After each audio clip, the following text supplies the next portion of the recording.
Come on in, come on in. We'll be starting shortly. Thank you for joining us. We are in fact streaming on all platforms.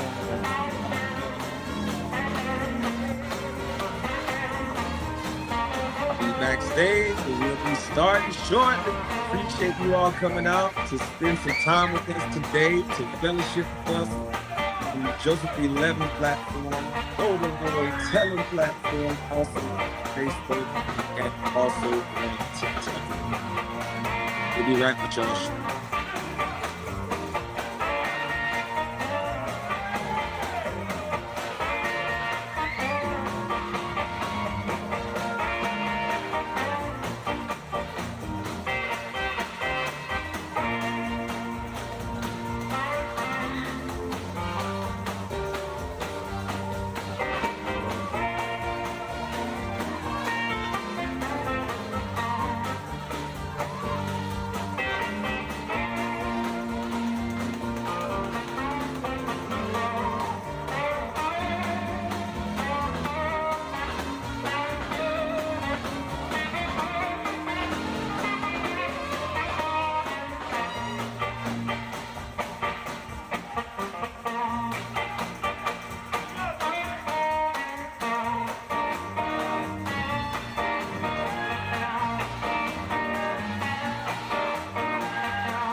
Come on and give God glory. Hallelujah.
Welcome, welcome, welcome, everybody. Welcome in. Welcome to the Golden Boy Tellum and Miss Mitchell, and also 11 Sunch. A little bit of But static. Can you hear okay? oh yeah, I can hear you. I got a little static on my end. Yes, sir. All right, cool. Hold on. Okie doke.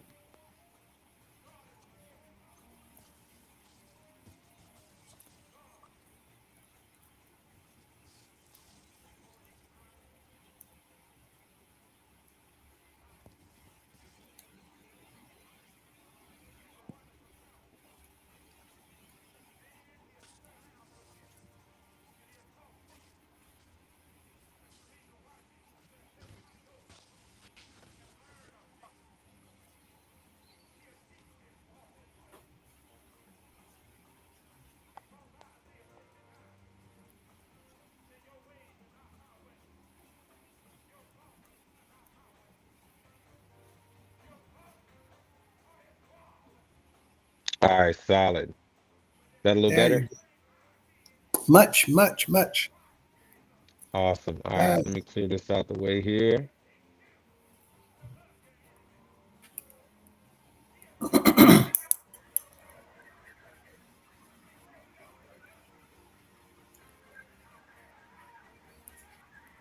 And clear that out too. Good evening, Brother Perry. Oh man, I didn't know you were texting me. No, it's all I good. look, I, I know look, you're I busy go. over. No, I went on. I go on D&D because every time we go live, man, they start calling. So, I um, know they do. yeah, It- my It's all bad. good. Solid. It is all good. I think everybody understands it's not easy doing what we're doing over here.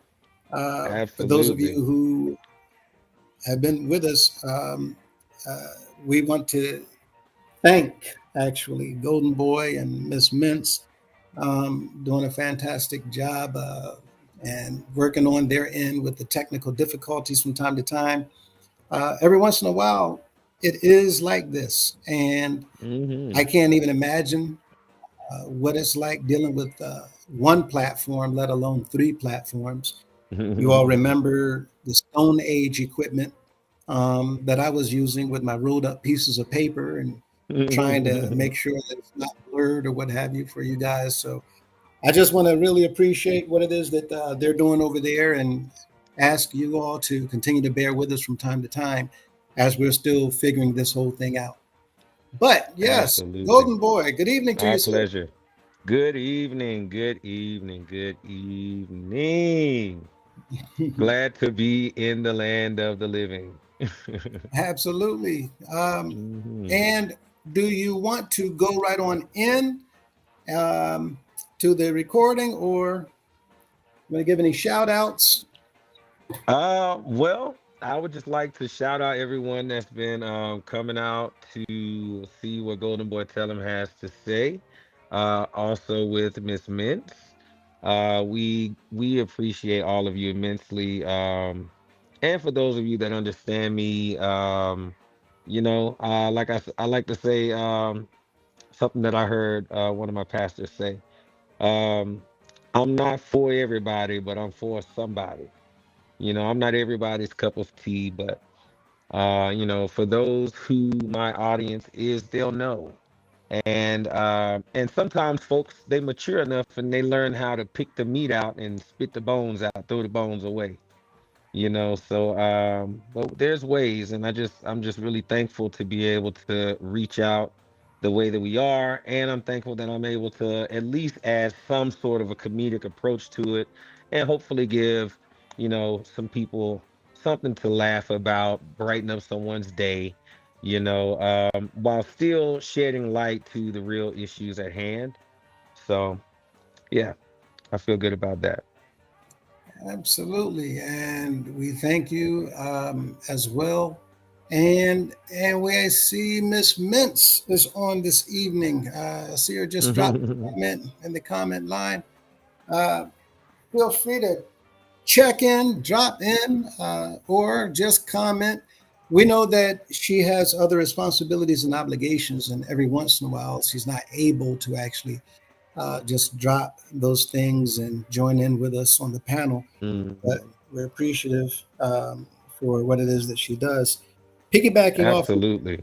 what you just said earlier, Hmm. um, I was actually sharing with a few individuals last night and um, a couple of days ago that we have a movement and we have thousands of members scattered around the organization. With that Hmm. said, because it is a movement, we Hmm. appreciate anybody who's willing to come and jump on in here and help us to sound the alarm. And so Absolutely. we know that individuals have, been hurt by situations in the past. We know that individuals have experienced different things. And with that in mind, we're grateful to know that you all, the listening audience, understand that we are dealing with a lot of pain. We are dealing with a lot of hurt. We are Hmm. dealing with a lot of trauma. And we are dealing with leadership that seems to either not know that there's hurt, pain, and trauma, either to not Hmm. be aware that there's hurt, pain, and trauma, or to simply not care.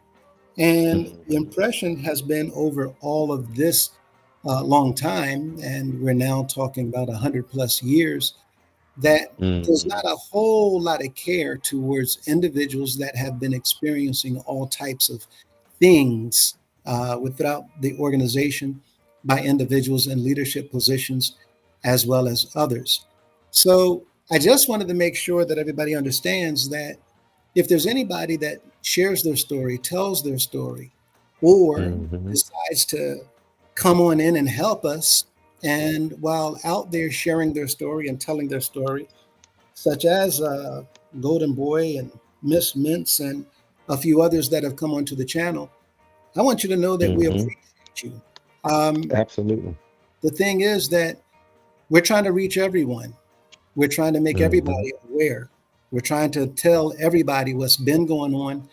We're trying to tell everybody what's been hidden. We're trying to tell everybody what's Hmm. been kept secret. We're trying to tell everybody who has been taking advantage of others. Sometimes everybody's not always listening to the tallest person in the room. Everybody's not always listening to the largest person in the room. Everybody's not always listening to the smallest, the shortest, the female, the male, the loudest, the quietest. So we're grateful for anybody who lends their voice to our cause, because the hope is entirely that we're able to cover all grounds. The Messiah himself, Mhm. he went out and chose people from all walks of life so that they could assist him in spreading his message.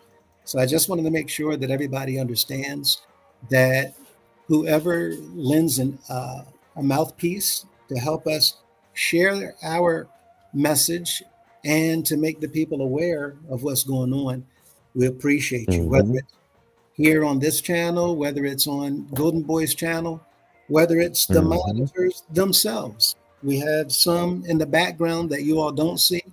They have their own stories to tell as well. But again, Mhm. I want to say thank you, especially for anyone who has been bold enough, who has been courageous enough, and who has been considerate enough to actually share their story. Um, Mhm. it's not easy.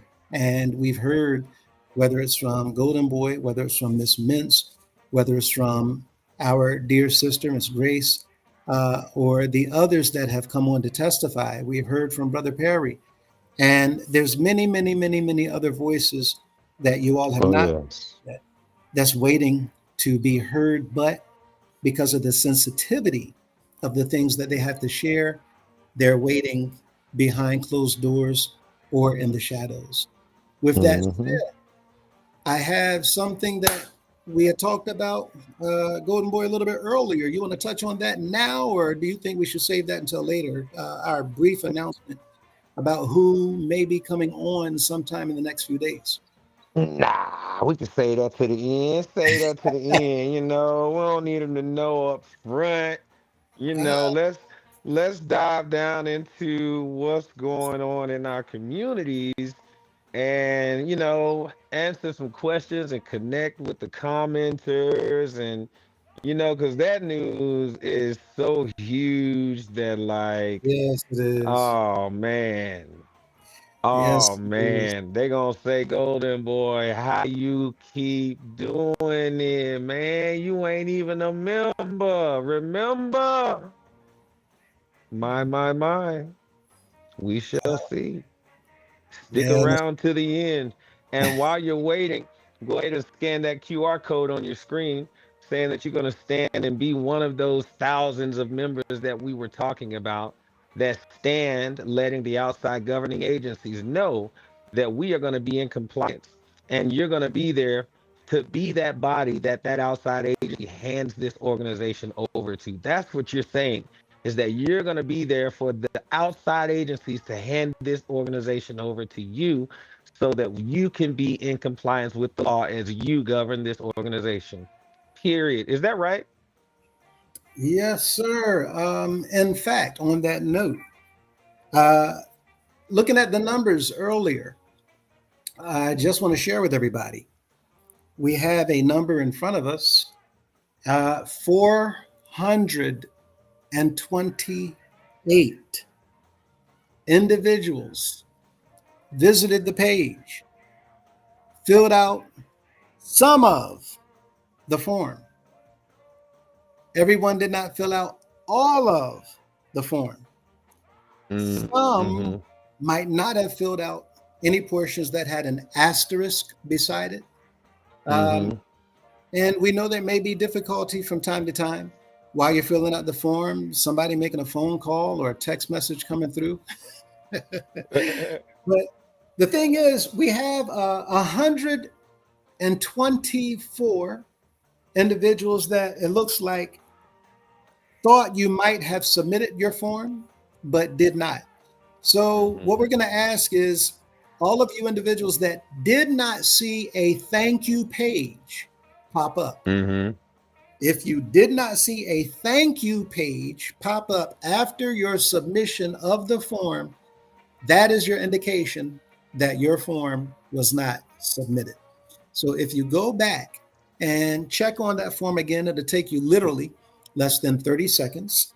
Check Absolutely. all the boxes, right? Mm-hmm. And it's not really an asterisk. I don't think. I think it may be just a dot icon, but go down and look at all the information. Make sure it's all there. Make sure it's all covered.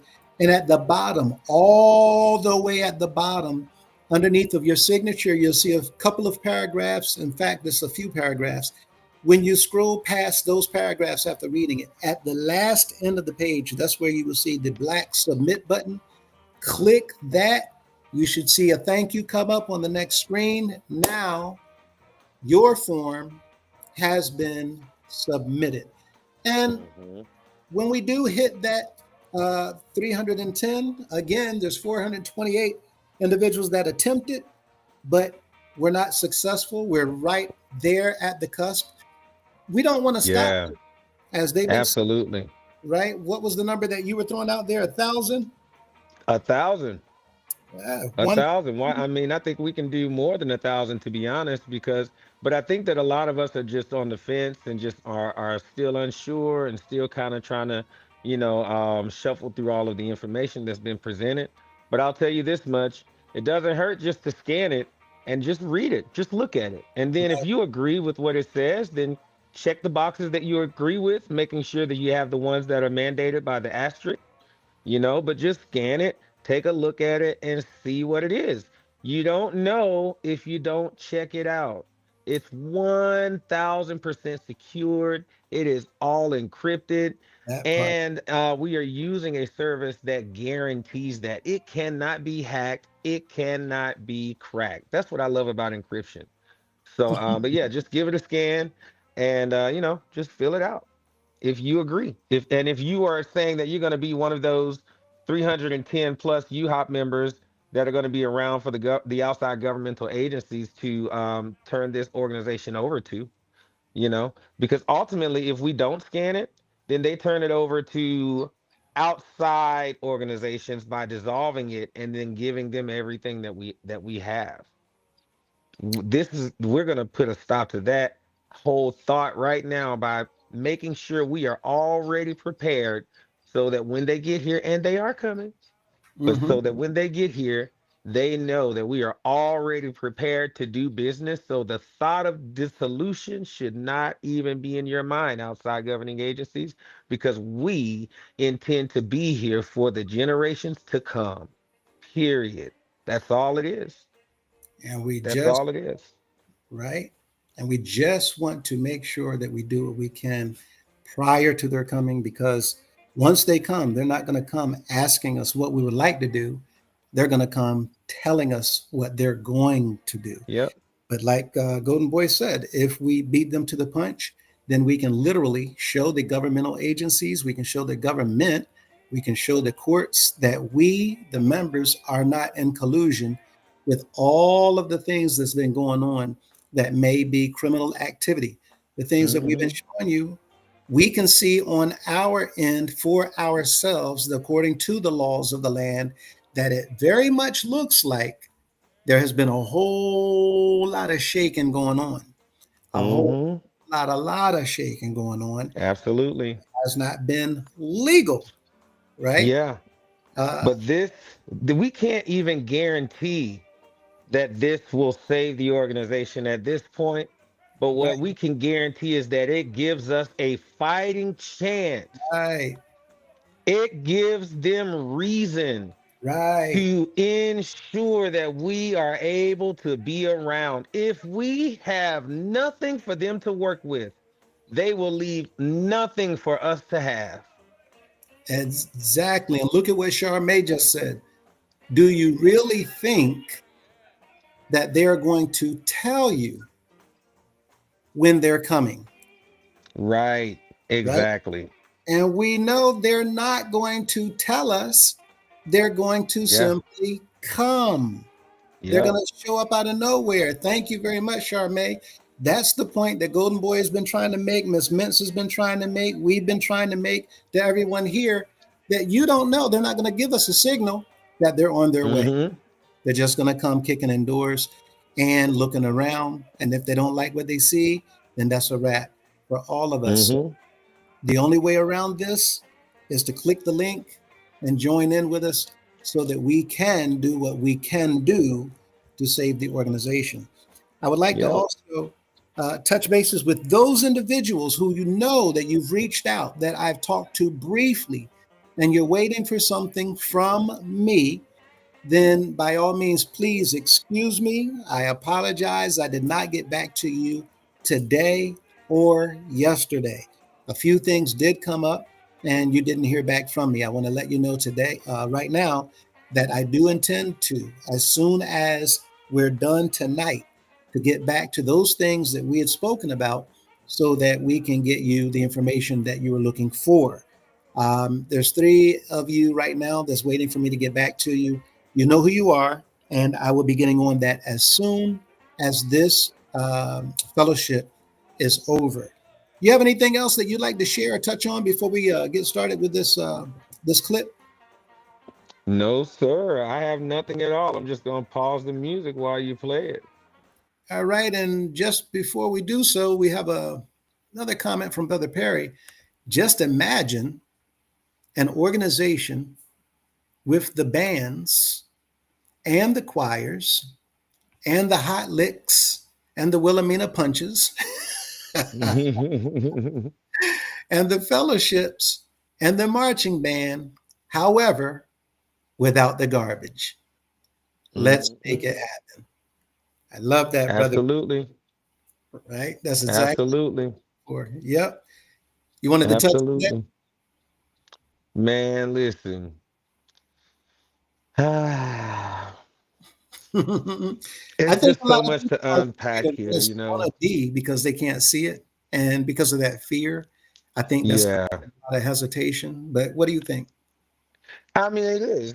And also, too, just to break away from tradition can be hard to do because a lot of us have, our identities are interwoven into this whole thing. And changing anything means that maybe everything is a lie. And I think people have to understand that rather than thinking of it that way, you think about it in a way of learning that we all grow, we learn more, we expand, and when we find out the truth, then we move accordingly.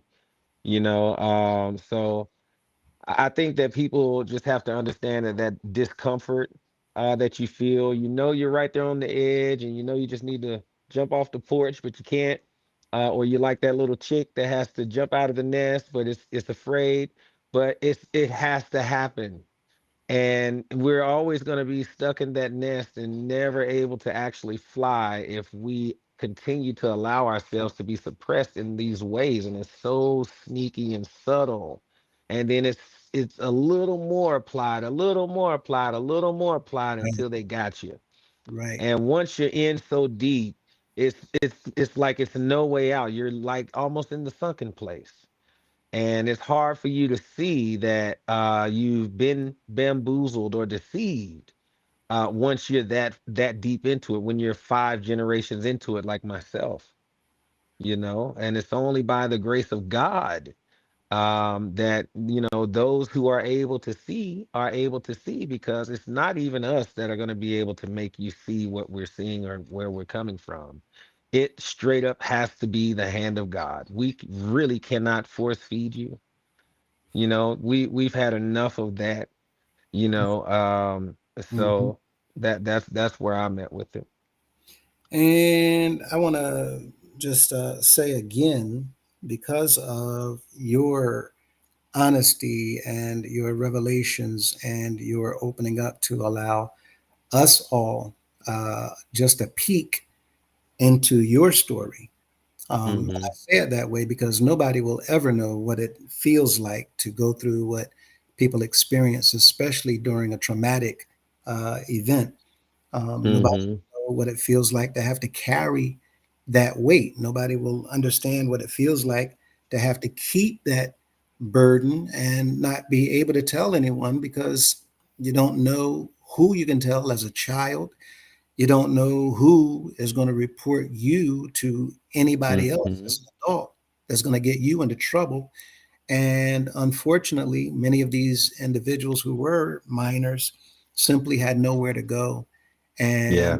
many times nobody to turn to. So we Yeah. sympathize because, again, there's no way in the world that anybody would be able to even imagine what it feels like for somebody to endure such traumatic experiences. So Mhm. we thank you for opening up to us, and everybody else for that matter, Absolutely. because it's simply not easy. And that's for sake of better words. God doesn't do it any justice to describe it that way at all. Not being easy Hmm. doesn't even touch how Hmm. hard it is. So we thank you again. Um, with that in mind, Absolutely. yeah, yes, sir. Um, we have Brother Perry said, "Sorry, hot links," talking about the half smokes on Mhm. the trucks. Um, And let me go ahead and play what we have tonight. We're going to play something that we kind of touched on a little bit ago as we kind of went over the laws. We didn't really go in too heavy on this particular subject because of the subject matter. Here, we were talking about a family member who actually took it upon themselves, either that or they were following instructions to go to one of the locations and then actually have the floor and the time to speak to the congregation there. So we're going to listen in here and go from there after they're done. But this is our very own First Lady of the organization, the wife of Mr. A.D. Cunningham. Second lady, because Lady D is the first. Stand corrected. Yes, sir. Hmm. She has been now for a very long time, and it looks like she always will be until at least we do what it is that we are doing. Hmm. And then that day and that title and that whole experience will be over. But for Absolutely. now, we'll hear the second lady of the organization. First,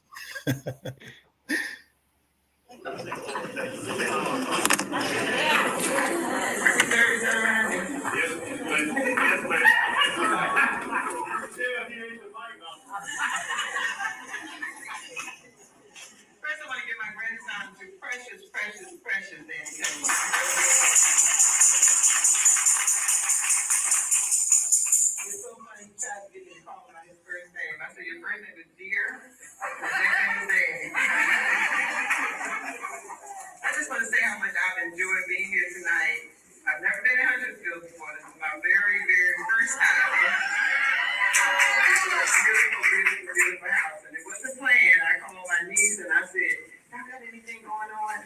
I really wanted to go where it wasn't nothing going on, but just having a good service. She said, well, the Sapphires. I said, oh, that's Kim. She said, no, Kim is in D.C. And I said, oh, okay.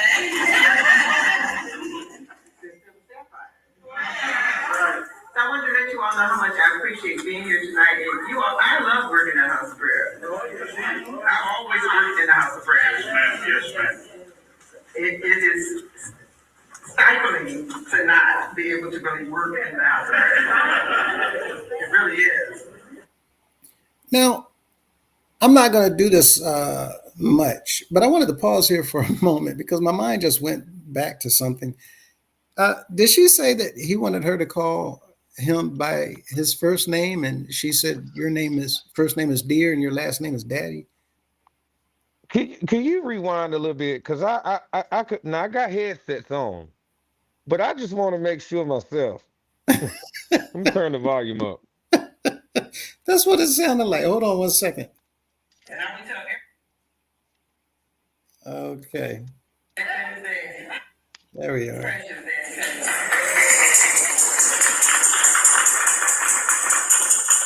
It's so funny, he tried to get me to call him by his first name. I said, your first name is Dear. The second name is Danny. Oh wow. Yeah, what do you think about that?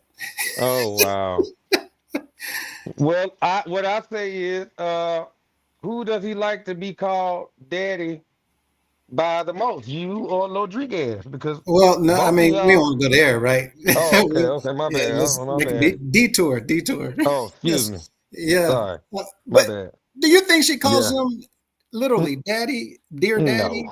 No, Right? no. I think that is just too doggone, you know, lure the people in. It sounds good. That's what they want to hear, and she's happily obliging. She is playing her role. Right. And that's exactly what it sounded like to me. And Yeah. you all let us know in the comments if y'all think the same thing. I mean, I cannot imagine her not calling him Al or Aldino or, Yeah. Gummy Bear or Boo Bear or Tubby Bear, Mhm. whatever, right? Nicknames that, Right. but that just it stood out to me like you're kind She of might call him reaching. Dino. Yeah, yeah. Um, I just can't see you at home saying dear daddy. You know, it's just, that was one of those, oh, Right. right. The members just, Right. oh, Mm, mm, pulls mm. at your heartstring. And this is Ain't what, he? Oh, isn't he precious? right, He's so precious. just tugs at your heart. And I Mm. think that that's, intentional to Oh try to yeah. reach the people and kind of melt them like a marshmallow on the end of a stick over a bonfire before you make that. What do they call it with the chocolate and the graham cracker? That's S'mores. s'mores. Yeah, yeah, I yeah. think, they're trying to s'more y'all up before, she gets into what it is that they plan to say. Um, Right. but Right. beautiful Pamela Clay said, let the true and living God be the daddy this time. You don't need a man Come on. called your daddy. That's it. So let's see. Oh, wait a minute. Uh, Ms. Mintz said totally and wholeheartedly agree. Um, and B. Mevdeman said yes in the name of Jesus. And time wasted is here. Hello. Uh, Welcome. but I am the PR said, strange how she jumped right into working in the house of prayer. And I agree. She went from the into was it right after that? We're gonna hear it again, but did y'all catch that? Mm-mm.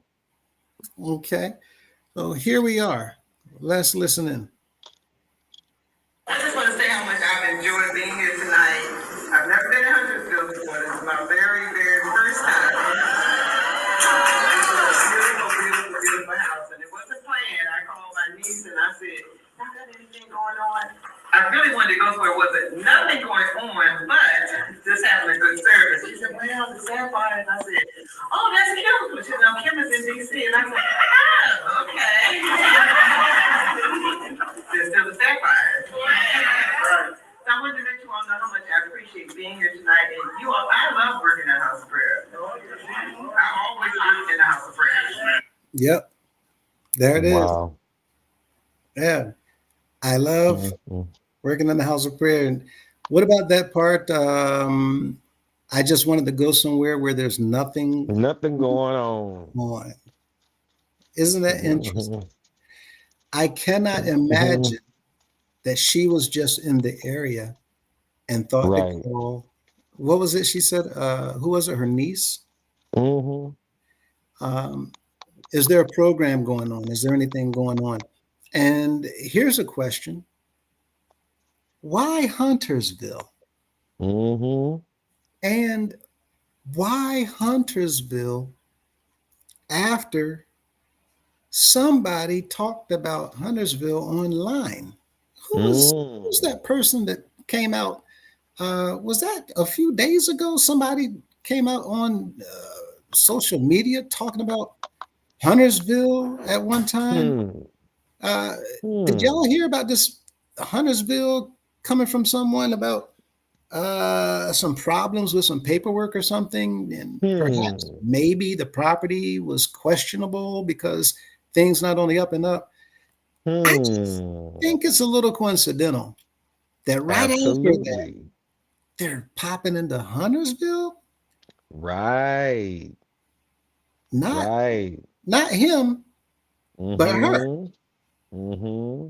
Have you ever Mm-hmm. seen a bishop's wife at a house of prayer visit a Mhm. house of prayer alone and have the floor to speak to the congregation? You ever seen this? Do you? I've never seen it, but I'm gonna actually double down on my actions, and I've already, stated it on my platform what I've done. But I've made it very clear to Ella Rodney that because of the stake that my family has in this, she is no longer allowed to speak on that property. She is not to don a microphone or speak anywhere on that property, even within the four walls. She cannot speak in the cemetery. She cannot speak in the parking lot. I made the same demand as it pertains to Redfern. Redfern is not allowed to lead the clouds anywhere on that property. Redfern is not to play his horn anywhere on that property. And on top of that, if his band, the Clouds, come to play, they are welcome to play. But Redfern must sit in the audience. He is not allowed to sit on the podium, and he is no longer allowed to don a microphone to speak anywhere on that property. Once I got finished speaking with Ella Rodney, he told me to run that by the state chairman. I called him directly to his cell phone. He had no refuting. He could not refute anything I said. He gave me absolutely no pushback, and what I said stands. And that was maybe what, 2, 3 days ago? 2 days ago, 3 days ago, somewhere around Right, in there. right, And so that right. is the word on the street. It's just that house because that's the only house where my family's name is on the deed as having purchased it as the founder. The trustees of the actual property there where the church is named House of Prayer of Huntersville, and it does not in fact don the name the United House of Prayer for All People of the Church on the Rock of the Apostolic Faith. So, being that my grandfather, my great grandfather, is the founder of the House of Prayer of Huntersville, and he purchased all of that land to include the graveyard where they were illegally charging us to be buried on our own property, that shall Mm. never happen again for the Houstons, the Littles, or the Greers, or any of their descendants for all the days of this earth. Now, when he says this, everyone, we have to understand that what we are literally looking at is being unpacked before us as we research information and documents pertaining to the house of prayer is that there's something that was discovered that no one would have known anything about. And it was questions regarding a particular location where a house of prayer has paperwork that appears to have several problems. Now, Mhm. for all of you who don't understand, these problems will be looked at and looked into by any family member who cares to do so and follow up on this information being presented on our particular platforms. With that in mind, what we're trying to show you is if there's something funny with the cow, there just might be something funny with the milk. And it Mhm. looks like Mhm. it Yes, sir. looks like there might be something funny with this milk. Now, I heard somebody say, how is it that a brown cow eating green grass produces white milk? Mhm. My question is, how's a brown cow eating green grass producing polka dot milk? And I've never seen polka dot milk, but apparently we've been finding all kinds of surprises in this Mhm. paperwork at the House of Prayer. So Yeah, I yeah. wanted to also touch on this question: why just that house? I'm thinking Mhm. that it might have also been in regards to her going to speak in that particular house, and this is what Golden Boy is touching on. because he had said just 2 or 3 days prior what he had shared with the pastor and the chairperson. Um, and a lot of people are applauding he and his family's efforts, because if there's a question about the real property known as real estate, then yes, you should get up to do some research and find out what's going on, because apparently there were some problems with property being confiscated or taken or manipulated Mm-hmm. during a transaction where the Mm-hmm. organization claims ownership. We know that because there are even court proceedings talking about that very same thing. So for those Well, individuals, I go ahead. even the rentals. I Yeah. believe that the rentals should find out whether they own North Charlotte Mission or whether they own the apartment building that was built on top of the original property that my uncle James Young, Apostle Young, and that um who was the other founder? Oh yes, also Mr. Luther Reynolds, my cousin, find out which one of those properties they have a stake on. And ask questions about why these men were signing paperwork that they did not know what they were actually signing away the rights to. Now see, Plus keeping in mind uh-huh. that the members choose the trustees, Hmm. not the bishops, and Hmm. that is the law. So, with that being said, that goes to show that everything that was done was illegitimate. Mm.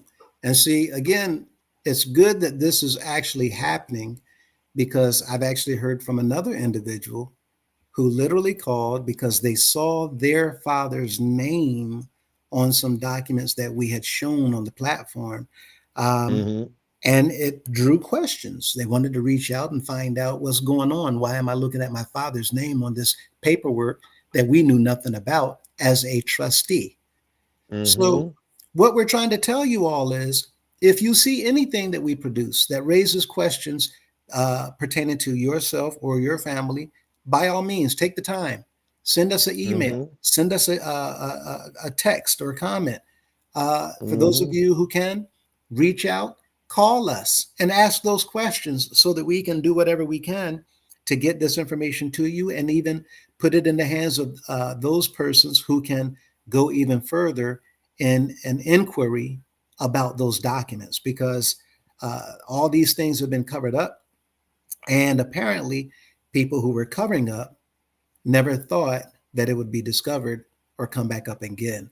And this Hmm. is where we are with the scripture saying, nothing done in the darkness. Those things done in darkness will be brought out into the light. And unfortunately, it looks like those things are being brought out into the light right now with this movement that we have going on. That Hmm. said, we asked the question earlier if you all had seen any bishop's wife go out to speak to the congregation in this type of Hmm. manner. And it looks like we have a comment that says um, that, here we are. Miss Kareem. Oh, okay, Um, no. it it's unbelievable. Yeah. It said Madam did when the Hmm. talent program was on. Okay, and B. Hmm. McNamara, they said, Pastor, never, not in my lifetime. Not in Um, mine that I know of I anyway. have never seen that. Me either. And I've been under now, well, since Mr. McCullough, well, all of them, but I've never seen that. I did see, them speak on occasion when the bishop was out, like we've seen with Miss Madison during the Scholastic Achievement Awards, or Hmm. um, it's like Miss Karina is saying here. But yes, Hmm. Madam McCullough used to come to Philadelphia and hold auctions of McCullough's belongings, and even that one's new on me. Have you heard of this before? I haven't. Nope. Oh, Could be, but I wouldn't know. Not that I mean, not that I personally know of, no, but maybe so. Okay. And I remember we talked about Pelham Road. That was the mansion that Mr. Grace had bought, and it was across the Oh street. yes, that's the Right. haunted one. Yes. Mr. Pelham wouldn't stay Hmm. there. Absolutely. Right. This. He didn't have no power. The demons in there had more power than him. They run him up out of there. And in fact, it had not actually been kept up and maintained. So much Hmm. so that when I saw it, I was the assistant pastor of Germantown. Hmm. The new Germantown is on Rittenhouse Road. Pelham Road Hmm. is literally not even a half a block away. Um, Right. but that mansion, the door was hanging off the hinges, and that's the one that I talked about, where the bedroom suite in it Hmm. Yeah. was purchased from John Hmm. Rockefeller, Yep. right? I And it's priceless, remember. right? I That remember. $1,000 chandelier, right? Now we talked about the 50 grand being spent on a light hanging from a ceiling and Right. a house not being maintained, but we can't get peanuts during a furlough, Hmm. nothing. Right. So, Yeah. but with that in mind, I've never seen the bishop's wife go around to talk to the members. A program to raise funds. Okay, that's beweavable, right? Um, but to actually do what Mrs. Cunningham is doing is a bit different. She's on a campaign. Yes, that's what it's looking like, especially with what's coming out now. This has never been done in the organization, for individuals to be coming out and relaying to the members evidence and documents to support allegations of wrongdoing or corruption or criminal activity. This has never been Hmm. done. And Never. it would make sense, right? That the Hmm. wife is now coming out to get a all moment. Hmm. And so let's listen in and see what else they have to say. Indeed. It is stifling to not be able to really work in the house. It really is. And I would tell everyone, anytime you have an opportunity to do in the house of prayer, do it. You never know what's going to happen in your life when you cannot do it. It is better to be able to look back and say, I did it when I could. Oops. 1 second. Got to go back. You know, this smart technology, sometimes it's so smart that it gets smart with us and start acting up. Let me find my place.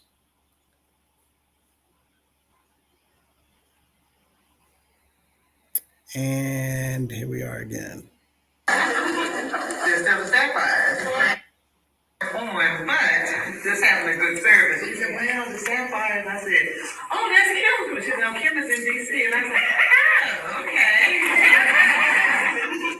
There's still a sapphire. So I wanted to let you all know how much I appreciate being here tonight. And you all, I love working in the house of prayer. I've always worked in the house of prayer.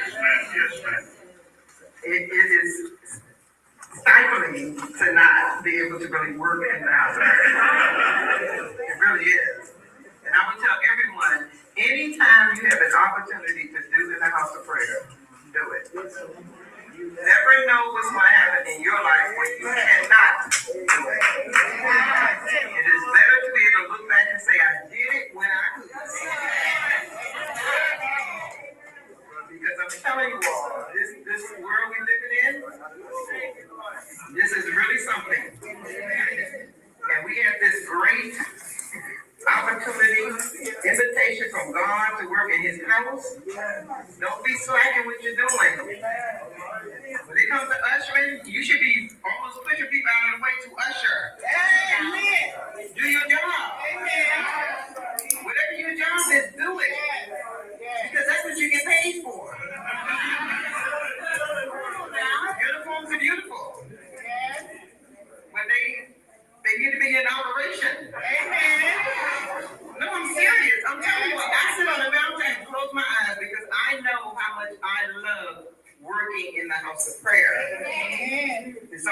find opportunities to do in the house of prayer. But I also want you all to know there were times when I could not be in the house of prayer.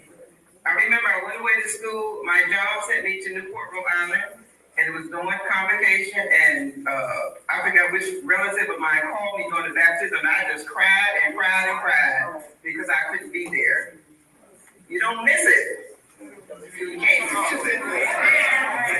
I remember in 2018 when I was diagnosed with cancer and I was under quarantine for 7 months. 7 months. 7 months. Not long. I don't like combing my hair. I ain't had no hair, so I ain't had to worry about combing it. I was mad. Not at all. But the thing is, I missed being around the mountain. But what I did do, I set my house on fire. Because it ain't my house. It's God's house. And I wouldn't be able to stay in God's house. Because when I need something, I wouldn't be able to say, I took care of your house. Because that's why I work in the house of prayer. I just want to say and to the band, hello, how are you? I don't know bands, though. I'm going to tell you, I'm really nearsighted. I tell people, like, people will wave to me, I'll wave back. I'll wave however they wave, because I just figure they know what kind of relationship we have. So things like this, that's what I do. So if y'all see me doing that, I'm nearsighted. I don't know who that is. I really don't. I don't know names. And I tell people, if you tell me your name, I am not going to remember it. Right now, I'm 67. I'm glad to be here. I'm not trying to know names. I know my name. So I'm good. But I want you all to know, I truly, oh my God, I love working in the house of prayer. Dad knows I would be in the kitchen if it wasn't for. Because the kitchen was my thing. I love doing it. And you know why I love doing it? Because I knew I could give good service no matter what color customer I had. That's what I do. And when I worked in the kitchen, I didn't work for G-Class. I would let them pay me G-Class. Right. I worked in the kitchen because I wanted to give a burnt offering. That's what I wanted to do. And I remember when I was first diagnosed with cancer, and my husband told Daddy Billy, and Daddy Billy told him to tell me, be at peace, her works and her faith speak for her. And I took that to heart. But let me tell you how much I took it to heart. What I did was, once I went through chemo, with the surgery, with the radiation, I said, those works are not gone because I used them for that. So when y'all see me, working in the house of prayer, it's because I have to fill that up. Because I made a major withdrawal in 2018. So everything I have been doing since birth to 2018, I used it. So now I'm feeling back up. And when people say to me, Wait, pause. You don't know what it's going to do. What'd you hear? Can you go back just a little bit? Because to me, it sounds like she is guilt tripping them into giving and into serving. She's saying that if something happens to you and God is so gracious enough to spare your life, you have to do more because you have took a withdrawal from your heavenly balance. And you have to replenish what you have removed from the kingdom. If you all heard this and you agree, let us know in the comments. Let us Let us know link. Go for it. Let us know by scanning that QR code that you heard what we just heard. We're gonna play that one more time because that was very interesting. But I did want to make sure that I called that out before we got too far ahead of ourselves. But if you could, I really would like to hear that again because she said that she made a major withdrawal in 2015, making in reference to her having been healed from cancer not a thank you to the doctors and Uh-huh. them and their specialty and all of the hard work that they did, but because of this daddy who is dear daddy, as she wants us to believe. And to me, it just sounds like I'm unpacking a big old bag of lies and deception, and it's maybe giving is a little low, you know. Mm. That's exactly what it's sounding like. It sounds like a plea to give. And Hmm. I'm back it up a little bit. Let me know if I haven't gone back enough. So here Got we you. go. Use them for that. So when y'all see me, A little bit further. working in the house of prayer, working in the house of prayer, Dad knows that I would be in the kitchen if it wasn't for. Because the kitchen was my thing. I love doing it. And you know why I love doing it? Because I knew I could give good service no matter what color customer I had. That's what I do. And when I worked in the kitchen, I didn't work for G Class. I would let them pay me G Class. Right. I worked in the kitchen because I wanted to give a burnt offering. That's what I wanted to do. And I remember when I was first diagnosed with cancer, and my husband told Daddy Billy, and Daddy Billy told him to tell me, "Be at peace. Her works and her faith speak for her." And I took that to heart. But let me tell you how much I took it to heart. What I did was, once I went through chemo, went through surgery, went through radiation, I said, those works are not gone because I used them for that. So when y'all see me, Mhm. y'all, Make sure that they caught it. and I took that to heart. But let me tell you how much I took it to heart. What I did was, once I went through chemo, went through surgery, went through radiation, I said, those works are not gone because I used them for that. So when y'all see me, You want to expound? Mm-hmm. Whew. She's Those happy. She's gone. happy, you know, and she giving God praise. She's explaining what she's giving God praise for, but making sure that they know, first of all, you know, she used the word service, and she made sure that she threw in there that she wants you all to know that she worked in the kitchen because she wanted to work in the kitchen. And she was so good at it, and she was so dedicated that she's above us. See, I didn't have to work for G Class.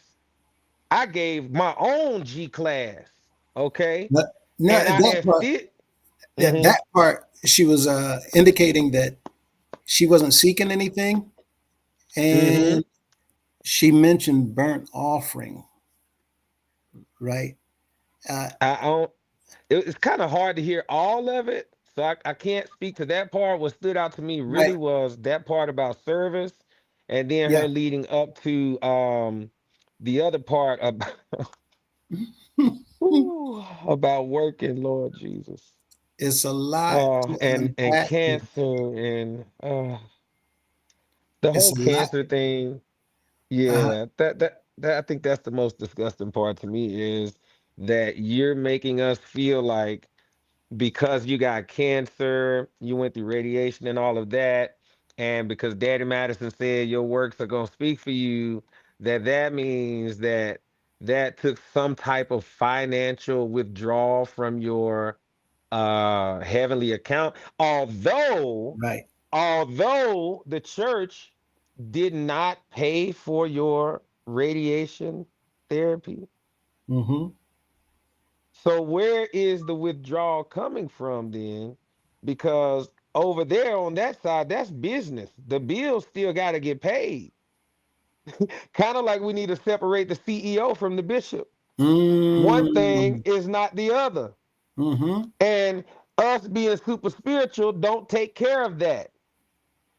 And so, you know, that's what I noticed. And I just think it's, you know, another ploy to pull the wool over our eyes and deflect. And also, too, I think she intentionally said hello to the band members because I mentioned a specific situation that transpired between a band member and I, where I was asleep and woke up to something I didn't expect.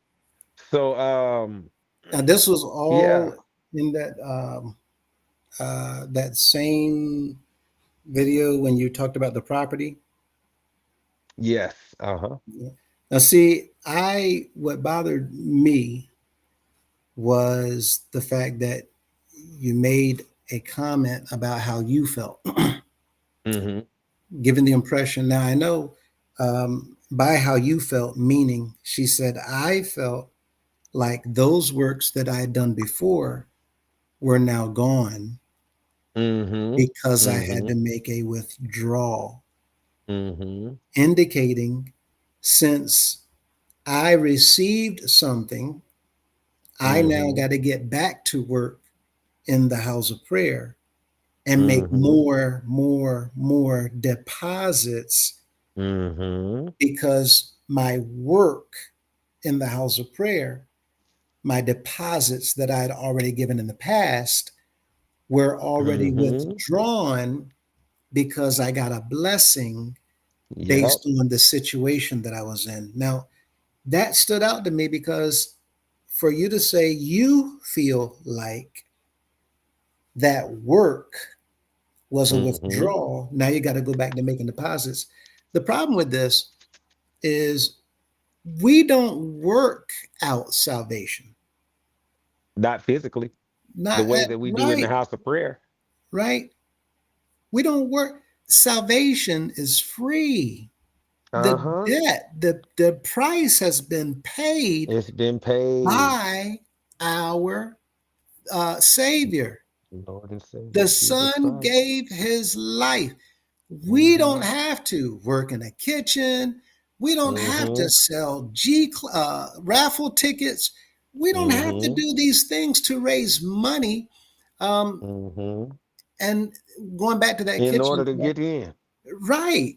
Salvation is already, all we need to do is believe that the Son Mm-hmm.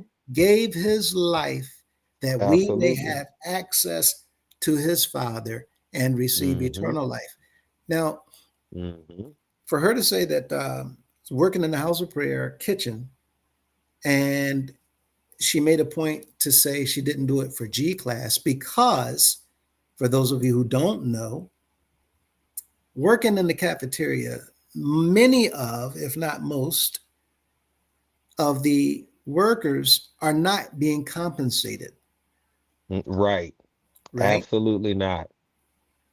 And because they're not being compensated, it is understood that working in the cafeterias and the kitchens, you will receive what's called in this organization G class credit, right? Mm-hmm. Now, that credit is given based on how many hours you work in a kitchen, how many sales the kitchen made, how much money needs to be divided, that whole sort of thing. It's the same as individuals who sell the blessed products, who sell Mm-hmm. the literature, who sell the DVDs and CD, well, used to DVDs Mm-hmm. and CDs.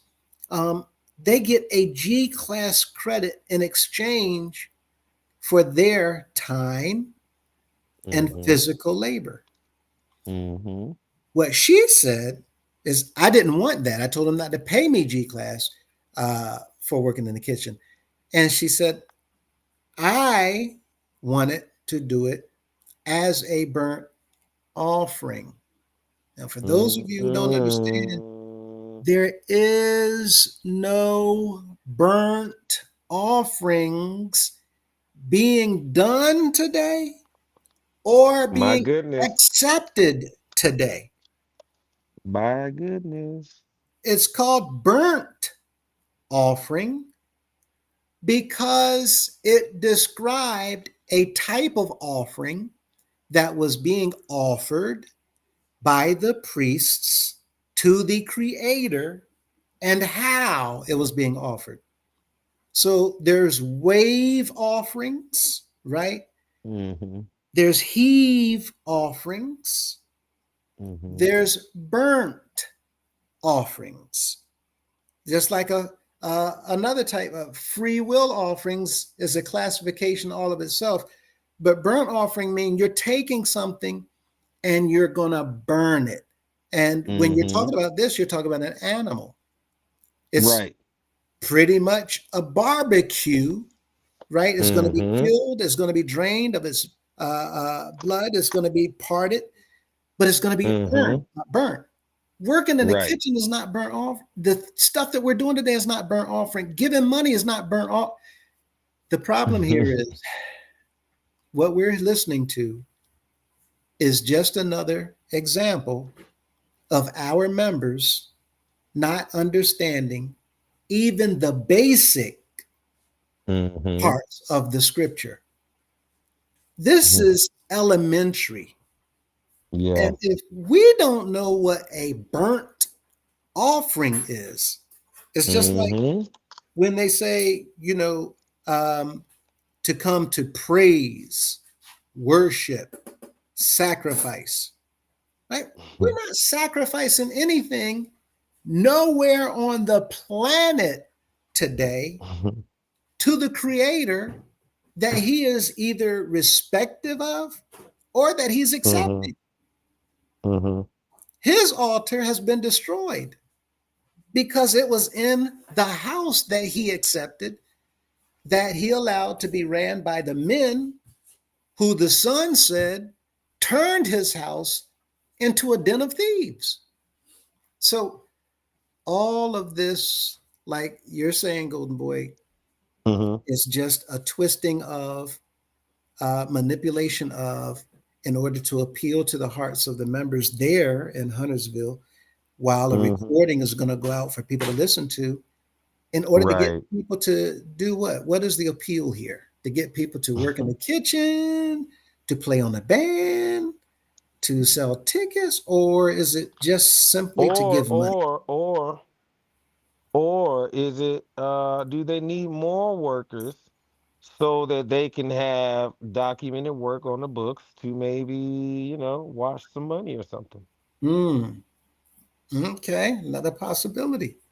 Another Uh, possibility. I mean, where are these G class credits coming from? I mean, yeah, there's money coming into the kitchen, but you know, that's just interesting. I mean, we do have a lot of people throughout the organization who have businesses that are associated with the United House of Prayer, and we know nothing about it. We know nothing about what they do. We know nothing about, but it's supposed to be associated with our organization. mhm.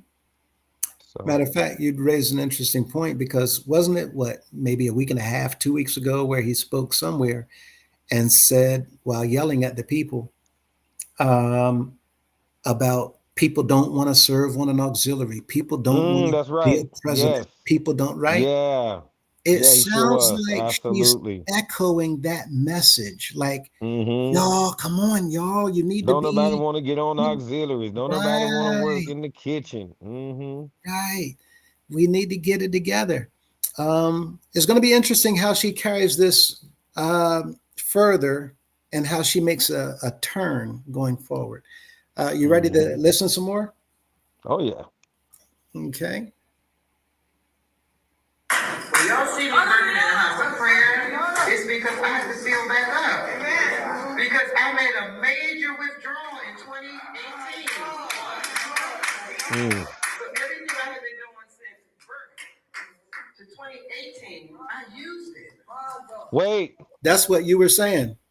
Yeah, but wait. She said everything that I was doing since birth, I Right, used it in right, 2018. right. From the situation with cancer, Wow. all of that is gone. I've gotten now I got to go back and work some more. Work, work, work, I work, gotta work. start over from scratch. Right? I made a complete Wow. withdrawal. Listen, you all. If you're oh, You got it. You got it. You got it. that's not what a withdrawal looks like. Mm-mm. Mm-mm. Mm-mm. The trust fund that you are paying into, if you want to make a withdrawal, you should be able to go to the organization and say, hey, I'm having these issues. Can you help me? Yes, right away, Mr. or Mrs. Member, because we love you. Is there anything else that we can help you with? Is there anything else that you need out of this trust fund since you have put your trust in us and we have the trust? Mm-hmm. Something wrong somewhere. Something about this milk is not clean, people. And what can y'all do with dirty milk? I Feed it to can't the think of pigs, anything. throw it to the swine. Right? You see hair and dirt and specks in your milk. That milk need to go out. Mm-mm. I am the PR said, Madam used to come to Marshall Heights for the Family and Friends program, and she did speak and help raise G class. And Ian One says, thank y'all so much for this energy. There's so much wrong with this organization with no accountability. And that's exactly what it is that we're talking about, Mm-hmm. right? No accountability, no That's right. oversight. That's right. Brother Perry says, one time in LA, Dolores she did come out, but while Madison was there. Okay. And here we see with Miss Kareen, and that's the thing. The difference with what Brother Perry is saying is while he was present, right, she did come out and did a speech or a program or something to that effect. Miss Kareen says, when I said she did then, she did plenty of times. Okay. And Mikey Williams says St. Bailey also did the same in her time. So this isn't new at all. As Cunningham has been doing this for a little while now. Now, let me touch on that for a moment as we finish with the comments. What I'm getting at is we have never had a first lady or the second lady or the wife of the bishop come out to speak like this, right? What I'm reading in the comments is it looked like those bishops' wives would come out for a program or to come and join in with something. Or, I mean, she specifically said, I wanted to go to a place where there was no program. My question, why are you looking for a place where there's no program? And again, I believe that this was all set up. I don't think she was looking for a place with no program at all. I think that this was a part of what they had planned for her to go to Huntersville. I think a phone call was made. But that's just my opinion. But no program? You're looking for a place with no program. So this tells me that you actually had an agenda, right? Mm-hmm. Especially if you're looking for a place that has no program.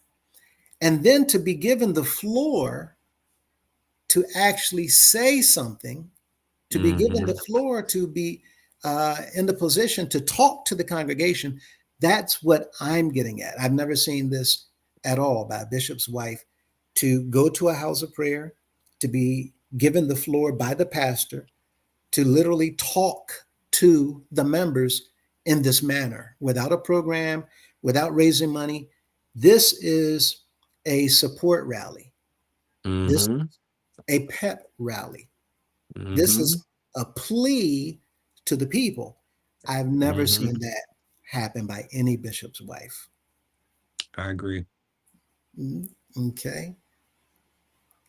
And N1 says, we've been like slaves without books.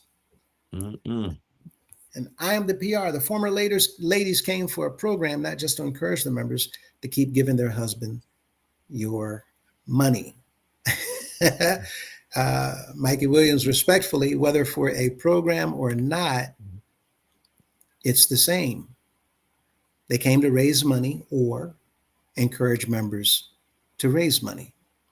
I would have to agree with that assessment because this is indirectly somewhat like that, where you're not actually raising money for a program. You're talking to the people to try to encourage them and boost them by appealing to them to raise money. And I am the PR says, yes, Debbie, keep pushing that G Class to continue to live your lavish lifestyle. And I wasn't going to go here, but uh, we do now know, right, that this whole thing is literally just a pocketbook. The House of Prayer is a pocketbook. It's a purse. It's a wallet. It's simply a money bag for whoever's at the top of the leadership. And I won't go into any further detail because I said we're not going to show any more evidence. We're not going to show any more documents. We're not going to show any more paperwork, at least for me, right? But Right. I can now 100% say every single dime of every single fund that's being raised is literally a purse for them to make withdrawals from. I hope you all heard me. All of you Addy Club workers and going down the red carpet, it costs a certain amount of money, right? Every dime, all you're doing is putting it in their pocket. There's nothing going towards the quote unquote church program. There's nothing going towards the quote unquote building program. You should look around and see there's nothing going towards the maintenance program. How is it we have houses of prayers falling apart, infested all over the place, but yet we're building brand new condominiums, townhomes, and now single family homes that's going to be sold. But we got houses of prayers that have not been renovated in 40 plus years. Come on. You got houses of prayers with broken bathrooms and kitchen equipment not working and grease traps are clogged. Someone mentioned on your platform the other night that Paradise at 6th and M Street, isn't it, was shut down because of a health or inspection violation? Yeah, that's what they said. So it's been shut down or being opened and shut down regularly for quite some time now. So yeah, that's what the comments are saying. Correct. And they're saying right now it's not open for the same reason. But Right. our people consistently keep being told every single year, your G class convocation is going into the building program, building. We're not building houses of prayers. We're building apartment complexes and home developments and shopping centers and retail centers and office buildings and gas. Wait a minute. Did you? All the things to make money on. Right. Did you read that in our purpose? Is that a clause that I missed somewhere? Did you actually cover this on your platform? That's our No, purpose? I didn't. I didn't. Not on my platform. No. Okay. Probably should though. Right. I'm lost here because it didn't say that that was our purpose. It says that our purpose is to erect, maintain, and perpetuate. Right? To build, erect, and maintain, and perpetuate the gospel. But we built a few houses of prayer, but we're failing to maintain.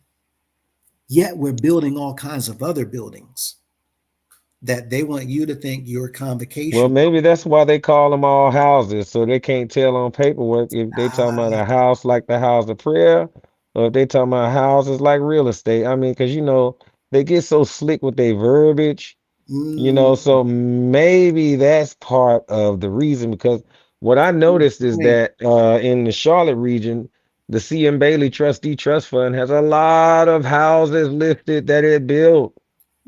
I mean, droves and droves of houses that the C.M. Bailey Trustee Trust Fund built. And the members have the nerve to say, well, Daddy McCullough told y'all that he was going to have to provide for the kingdom one day. No, he's selling these houses for hundreds and hundreds and hundreds of thousands of dollars and lots of land and all of this for the organization to make a profit on, yet we're supposed to be a nonprofit organization.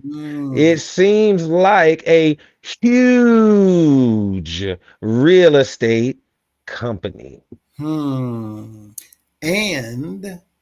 if the well is so deep Mm-hmm. that they have not touched grace money yet, Mm-hmm. why the push for more and more and more and more and more and more and more and more G class every year? What is the need? I mean, I can tell you what I found. Yes, sir. I mean, the reason why, again, is because all of those trust funds from the Grace era and the McCullough era have been consolidated into the SC Madison Trustee Trust Fund, which is the name that it seems almost all of the sanctuaries are in. And so, being that CM Bailey was only allowed to get just a couple of houses like North Charlotte, and that's to be contested, as well as, for instance, Derrida.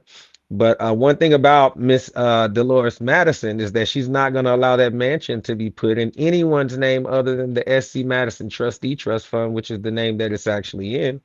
But the rider itself is in the name of the C.M. Bailey Trustee Trust Fund, and they are all on the same property, and they have the same address. So, this is also the property where the young lady was just recently found. Uh, Um, right on the split to where their property is, the trees that go right between the two of them. And so, with that being said, the praise, worship, and the sacrifice comes in because CM Bailey already took in enough money to build up his trust fund and to start building and selling houses and having money to come in to keep his trust fund going forever and ever and ever. And so now Bishop A.D. Cunningham has to establish his own trust fund. And that's why he's talking about building, is because he wants to put house of prayers in all of the states that don't have house of prayers so that they can be put into ownership of his trust funds, which I'm sure might be called the A.D. Cunningham Trustee Trust Fund. But who knows? He might change it now that we know that we're onto him. But ultimately, that's the reason why. and how many of our members are going to be able to tap into any of those resources whenever the time comes that the father needs to provide for the children? None. And the Mm, reason why it is none is because it is in a trust fund. And when it's in the trust fund, whenever you go and ask them about the finances, like we've been doing, that's why they don't have to answer, because they bamboozled us and put it into a trust rather than putting it into House of Prayer accounts like they keep telling us. hmm. And how many times have you seen anything? Y'all remember in all the local houses, what must a pastor and secretary do every single week, or they will be under violation when it comes to Mm-mm-mm. reporting the finances that are raised? Anybody remember what must they do every week? You remember that, Hmm. Golden Boy? Hit me with it. They must read a weekly report, right? Oh, yes, yes, yes, yes, yes, yes, yes, yes, yes, yes. Yes. Mm-hmm, And mm-hmm, that mm-hmm, weekly mm-hmm. report has what? Every single dime that came in for house offering and pastor's offering and Oh, yeah. fast sacrifice and for Mm-hmm. convocation, for G class and for love gift and for grace Yeah. aid and Sunday school offering and kitchen expense Mm-hmm. and the bills.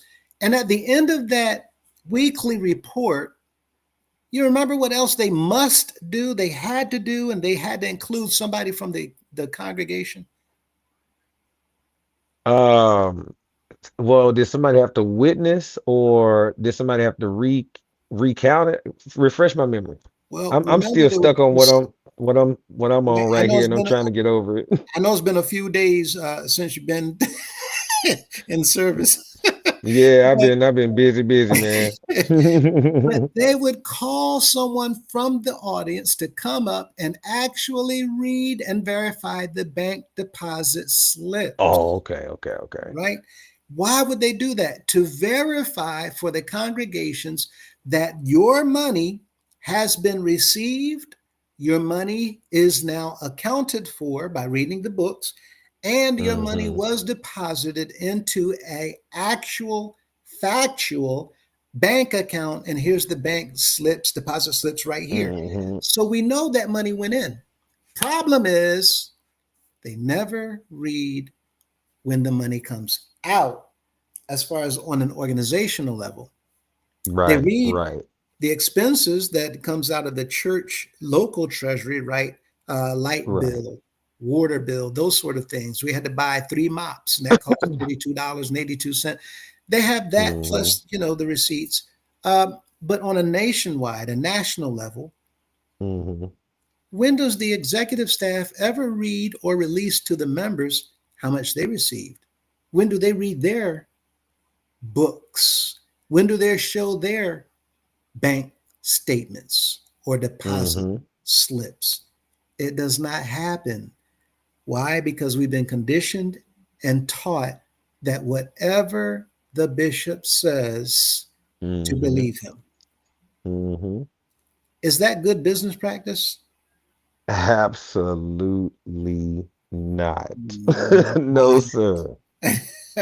No, sir. Frankie House said, I never got paid for the work I've done in the United House of Prayer, but they got paid from me.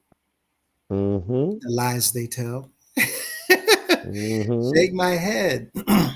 B. Mevdeman said, I remember St. Graham, Addie McCullough's cook, used to tell my mother she couldn't stay at Pelham Road because it was haunted with spirits. And Mm-hmm. grateful for it all. What about working in the community, right? Um, Black Diamond's First Lady's campaign to keep paying her husband. So she lived the life that she has grown accustomed to. Very good point. Brother Perry, back to I love working in the house of prayer. Mm-hmm. Here for the righteousness. The Bible teaches that we are saved by God's grace through faith, not by our works. Right there, that part. Mm-hmm. Grateful for it all. Money, money, money. Um, Mm-hmm. I'm the PR, the heavenly balance golden boy, right? Mm-hmm. CJ, inspired. That's what I gathered as well. Here for righteousness, for by grace are ye saved through faith, and that not of yourselves, it is the gift of God, not of works, lest any man should boast. Ephesians 2:8-9. And Brother Perry, the Most High doesn't work like that. A gas tank. Very good points. You, All of you in the comments. you, Let's go you back and know, go can I ahead. make a statement? Yes, absolutely. Here's the thing, man. Like, this system has worked out so beautifully, and it actually takes me back to what you and I were just talking about the other day, about that building in Harlem that Bishop Grace purchased. And I was reading over a while back, Father Divine, and I think it was Jet Magazine that actually had covered it. And a lot of House of Prayer members don't even realize that Bishop Grace was a media mogul, and he knew how to use the media in his favor, very much so like Donald Trump does. Mm, And he used the media to his it was an advantage for him, and he's actually the entire reason why the Father Divine movement was stopped cold in his tracks, simply because he found out that they were in a building that was being put up for sale by the owner, and Father Divine was just a renter. And Father Divine, his theology was that he is God, which is what made Daddy Grace more appealing to Black Americans, because they were unwilling to say that a man is God. They were more willing to connect with the idea of him being a mediator or an intermediary. right. But with us giving the way that we give, right? Mm-hmm. That allowed him to be able to buy out Father Divine. And little do many of us know, oh, that might have been in Chicago, but the Okay. sect that's in Chicago started out as a Father Divine church and is now a house of prayer. Did y'all know that? Mm. Did you know that the house of prayer in Chicago was converted from Father Divine to the United House of Prayer? Was that one that the news actually did a report on and said that Grace put Exactly. Wow. Okay. Yeah. And so Was it what happened was, God out of heaven or divine out of yeah, heaven? well, I'm gonna tell you what he said. So Uh, what happened is Daddy Grace bought the building, okay. and then he called the media over to the building, and basically he kicked him out of the building while the cameras were rolling. And he Mm. said into the microphones, "If you be God, how is it that I am able to evict you?" And he watched there with the cameras and with the media while these women moved out of his building that he purchased from the owners. Dirty. Dirty. He played really dirty. And that move right there showed his followers that he was not God. And a lot of his female followers who believed in communal giving and shared living left and came to the house of prayer because there they're giving with me. Oh, well, we can get apartment buildings and we have food kitchens and and we don't have to worship him as God. We can go to him to get to God. So that stunt was pretty much not just to embarrass and humiliate Mr. Father Divine. Divine, but Mm-hmm. also to perhaps even tap into his members so that they would come and join. Yeah, it was to definitely tap into his Right, members. It was to steal his members. yes. Absolutely. And believe it or not, that is kind of why a lot of the followers were members. I mean, were women after he did that to Father Divine. Dirty business, dirty business. Now, if Mm-hmm. you all are understanding what it is that we're talking about and following along with the content, and you actually can see clearly through some of these, I'm going to say shenanigans, feel Mm-hmm. free to click on that link, scan the QR code, go to the form. When you go to the form, fill out the entire form. Make sure Mm-hmm. that you double check for the asterisks to put that information in. Then Absolutely. scroll all the way down to the bottom of the form. You'll see a black box, submit form. Click that. If you do not see a thank you page come up, then you did not submit it. Right now, I think, Hey, you, go ahead. We have you 124 know what? people that need to go These, back and check. Yes, sir. yeah. I'm sorry to cut across you. No, no, This no, you're Father good. Divine topic, let me tell you how good this is. If you want to know some history about the house of prayer, go onto YouTube and type in Father Divine and listen to how he addresses the house. When he dons the mountain, do you know what he says to the members? Mm. One guess, Brother Lewis.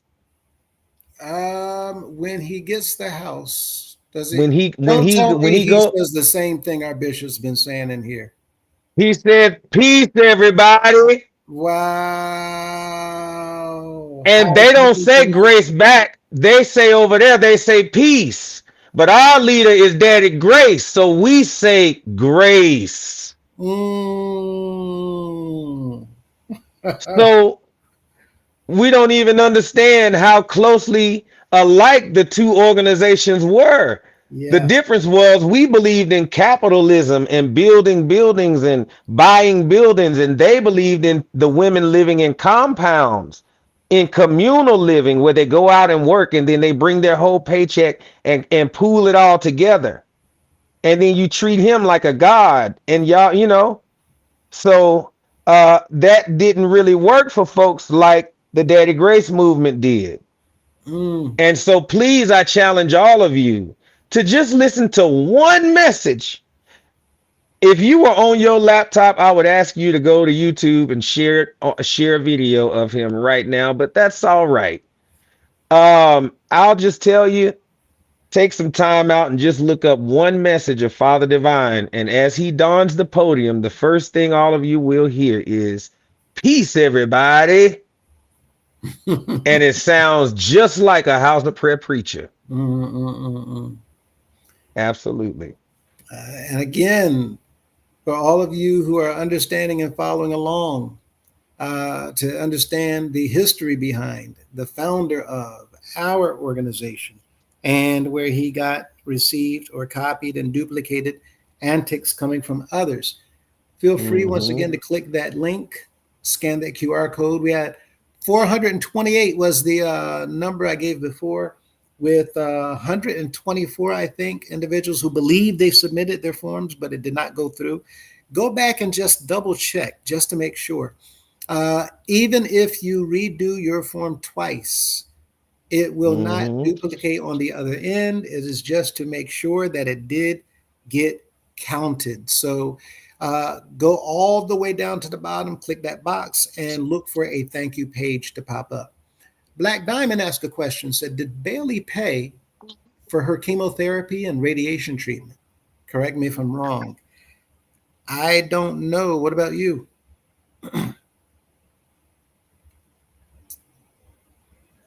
Golden Boy, you remember or have you heard anything about this at all? Say that again. I'm sorry. I started looking for Father Divine over here. What'd you ask me? I'm sorry. Black Diamond said, did Bailey pay for her chemotherapy and radiation treatment? Uh, Correct me if I'm Ooh, I'm wrong. not I haven't sure. heard. Yeah, not I sure. haven't heard anything about it actually. To be honest, as far as Cunningham's wife is concerned, I've only been able to learn anything about her since he became bishop. I know very, very little about Mrs. Cunningham, to be honest. Yeah, I remember, and we have not checked to confirm this, but many people have shared that he was part owner of the subway on the corner there at 7th and Elm Street, right there on the House of Prayer Plaza across the street from the convention center. Right, He at and Omaha. 1107 7th Street Northwest, Washington, D.C. Mhm. Correct. Right, right. Hmm. And if you have a subway that you are part owner of, I'm thinking that you're doing pretty good for yourself. And the likelihood is you probably have some nice, pretty nice insurance to take care of that chemotherapy. But the way it's been looking within the leadership of our organization, they don't want to put out payments for anything. And it's very likely that Mr. Bailey did do that. If I'm not mistaken, I think he did pay for Malachi to go to culinary arts school. And Hmm. that was pretty popular going around as well, that tidbit of information. I haven't confirmed it, but quite a few people have talked about it. So I hope that helps Black Diamond. Brother Perry said before we go back to the recording, she worked in the kitchen because she wanted to give a burnt offering. Was she burning the food? Oh, boy. Oh, that's a good one. Yeah, that one. That was a good Uh, one. Let's go back to Oh the man, recording and see what else we have absolutely. going on there in Huntersville. Right, is Second Lady, Sister Debbie Cunningham. Here we are. So now I'm feeling back up. And when people say to me, it don't take all of that, I'm saying, you don't know what it's going to take. People see me shouting on the mountain, someone said to me, oh, you must have had a really good time. I said, I don't need music to shout. I don't.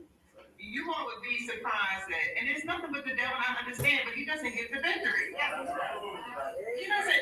He doesn't get my joy. Whenever, even right now, as I'm standing here, I'm in my mind thanking God that my feet don't hurt. Because I came to Charlotte for convocation in 2024 and left the exhibition, and I had to crawl when I got to the Parsons because I could not walk on my feet. And so I am grateful for the They day didn't carry you. don't hurt. What was that again? They didn't carry her. They let her crawl. Let me go back. She said she had to crawl. Hmm. And left the exhibition. exhibition, and I had to crawl when I got to the parsonage because I could not walk on my feet. Interesting. Oh, They said, forget you. I got to go spend some time with my beneficial owner. yeah. Can you see this? Can you visualize this? Now, did she say the parsonage? The parsonage after service. So the second lady was literally crawling I'm about to demote her to the third lady on the and put the floor, beneficial owner as the second. the ground, the sidewalk, around the guards, around the escorts. Where was he at? Dear Addie, I think she said. Yeah. Or is she just flat out lying? That's what it begins to sound like to me. You crawled to the parsonage. This people, we have to begin to see through these things. You have to begin to understand that everything we're hearing is not always true. Mm-hmm. One of our dear friends said there's a fly in the buttermilk, right? My goodness. Something's wrong somewhere. I'm going to go back to that and we'll continue. Solid.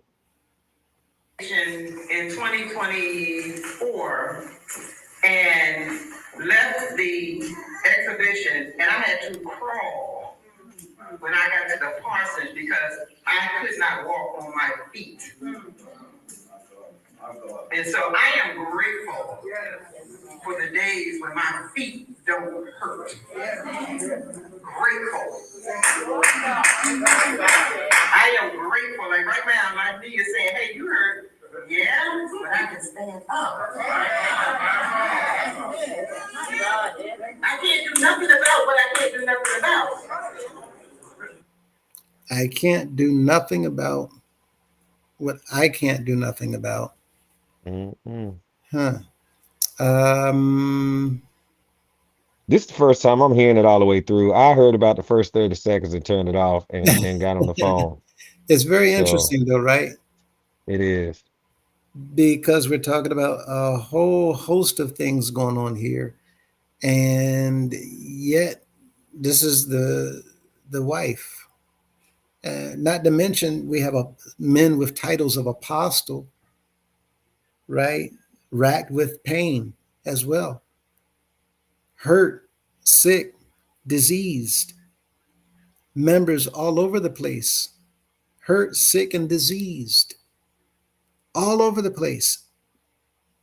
But we're saying thank you for your holy anointed man servant in the land today. Mm-hmm. I recall the Messiah saying something to the effect that those who believe on me, the works that I do, shall they do also. Anybody who knows about the healing or miracles being performed or anything of that nature that the disciples actually did or the Messiah did being done today, please let us know in the comment. Please let us know in the comment. Because there's a lot of things being said, but not a whole lot of things being witnessed. Mm-hmm. Right? Let's continue. Beloved ones, all I'm saying to you all is please appreciate what we have. Don't take it for granted. Don't take any day for granted. Because you could be up to date and down today. Same day, down. Same day, down. And loved ones, if there's, even if you forgot everything else I said, this is something that I have seen in the last, who's counting, 971 days. And that is, we profess to be brothers and sisters. We profess that God is our Father. And yet we don't show love. It's something that I see come from a different perspective. Where's the love? That's right. That's right. Now, she just went from talking about the money and talking about making a withdrawal for her healing to now talking about the love. Mm-hmm. Where is the love? Mm-mm. Anything or?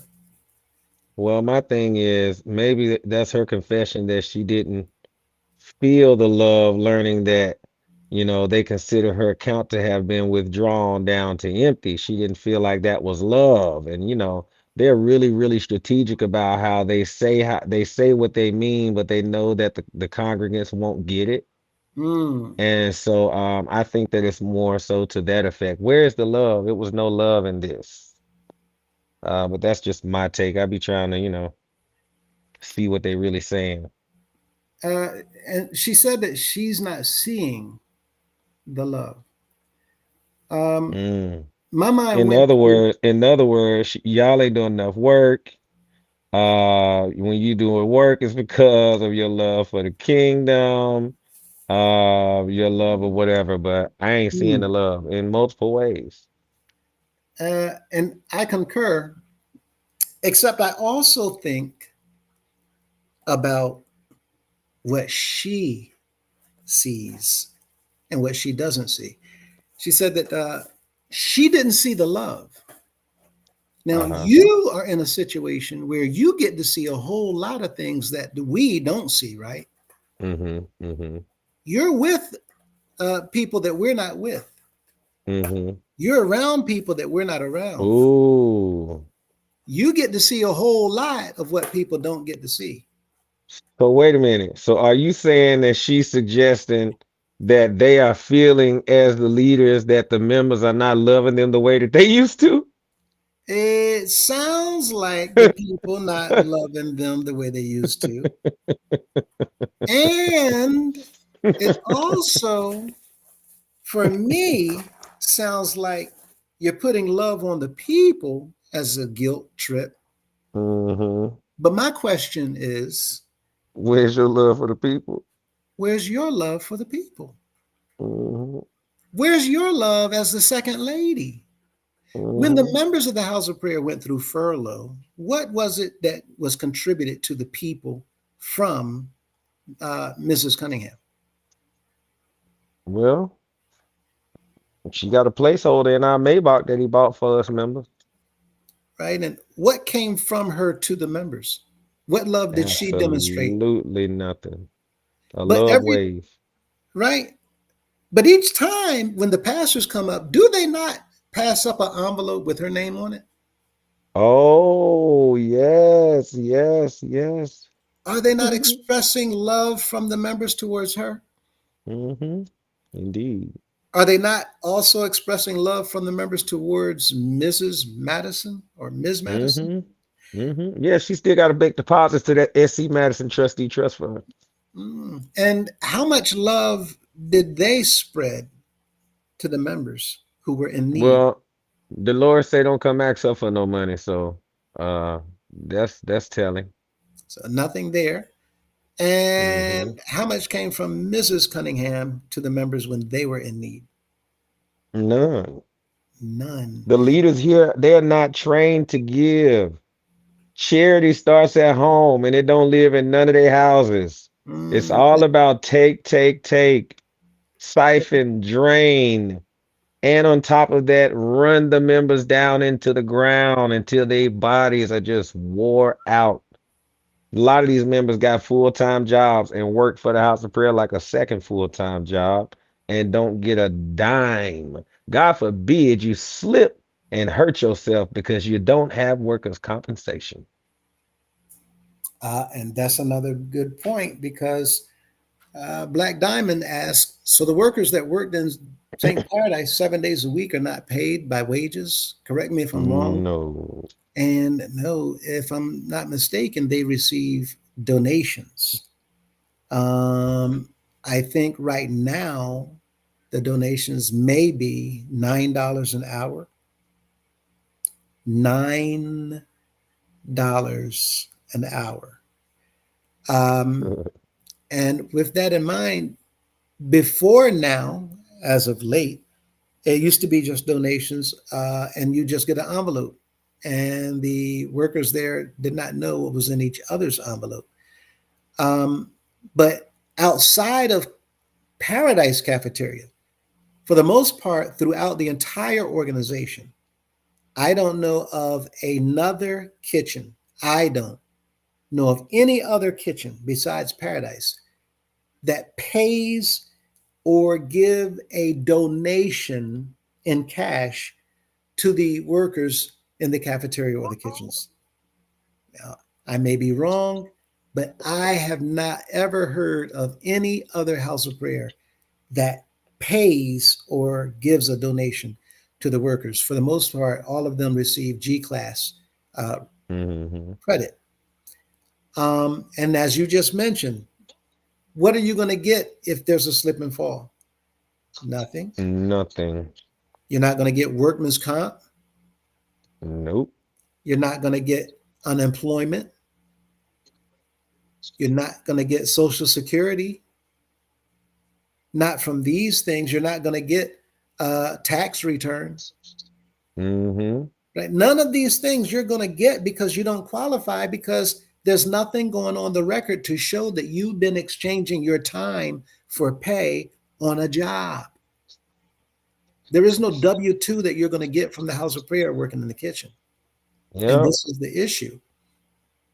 Now, going back to all these people who's working in kitchens and working in other places around the house of prayer, giving their time.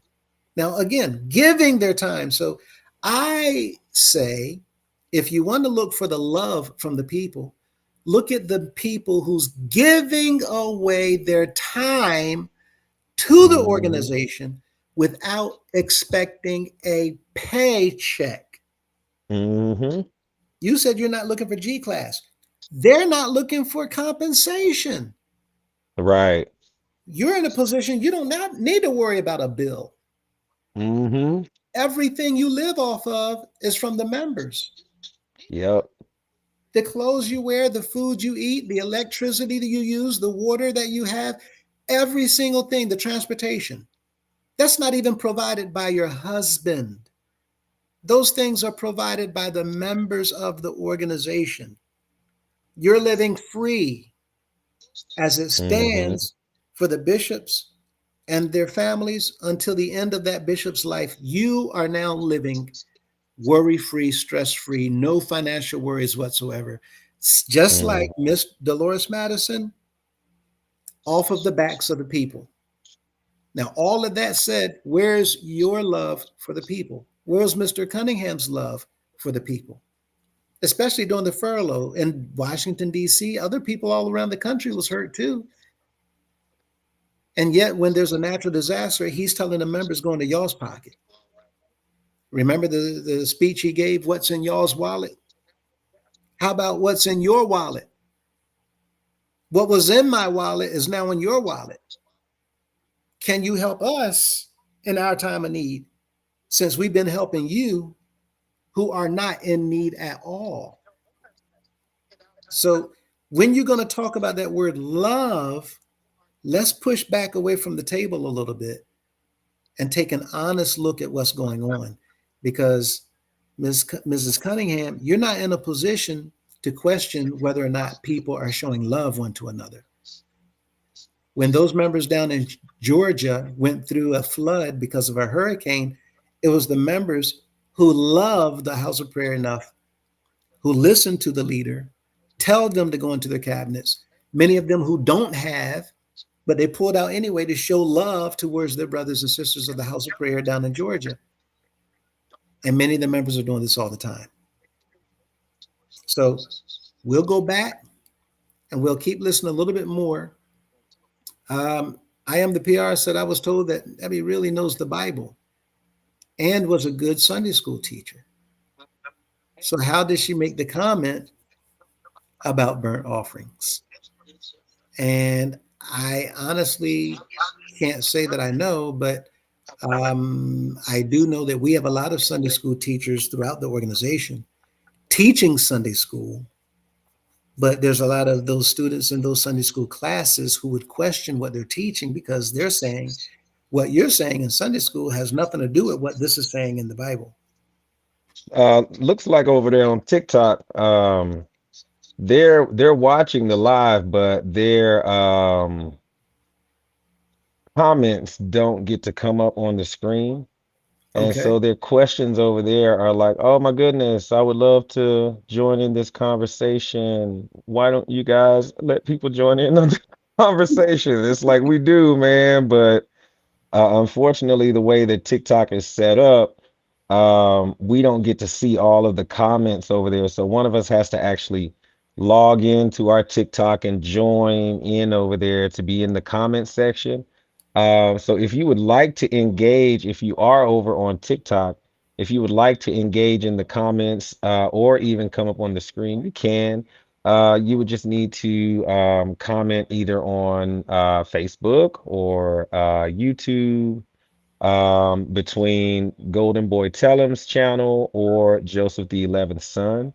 But we are not overlooking you all over on TikTok. It's just that Right. it's already hard. I mean, it was a blessing we found a platform that allowed us to stream, including TikTok. Most Mhm. streamers don't have that ability. But we are able to make sure that the stream is there. We just don't have the ability yet, I'll say, to include y'all's comments over here with everyone else. So if you do want to, comment over there, but it's gonna definitely be better if you want to engage on one of the other platforms. But yeah, we welcome you all to the conversation for sure, definitely. So just wanted to throw that out there for those watchers. Absolutely, 100%. And thank you for that. Hmm. And we're glad that you're enjoying what it is that we're discussing tonight. And if at all possible, um, even if you can reach out to someone else in order to shoot them your comment or your question, and we'll be more than Hmm. glad to respond live. With that said, let's listen in a little bit more. Where is it? Not just when we're up, but when we're down. Let's be more loving. Let's not be so quick for it to be about me. Why can't it be about we? No one should be able to come between us. There used to be Who's coming between them? I think she's talking about probably myself or my channel and yours as well. I'm pretty certain that she is speaking about the fact that I'm speaking loudly and the people are hearing, and same as you. Yeah, my toe hurt when she said that. And it caught my attention, and nobody's nearby to step on my toe, but certainly Hmm. felt like it. Hmm. Um, Yeah. and there may be a few other comments that she's about to make, and you might feel your toe hurt too in a little bit. Just Oh in case, Lord. let me know if it does, and we'll stop it again and listen to some more comments about her comments. But here we go. Indeed. think about it. I remember when I was young, family, nobody talked about your family. That's right. Oh. Your family. Yeah, Oh. Show more love. yeah. I travel and I see things. What we Oh, thinking? she mad because I drug her husband. Oh, She mad because he got drugged for filth and he deserved it. we what was that song back in I think the late 70s? We are family. Mm-hmm. Something, something, something in me. Right, I got all my sisters or something like that with me. Right. This is a plea. This is a plea to the people. And Yep. again, it sounds so much like a skit, like you know what you came to do, right? Mm-hmm. And you know that this recording is going to go out, but Mm-hmm. it's to support, to rile the Mm-hmm. troops, get back on board. Come on, y'all. What are you doing? You're supposed to be for my husband. Why you Yep. dialing on my husband? Yep. Yep. Uh, let's see here. Even your family. So let's show more love. I travel and I see things, and even I've had people come to me about people, and I put it back on them. I don't want to hear nothing about nothing, because I got one goal, and that's to get to heaven. And I don't want. Mm. We call this part tampering. Mm. When you are in a position of influence, Mm. especially being a family member of an Mm. individual who has a position of authority Mm. over a large group of people, Mm. the very worst thing you can do, Not the best. not the best, Mm. the worst thing you can do is to come out and make any comment on anything that you Mm. feel that that person in that position is going through negatively. Mm. It's even a problem sometimes positively, but definitely negatively. Mm. And this is why we've heard so many times a pastor's wife is a difficult job. They have to sit there knowing that people are going to talk about their husband. They're going to complain about their husband. They're going to sometimes poke fun at their husband. They're going to make jokes about their husband. But it's not so much people have a problem with your husband, but sometimes people have a problem with how your husband talk to people. Sometimes people have Mm. a problem with how your husband act around people.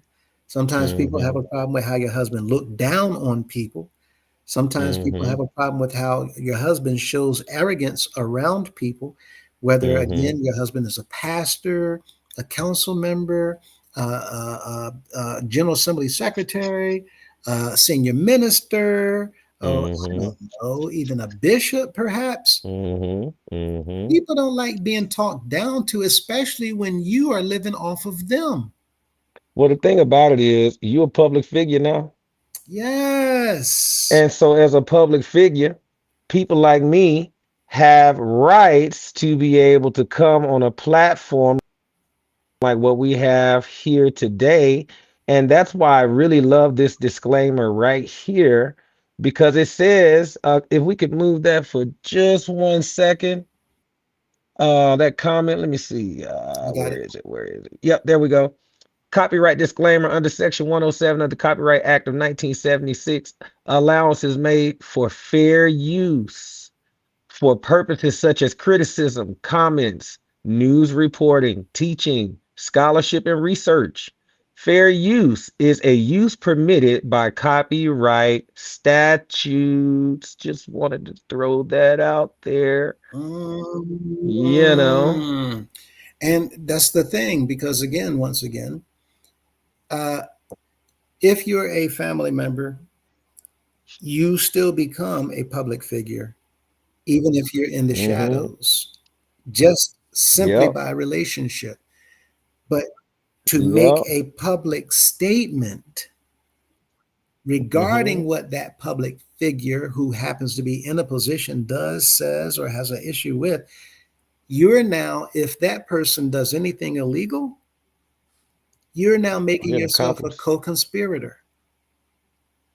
When you go to tell people to Mm. do anything to support that person, or to do anything to go against people who's trying to bring that person forward, you're now a co-conspirator.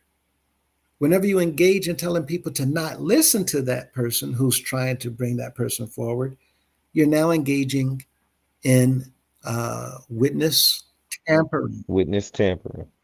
These are very strong penalties for very severe activities that are criminal. And so when we come on, it is to help everybody to understand what's going on and not to blast anyone. It is to expose anyone, not to make fun of, but to call out. And the problem is that they've been blocking our attempts to call them out for years and decades. And anybody getting upset with anybody trying to call them out is on the wrong side.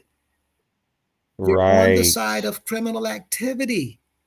And if you get involved, you will make yourself a co-conspirator and a person who's witness tampering. And there will be severe penalties when you do that, and the government brings charges against you. So what we're encouraging for the wife, the children, other family members, sit back at any point in time. If you're related to somebody in a position, not do anything or say anything. Do not get involved. That is not just best for you, but it's best for them. You can mess up and make things worse for them, but not only that, you will make things worse for yourself because you can be hit with those penalties and also share some prison time for yourself as well. Is this the one right here? Federal witness tampering right here, Absolutely. 18 U.S. Specialty Code 1512. If the whistleblower was attempting to report federal crimes such as IRS tax fraud, mail fraud, or wire fraud, the minister's actions triggers federal jurisdiction. Actively coordinating to block, alter, or suppress a whistleblower's testimony or evidence carries federal prison time of up to 20 years. Yes. And when you do that unknowingly, it does not make a difference whatsoever. They don't Nope. care. Ignorance of the Yes, law. sir. It's just not, it's not an excuse to Yes, break it. sir. So So, family members, matter of fact, didn't we talk about that too, pertaining to the ministers and the elders and the councilmen? When y'all make those statements, when you get up and preach or get up in front of the people and make these statements about not listening to people, calling them crazy and doing whatever you can to dissuade them from paying attention to whatever their message is, you're actually obstructing justice. And that's another criminal, right? All these. I think I got a slide on it. Oh, yeah, I'm sure. We covered this the other night, and if you have it available, I'm gonna pull it up. As a matter of fact, What you that remember last what one you number just it put was? up, that one should have obstruction too, because those are along the same charges. Yep, obstruction of justice. Yeah. So again, whenever this happens, whenever you do this, you're putting yourself in a position to where you will, not you can, but you will get hit with charges because of the fact that you're not aware of what it is that you're doing. So this is criminal liability because it's criminal actions that you're involving yourself in. So under Washington, D.C. So check, can I read go that? for it. Right here under obstruction of justice, DC Code 22-722. I'm only gonna read the highlighted parts. If the ministers use, actually, I'm just read it off: physical intimidation, threats of termination, or the important part here that we're talking about, spiritual coercion to silence the whistleblower or block members from speaking at the General Assembly, they can face up to 3 years in prison per count. Every single time it happens. And it doesn't have to be the General Assembly, right? It can be inside of a service. It can be in a cafeteria. It can be in a group meeting. It can be outside on the grounds, a phone call, a text. If you do anything, you're putting yourself in a position to be charged. And if found guilty on each count, this is what you're looking at. Up to 3 years. This Mm-hmm. is serious, people.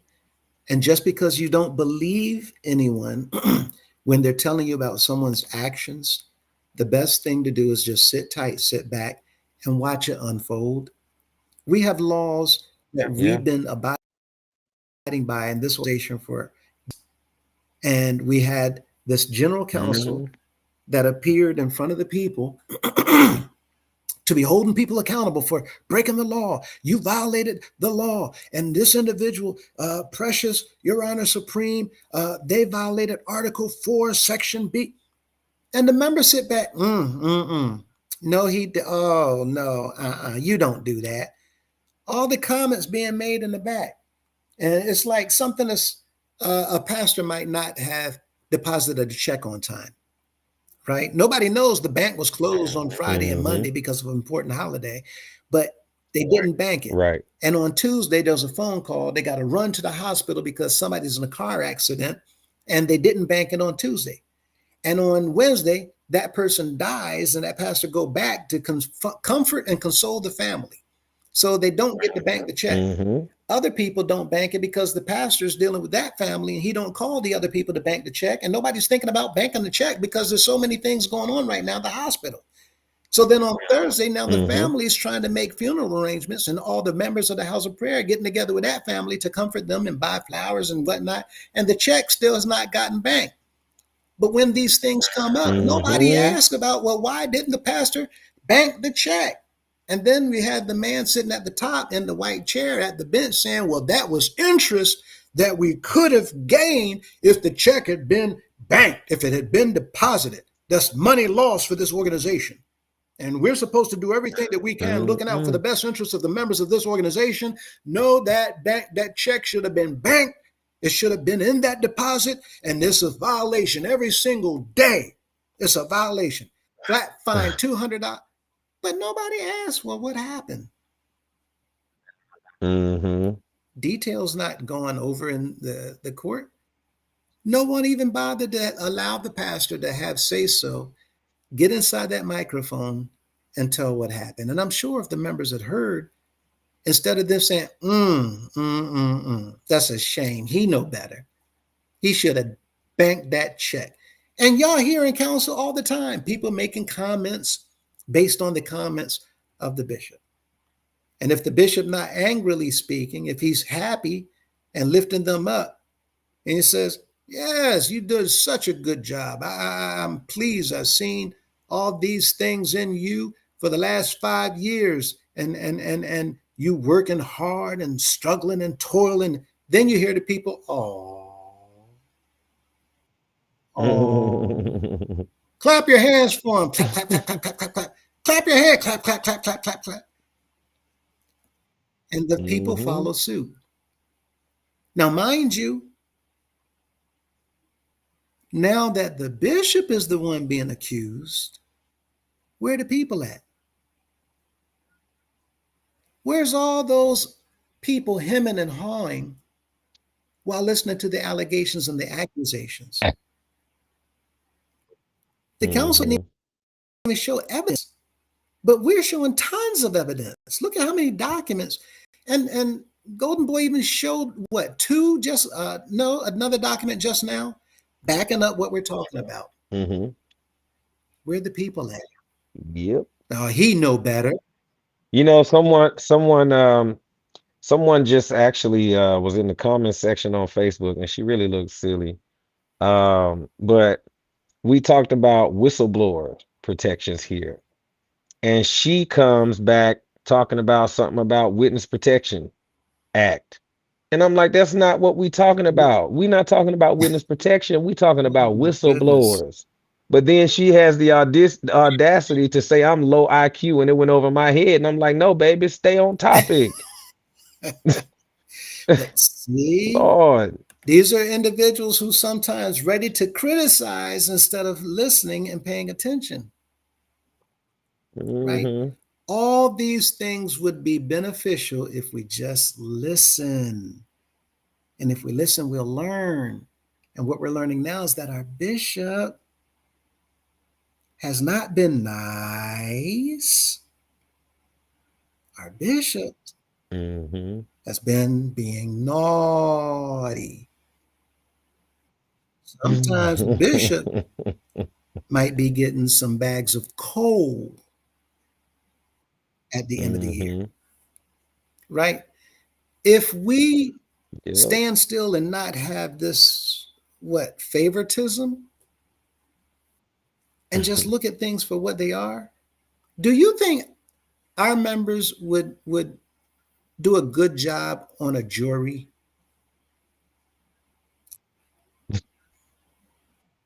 Who's the doggone Right, defendant? that part. And I was going to go there next. You know, If it's, I mean, go because ahead. you know, if it's someone that they are enamored by, they don't care what you do. As a matter of fact, oh, I'm not even gonna say it. We have some things to go over on tomorrow in this realm right here. In this, yeah. Mm-hmm. Mm, Yeah. right. And what Mm. we're talking about is how we have favoritism. Yes. I mean, there are leaders right now that that have an affinity for minors, and they are assistant pastors. You know, I mean, you have birthed children with minors, and you're an assistant pastor in the house of prayer, and apparently just got caught in the elevator fondling Oh, a detour, lady, detour, detour. Yeah. sorry, abusing a lady against her will. So, yeah, those are the types of things that we deal with in this Yeah. organization, and this just Yeah. happened, you know. So, And you and know, members, some of these things are very sensitive, we know.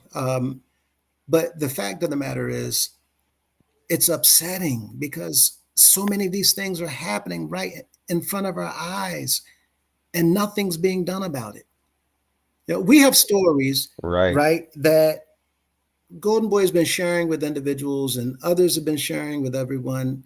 And there's some stories that we have yet to tell because they're so disturbing. It's so disturbing. We're trying not to just go so far out there that people, what are y'all doing? What are you doing? We're trying to wake you up. That's what we're doing. While people sitting there in services watching a felony take place, yeah, right? And people didn't know that while you're sitting there paying attention to the choir, listening to the band, shouting to the music, clapping your hands, tapping your feet, beating the tambourine, or looking at whoever's sitting up on that platform, there's a man with the title of apostle who happens to be an honored man above the organization, sitting on the highest ecclesiastical body out in the stairwell somewhere. And no one knows that they're traumatizing a sister during a service with members less than 100 feet away. We have stories like this all over the place.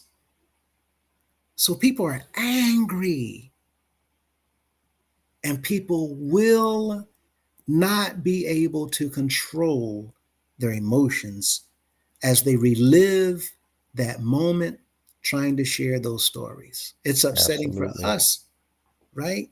To even talk about it.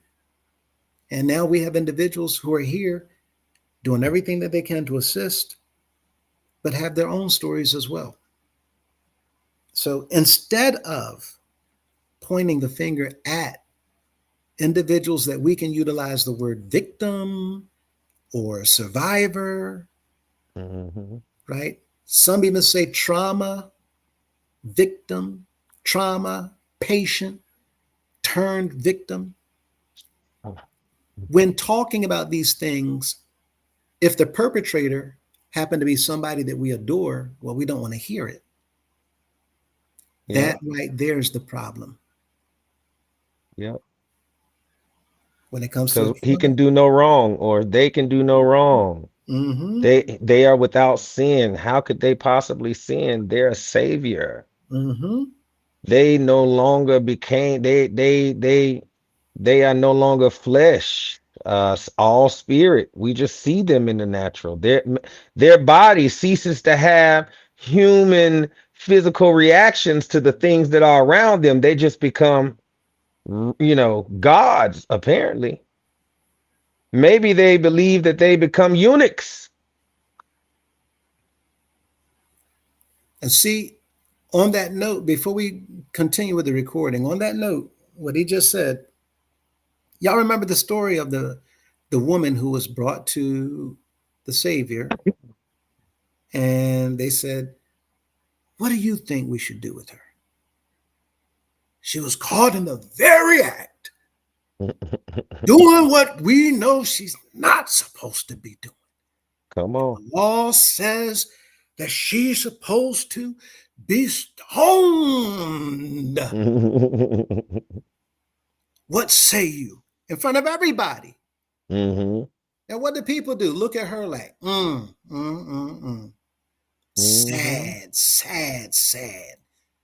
And most of the time, whenever I heard that story growing up, I thought, oh, that's bad. Such a shame. Until later, I gave it some thought. Spirit reveal, open up. Wait a minute. The Savior didn't jump at her.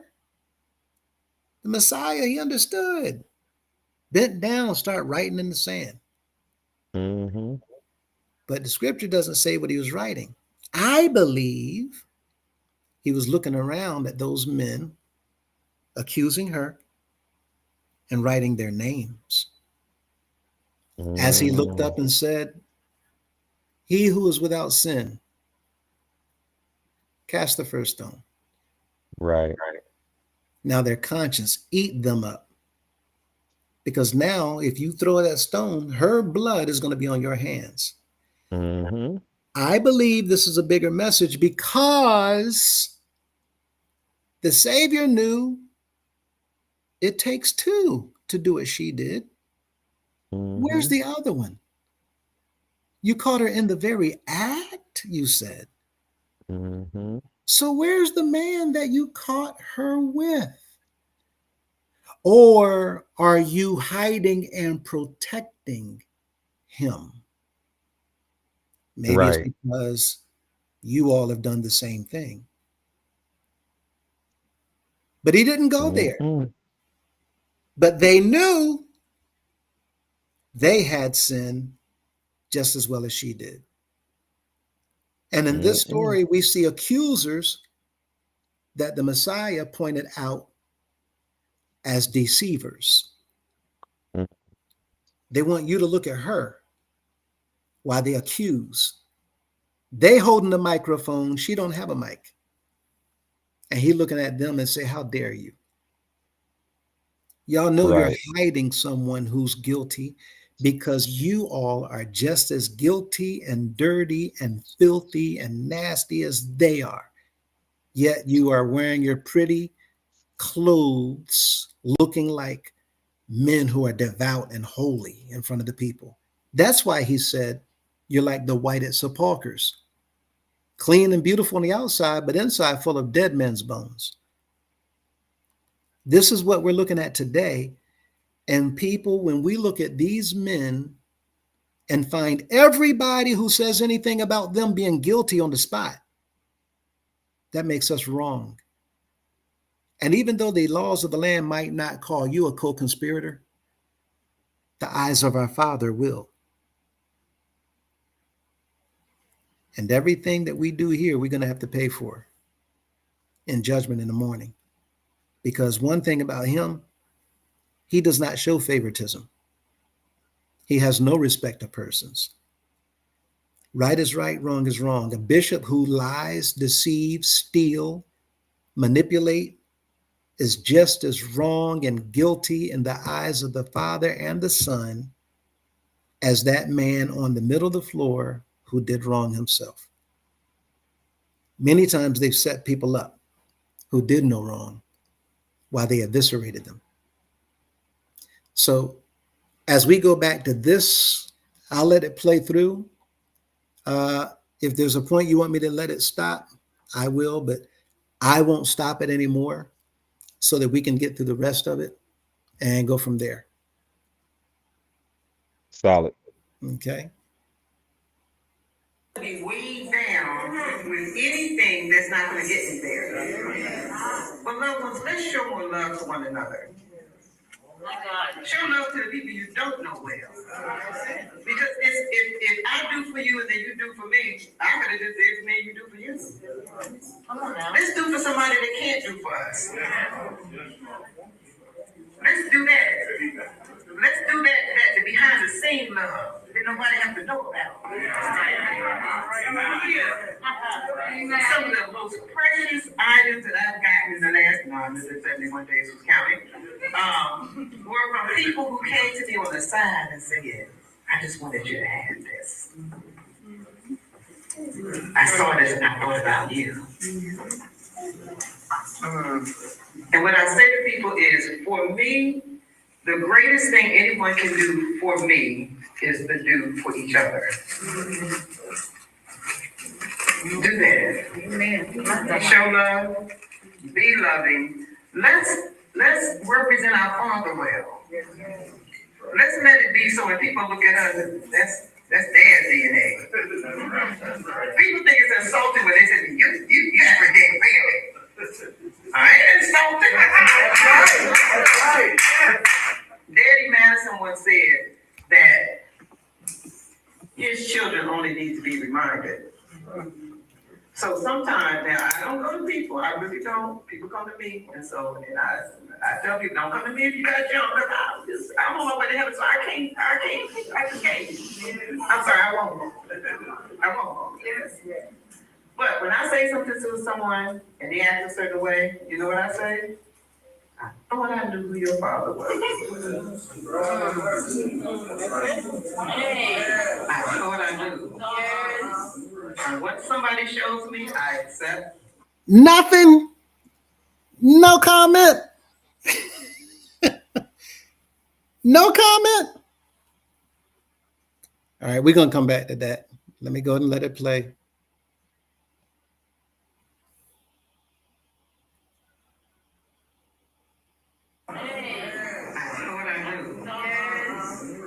Somebody shows me, I accept that that's who their father is, and I don't expect anything different. So let's show love. Let's be loving one to another, and let's show love even when our friends aren't around. Amen. Even when we're around our enemy. Some of the people I've done the most for are people I know don't like me. I had people say to me, how can you do? No, she don't. I'm trying to get to heaven. What if I work up in glory and they say it's next to me? I don't know what kind of forgiveness they're asking for. Beloved ones, but again, I enjoy being here tonight, and Elder Rodney is a wonderful person. My earliest memory of Elder Rodney, and it touches my heart every time I think about it. He was at God's White House. He hadn't been there long. He was a young man. And he asked me a question one time that he will never ask me again. But I was standing outside of the sanctuary. They were having a program, and it was crowded. And he saw me, and he went in the kitchen and got a chair for me. I wasn't the pastor's wife of God's White House. He was just a young man that saw a slightly older woman standing, and he went and got a chair for me. And he will never know how much that meant to me. And that's been a good 40 years ago. But I remember it like it was yesterday. Because sometimes that one good deed that your brother and sister does for you, when you're going through something, when other people might be giving you a hard time, you can remember, but you know what? That one good deed, there is a good person. Let's all be that good person. Thank you.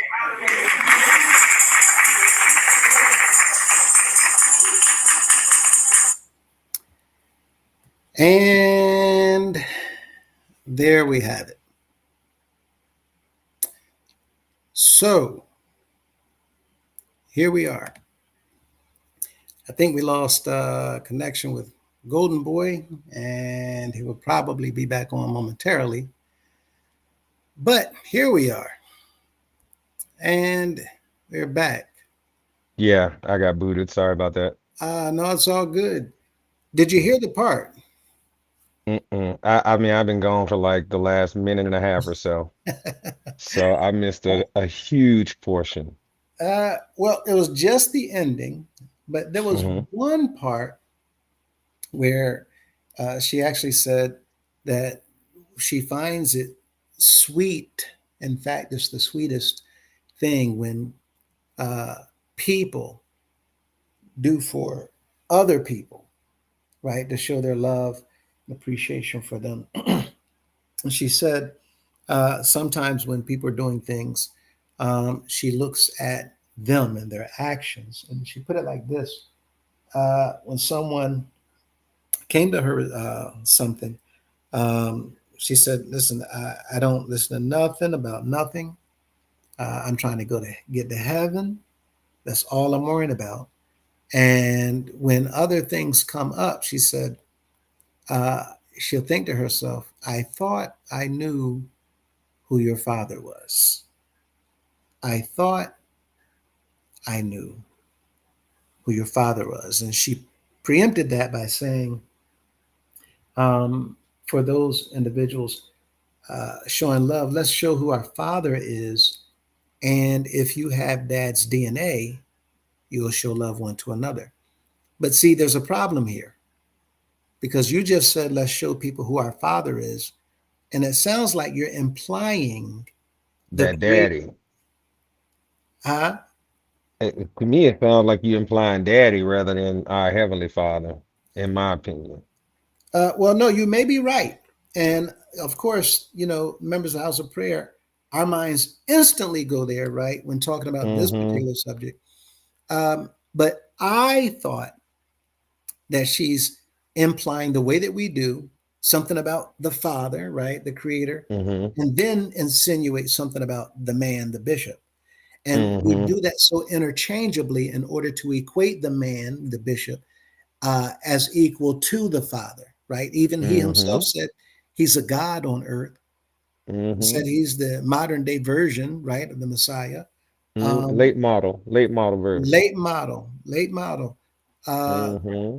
and with that in mind, um, so let's show people who our Father is. But then, if we have Dad's DNA, right, sliding different things in there to put him on people's mind, even as House of Prayer women. I don't have his DNA, Hmm. right? And in fact, let's take it to the scripture. How many of the followers of the disciples had any of their DNA?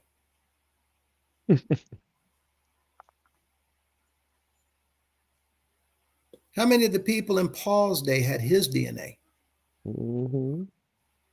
And see, the problem with this is Paul was on the scene at the same time of the other disciples.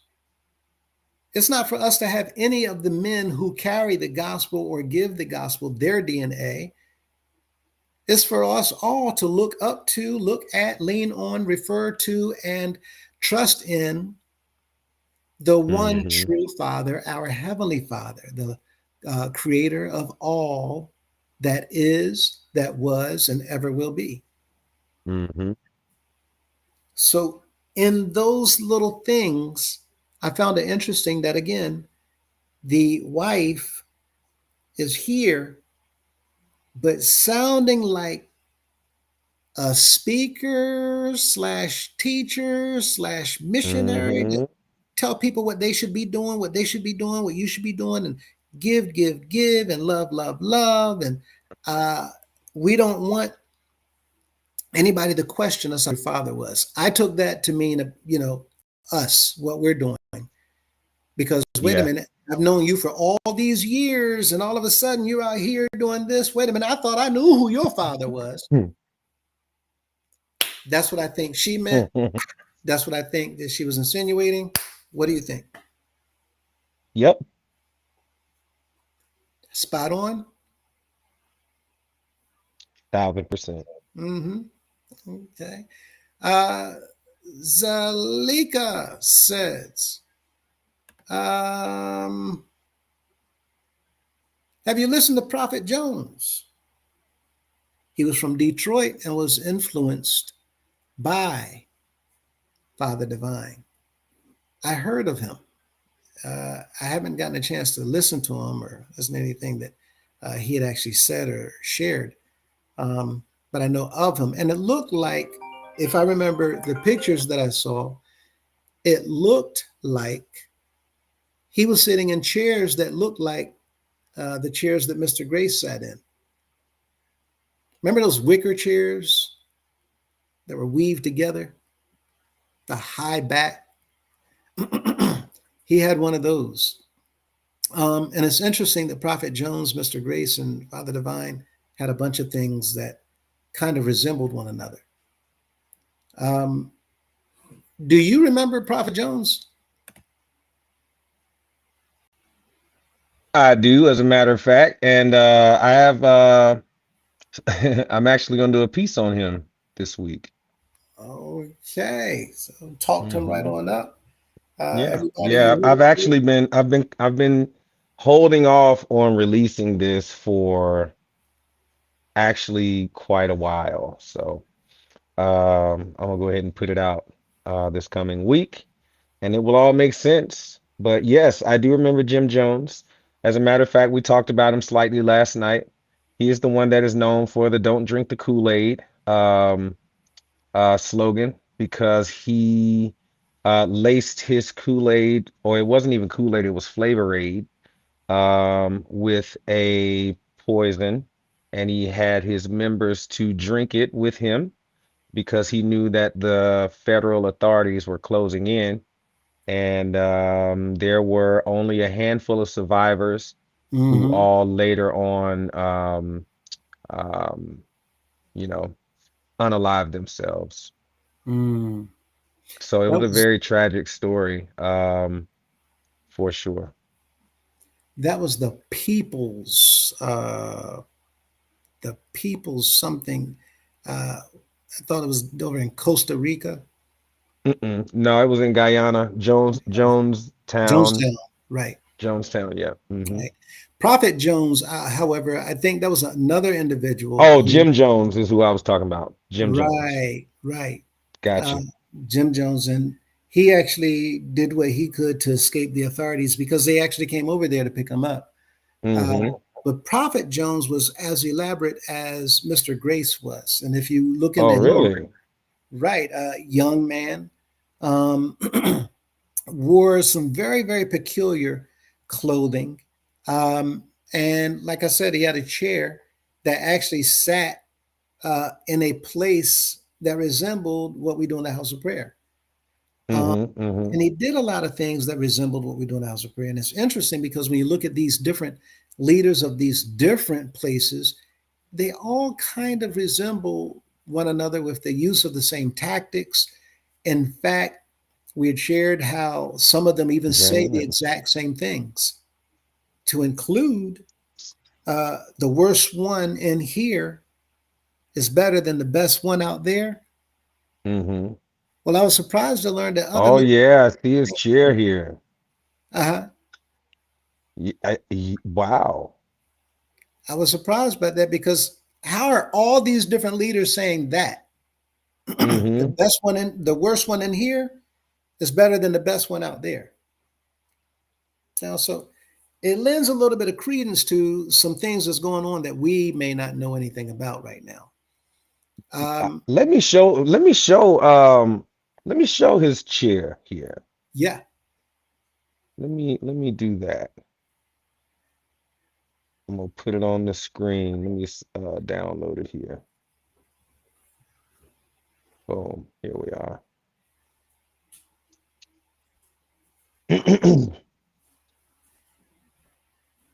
All right, it's uploading now. okay.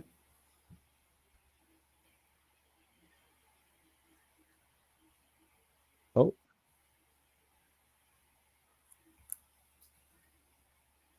hold on. My bad. Yes, I sir. thought it was. Here he is. All right, I got the picture. Boom. He got a lot of pictures, but this throne here is what's actually I'll just screenshot all of them Okay. and I'll share this one. He was out of Detroit, and yeah, he you can tell he's probably a flamboyant preacher just in the throne that he's chosen, Right. and it does actually put you in the mind of how's a prayer, to be honest. Here you go. Boom. Crazy when you Sure. see it. Yeah. This is just the Google search with all of the pictures that come up of him, and you'll see the elaborate throne here as well on the right there.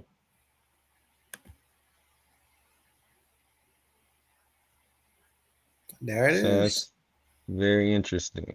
And Mm-hmm. that's just one of them. So And yeah. let me let you all see the bottom. Uh, can you put that up again? I think I just took it off by Yeah. mistake. Oh Okay. no, that was me. My bad. My bad. No problem. Um, and let me move this at the bottom. Oh, the ticker. Yes. I got you. Okay.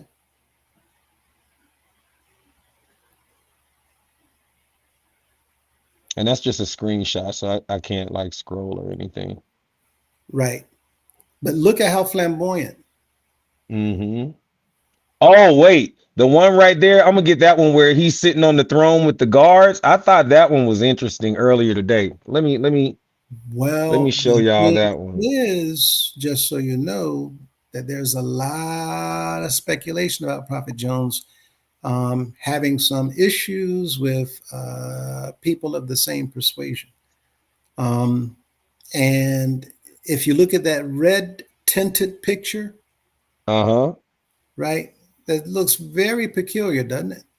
It does. It does. It Right. does. It He took a does. lot of pictures in things like that. The one right below it with the white, right? People would Mm-hmm. be Oh, drawn that's a video. mhm. And look at the one beside it to the left, right? The silk clothing. It's just a lot of things was very, very peculiar and kind of stuck out and stood out and just looked out all kinds of ways out. And the people took notice of it and they spoke about it, they talked about it, but nothing ever came out about it to my knowledge. But it's just very, very peculiar.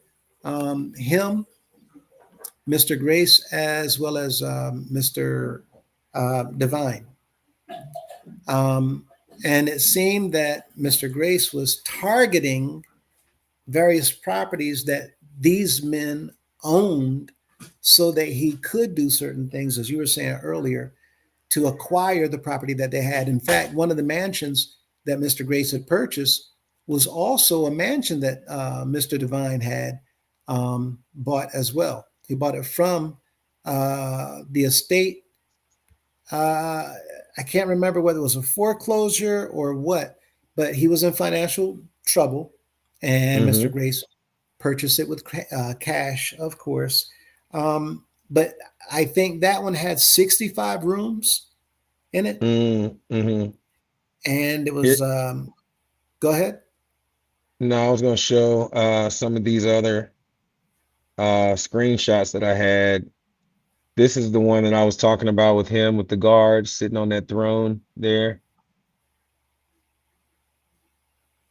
And I was scrolling down there on the right, and this is the last one that I have. I thought that was interesting there. I guess they're doing like a march while he's preaching or something. So looks It kind of like a looks love like us. march. Yeah, it Exactly. does. Mm-hmm. How interesting is it that we have so many similarities between these other places, Mm-hmm. right?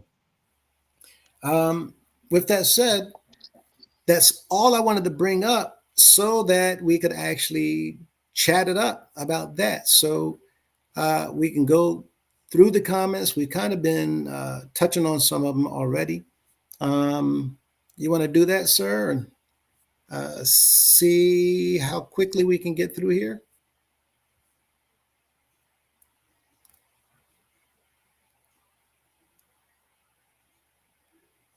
Let's see, we have,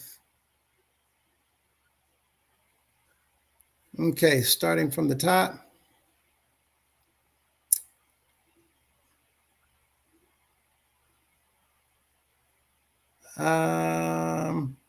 Okay, we'd covered this. Charmaine, do you really think they're going to tell you when they're coming? And we were saying no.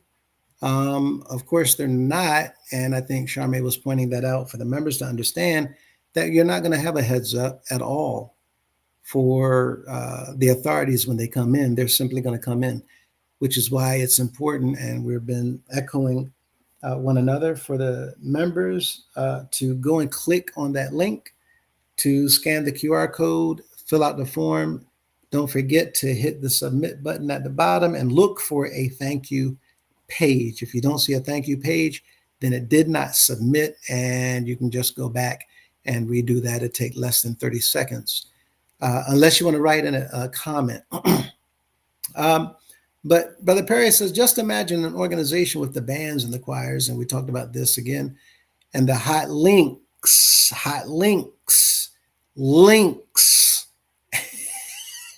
and the Wilhelmina punches, and the fellowships and the marching band, however, without the garbage.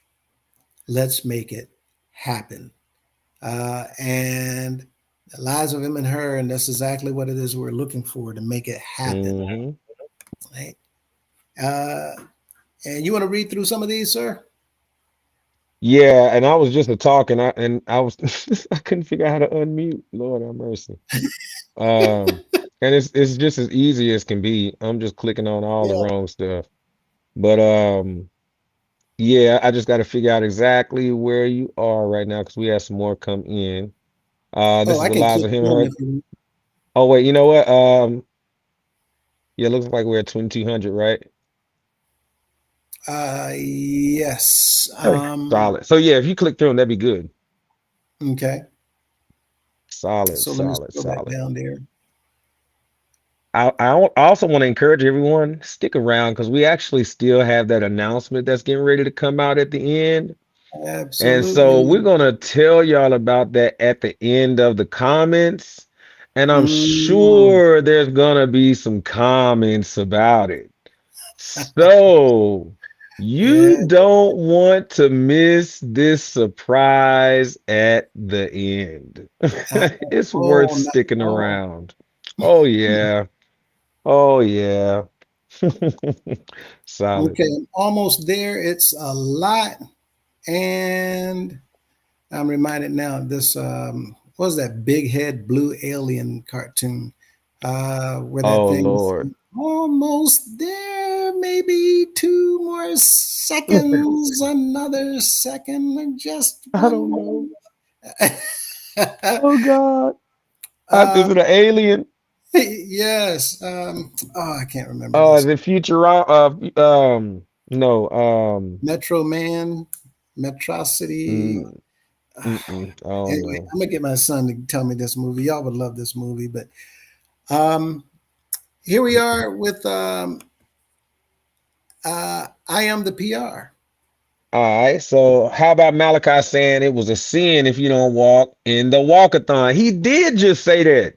Yeah, that's a great point to bring up because he's a family member and he's rallying in the same way, just at a totally different house. Yes, so to me, it suggests that it is a family of like all hands on deck. It's an effort that everyone is engaged in order to counter something that is uncomfortable to them. Yeah. What was that about? I think that was in Anacostia. Maybe Anacostia. It sure was at John Taylor's. John Taylor. Yeah. That was last week, and just a message, for the individuals who might not have obeyed the orders or followed the program of his father. Yeah, because now you might be going to hell. And now do you have to come to the bishop and ask for forgiveness, or are you allowed to pray at home in your free time and he forgive you? And some probably just wanted to walk around the block because it's their block, and some people like to walk, and they probably wanted to avoid paying a $25 registration fee just for walking around the block. Hmm. $50 if you're a pastor or elder. In fact, it was said, I hope that you paid your registration fee. Uh-huh.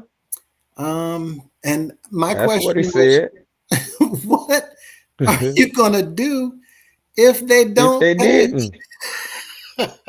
Well, you know what they're gonna do. Matter of fact, let me tell you what they're gonna do, Brother Lewis. You want me to tell you what they're gonna do? Uh, Let's find out exactly what they're gonna do if you don't pay them their $25. Let's see what the auxiliary bylaws say. woo, lock them up, lock them up. All right, so right on over. Can I pull that out the way right quick? Let me see. Yeah, I Here we got are. you. Down here in Article 4, Section B, it says anyone who has been fined must pay his or her fine or go to jail and post a bond. He or she has the privilege, it's a privilege of Mm-hmm. attaining a unlicensed lawyer to appeal the case to the Supreme Court. Wow. Mm, going Wow. to jail in the Wow. house of prayer, where you're Did you coming. know that? Did you know that there's a policy and that might be what Malachi was alluding to? Like, hey, if you sinning, you ain't paying my $25 per member. I might send one of the guards to lock your tail up, take them mop buckets out that closet, and stick you in there and put a guard outside until you done made arrangements for your bond. Matter of fact, he said that they would be checking on it. The council would be checking on it when they come to Oh, your state for convocation, right? sounds like a threat. Yeah, these things I tell y'all that people do not understand is being documented. And if it does not line up with the laws of the land, we're going to be having some problems. Mm-hmm. And we talked about that word earlier, felony. But many Mm-hmm. people, when I applied felony to certain things taking place outside, I did not intentionally draw attention to the other felony taking place. As little girls wave fans in their hands at the CEO, we showed online the other night that is a felony. The girls in the dresses, the shoe shine Mm-hmm. boys, the altar boys Mm-hmm. on platforms. And again, our purpose for doing all of this is to show the members what position you're putting yourself in when you don't know the law. I did this for 40 plus Absolutely. years. I too was subjecting myself to penalties for criminal activity that I did not know was criminal because I'm just following my spiritual father that I was indoctrinated to believe was my spiritual father, who, after Mm-hmm. all, is not my spiritual father. Right. Right. And we have all these members all over the place, this literally co signing for criminal Mm-hmm. activity, and you don't know that you're committing crimes. Turns Yep. out most everything in every service, and even going to and from the services, is a crime, believe it or not. Mm-hmm. I didn't even go here, Golden Boy, but um, Mm-hmm. what do you think about pastors' offering being collected on a weekly basis also being a crime? I mean, it's one of those things where it is what it is. And on top of that, really the pastors have figured out the they figured out how the bishop is doing it. So they're doing it themselves. They're just rinsing and repeating. They're doing the exact same thing. They're taking out funds that are undocumented, more than likely cash, Right. and they don't have to tell anybody anything. That part. It doesn't matter when, it doesn't matter where. And if you even do an anniversary, and at the end of that night, the secretary takes out that pastor's tithes, right, and give it to that Mm-hmm. man. That man walks out of that building with it. That man has just committed a crime. And every single pastor Yep. organization has done it. I myself have done it. And I Mm-hmm. did not think about it at the time, and I should have, because I was trained Mm-hmm. to do taxes. And this is why it's a crime, because you're Mm-hmm. supposed to allow that money to be deposited into the accounts of the house of prayer. It will be documented, deposited, accounted for. And instead of taking that cash, you're supposed to have the secretary write you a check from the house of prayer Mm-hmm. so that you can cash that check. Now your offering has been accounted for, and you can now do your taxes as a result of that booked income statement, Mm-hmm. or you can have it go through a W 2 while they take out taxes themselves. And this is what the House of Prayer has not done at all, putting us again in a situation with the law, just like every single thing else. People, Absolutely. we need to wake up. If Uh, you understand that what we are saying makes sense, and if you want to unite with the members that have already pledged to make sure that they are going to be around when the outside governing agencies come in, go ahead and scan that QR code so that we can make sure that we have all of you fully assembled, ready to take the reins from the outside governing agencies to show them, hey, we will not stand for you dissolving our organization, and we are willing to work together to make sure that we are in compliance with the laws of the land. If that is now your sentiment, then go ahead and give that QR code there a scan and make sure that you partner with the members who you already know and are affiliated with and love and spend time with all the time. You're going to be right there doing it with the same people sitting next to you every single Sunday. So you all might as well fix it. right. And listen, I got a uh, message here from Zalika. Mm-hmm. Hey, my parents went to visit his church, talking about Prophet Jones. And Mm. he was something else. And I think that's a confirmation because, again, we saw pictures that Golden Boy had posted to show us how flamboyantly dressed he was. I can't Mm-hmm. imagine how he spoke, right? If you were there to Right. actually see him in person. Mm-hmm. Um, Someone else says, R. Smith, Madam did travel in North Carolina to different houses awarding individuals for their works in G class at Mm. that time. And I didn't know that. That was interesting. I actually went to her birthday uh, program. It was a program there in 6th and M Street where they honored her for her birthday celebration. Our first time being in our band, rather. Incidentally, that Mr. Cunningham actually assembled. I'd attended the house of prayer that he had come up with there in Salisbury, Maryland. We were there to see Mrs. Cunningham when she would make her way down with her father, Apostle Ray Crow, our pastor, of whom I took my hat off and honored him because that man really stood up for what's right. And he would very much disapprove of so very many things that if he were here today to see, he would not only disapprove of it, but he would adamantly speak out loudly and clearly about those things. Apostle Ray Crow was a man who, when he realized as a pastor that you did something wrong, you broke the law, in a house meeting, you had to come before the congregation and confess your faults Come on. and tell your story in front of everybody. If you had broken any of Mm-hmm. those laws as an elder, he would sit you down and make sure that you went before the house and also apologize for whatever that deed was, because the man quite simply believed in the fact that if you're going to be an example before these people, you better make sure that you are an example before these people. And that is what I tilt my hat off to him for, because of the man that he was, the man that I saw when it came to the company of Apostle Chandler, Apostle Robert Chandler out of Washington, D.C., him and his lovely wife, we saw as very highly esteemed individuals who literally walked before the people in the holiness that they proclaimed. I talked about Apostle Matt, James Matt, and his wife, missionary Christina Matt. Love them dearly. The same thing. They walked before the people. And in fact, it was them two that was knocking on doors in our neighborhood that witnessed to my mother that happened to cause her to go and visit the house of prayer that Sunday.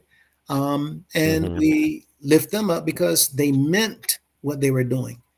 Indoctrinated, yes, just like us, indoctrinated. But one thing about indoctrinated people, they really do believe from the bottom of their heart in what they're doing. Absolutely.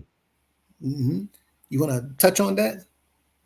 Well, it's just that, like, because I just said this the other night, for the amount of dedication that House of Prayer members have, House of Prayer members can be the perfect example of how to have a real relationship with the Son of our Heavenly Father, the Messiah, and Yeshua. And so if we could take that same energy and apply it to the love of Christ and apply, having that relationship where he lives in our hearts, Holy Spirit resides on the inside of us, we might actually have a perfect church. You know what I mean? So yeah. Gotta walk it. Can't just talk it, right? Absolutely. Yes, sir. Absolutely. Not looking for hearers only, but doers of the word. And I had gotten another message here.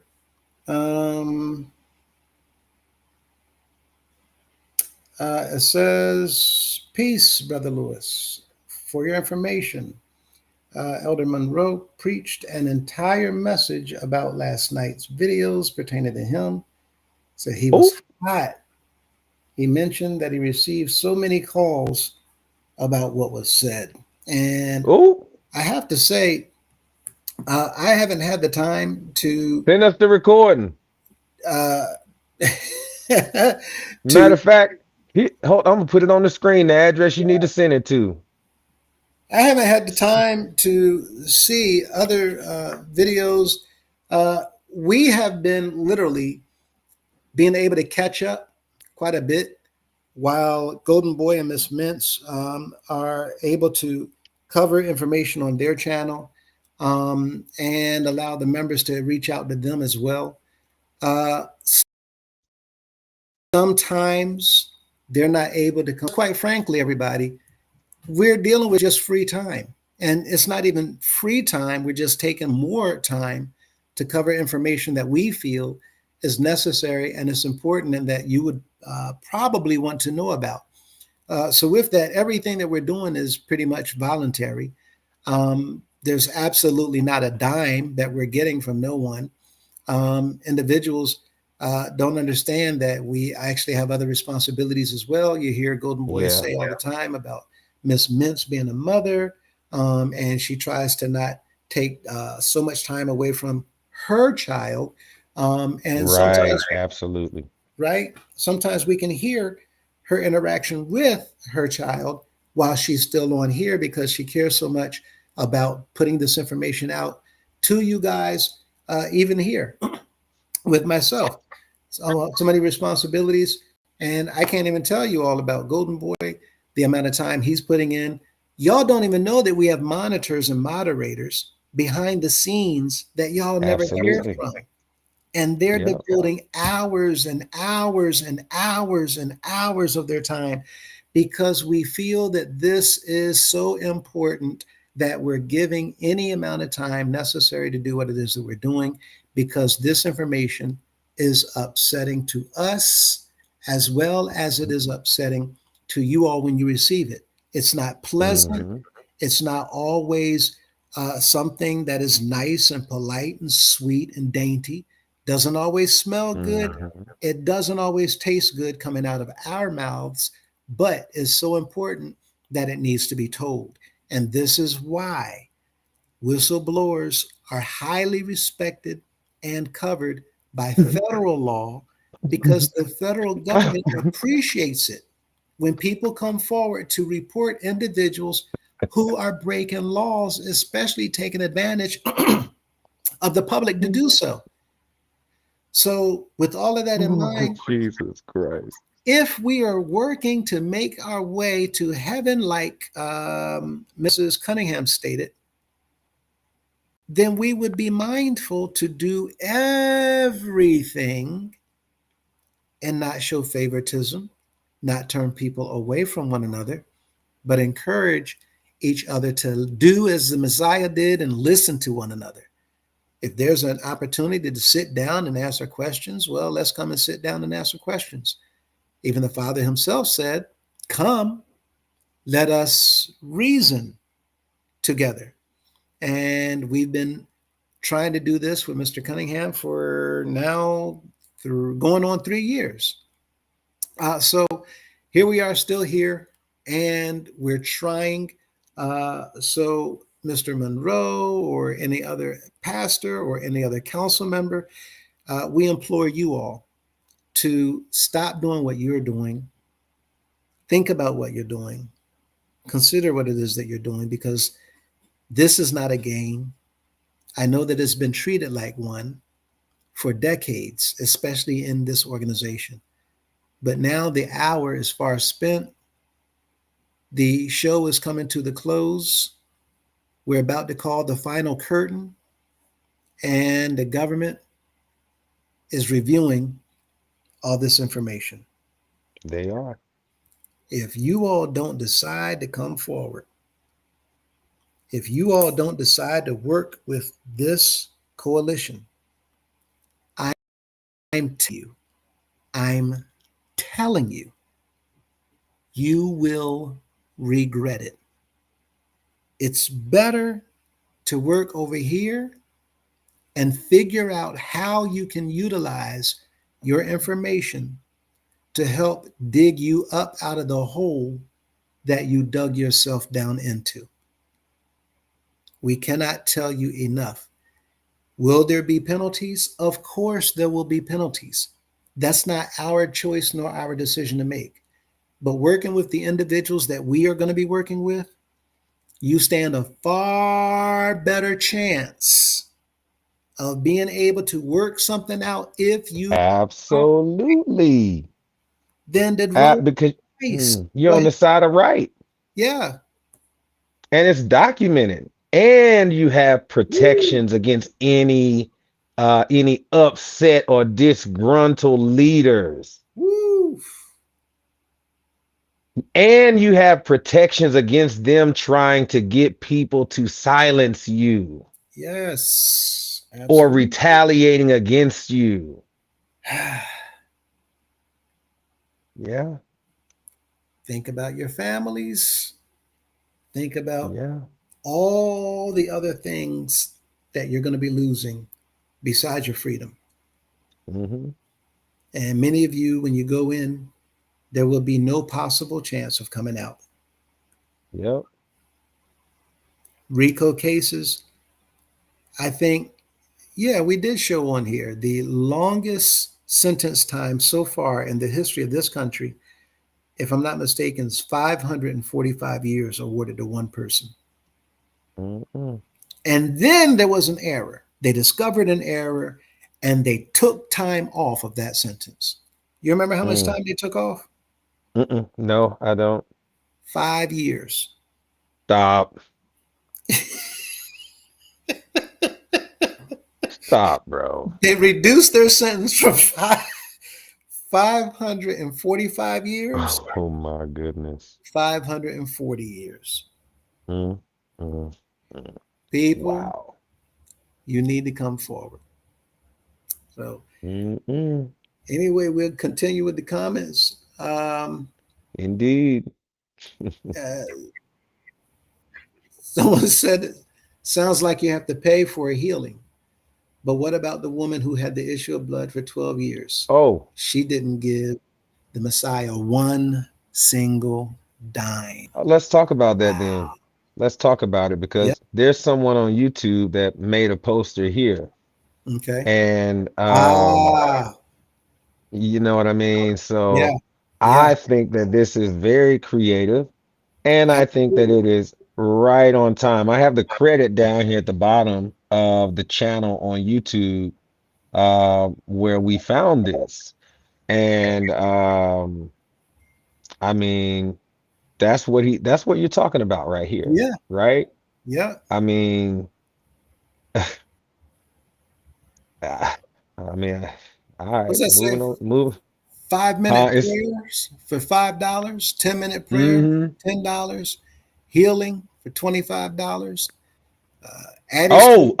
hold on. Wait a minute now. They might be on to something. You see it? You give me $25, I'm gonna heal you by making you walk around the sanctuary. Uh-oh. That was a little Eh, prophetic there, wasn't it? yeah, it was concerned about my children's health, right? Mm, mm, mm, Mm. mm, The premium's blessing. Premium from Daddy's Club is subscription, $5,000 per year. mm-hmm. Isn't that the price now to walk down that red carpet?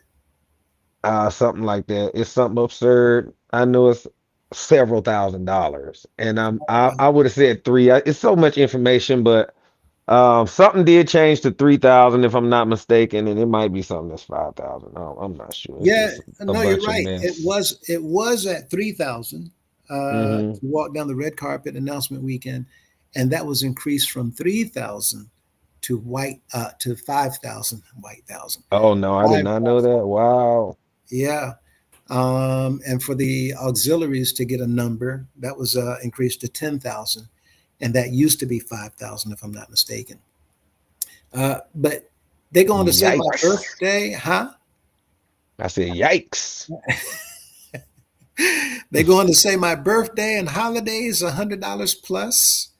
And if my children can't afford it, then leave my kingdom. This is Wow. to the UHOP, not UHOP, YouTube page. UHOP Needs Truth Oh 2024, yeah. Let me put right? it back up so you can. Yeah, you were calling out their page. Yes, UHOP I'll Needs put Truth. it back up so they can see it there at the Mhm. bottom. Might be a little hard to see, but Yeah, yeah, UHOP needs truth 24. 24, 24. And you're going to be surprised when you go to this page because you're going to hear different sound bites and different clippings of different speeches that Mr. Cunningham gave over the Hmm. last 2.5 years. They're Absolutely. not able to do as much as they would like to do because right now they're getting involved into their career. But this is an individual who's been in the house of prayer, if I'm not mistaken, all of their lives. Kudos to them. Hats off. They just finished graduating college early this year. They graduated, and now they're getting in and wrapped up with their profession. So hats off to them as well. But this was very telling, and it's just spot on, quite frankly. Um, and here we just talked about that. So when we go back to the comments, that's right. I am the PR. That was the People's Temple. That's what that was. What was that? Jim Jones. He was the pastor and the founder of the People's Temple. As what they're talking about. We were talking about him earlier. You talked about him with the comment people be saying today, don't drink the Kool-Aid, right? Um, and here we have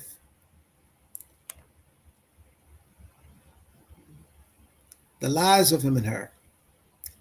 All information submitted is protected under whistleblower laws and Governance Act. Information is strictly confidential and will be handled securely. You're going to continue to hear us talk about this over and over and over as we continue with the numbers. Here, I Am the PR says that Debbie used to talk and laugh about people when she was at 8th Street along with Jimmy McCullough. Whoo!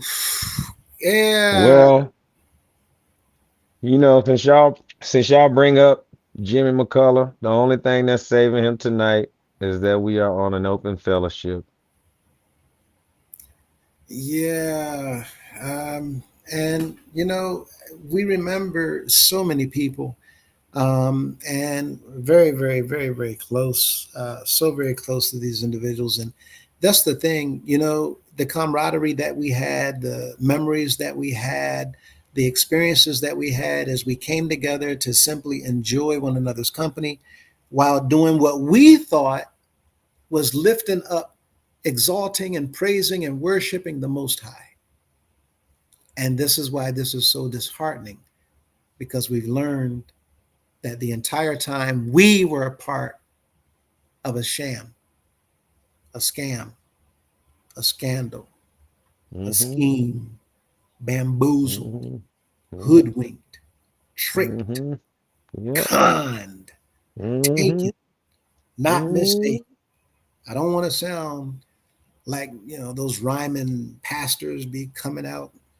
And can I get a witness here? Oh Lord. I remember Jesse Jackson. That man was such an eloquent speaker. Man, he could speak in his delivery and his oratory. But Grateful for It All says, can we, where we are, can we talk about Jesus instead of talking about past and current leaders?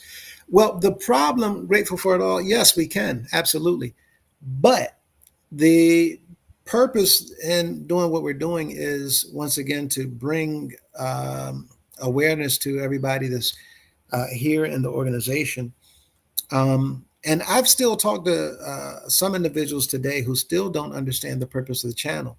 In fact, what was that? 2 nights ago, we had somebody come on and they began to jump down our throats, really, because they thought we were coming at the House of Prayer and they didn't know we were members.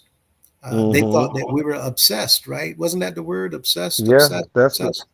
that was the what she said. But after, you know, just a couple minutes of simple dialogue, she had a complete understanding that she, you know, was late in the conversation, and that she, you know, okay, well, let me hear what you guys actually are saying. Right. And she engaged with us, and you know, it was great. And that's Definitely. exactly what happens all the time. We've actually had people come on to blast us, but only after listening for a little bit, we kind of pull them over to this side and they start saying, well, wait a minute. Yeah, that does make sense. And that's our only hope, that we can get individuals in the organization to open up their eyes. Now, here's the thing, while talking about that, I am done. Now, Mr. Golden Boy and Miss Mintz and others, they're still going to be talking about different things and bringing things to your attention. However, I'm not going to be showing a lot of evidence anymore and any documents anymore, because we've done way more than enough. And now that we've gone over laws and statutes and regulatory procedures, the members should know by now. And so now we're pulling the cake out of the pan and we're putting it on. You remember how they used to decorate on a cardboard box, right? You cut that cardboard out, right? And put it up, and you put that. Some of those gingerbread houses were nothing but cardboard with icing on top of it and some sprinkles, to be honest. So yes, I know all too well. And you put it up and you spread the icing. You got to pile the icing on top, and then you kind of spread it from the middle out to the outer edges. Well, we're at Mm-hmm. that point where we're doing that first layer, right? And then the second Mm-hmm. layer, and then the third. And by the time you smooth it all down and you corner those edges around the top, then you Mm-hmm. begin to get elaborate with the decorations. Well, what we're now doing is we're getting ready to pull out all the tools necessary to shape the icing and color the icing, and we're making it real sweet and pretty, and maybe with some sprinkles Mm-hmm. on it, so that when we're done, the members, they can see when we bring that cake out and we present it. The members, what? Yes, this is what we've been working on. What? Mm-hmm. Yes, it's right here, Yeah. right? And you Yeah. all are going to love it. Well, I'm sorry, not all, but most will love it. If you are part of what's been going on, you're not going to like it so much. If you've been working along with and supporting these things that's been taking place, you're not going to like this cake so much. But the thing is that the cake is being finished up, and we are hoping to bring it out sometime relatively soon. So with all that, people have been getting geared up for this 100-year convocation season, Mm-hmm. and some people even excited about the announcement weekend already. Looking forward to the Mm-hmm. announcements. They're going to walk. Well, we'll see if we can have some cake uh, before all of these things actually take place. So we'll see. Um, And we but shall. uh, this is how I feel. Oh, here it is about her speech. And this is from Frankie. Um, oh, boy. Yeah. And this is the People's Temple, is what they were talking about. Um, Okay. with, and Brother Perry was helping us out. No, not the same Jones. I'm not familiar with the first one. Uh, I thought I'd seen a lot of the pictures of the second one, and that's why I was also wondering myself. Thank you there. Michael Williams says that Muslims, they say the same thing, Muslims. And I think that's peace and grace is what we're talking about. Mm-hmm. Um, and when it They do comes, say peace. they just say peace. Well, I don't think I'm not saying they just say peace, but I know they do say peace. Okay. Okay. And this is interesting because all these different factions, and we're not with one another, but we are with one another, kind of. And Mr. Mm-hmm. Cunningham said that we're Muslim. He said we're Methodist, we're Baptist, we're Presbyterian, we're Jehovah's Witness. Went down the list, Catholic, and I thought, how? Well, maybe he's trying to say we're of the Abrahamic faith. I'm maybe I'm trying to find a little bit of grace for him, but I'm reaching for sure. And that's another um, interesting point because there was something that was sent to me a little bit ago, and I got to go back and find it because someone sent me a clip where Mr. Farrakhan Hmm. said the exact same thing that Mr. Cunningham said. He did, but I've actually spoken to Mr. Farrakhan um, a few times online. Hmm. Great gentleman from what I've seen in I've reached out to him in messages and he's always been like, and you know it's him. Oh yeah, Okay, but yes, sir. you know it's him if you've ever reached out to him, okay? Uh-huh. So but yeah, he did. I did see that clip where he said that. And I mean, that's what I'm thinking. I heard someone say, I can't remember who it was, years and years ago, they said that a day will come where you won't be able to tell the difference between the church and the mosque. Now, maybe so, maybe not. But you know that I mean it seems to be that that day is already here because look at what we have here. Yeah. Yeah. You know, I mean, even today, if you look at how Minister Farrakhan runs his service, it's a lot like what's the other gentleman we like um that that talk Gino, about Daddy Grace? Yeah, Gino. Gino Jennings. You know, yeah. So Uh, Gino Jennings' service is set up a lot like liar. uh like Minister Farrakhan's Am I church. right?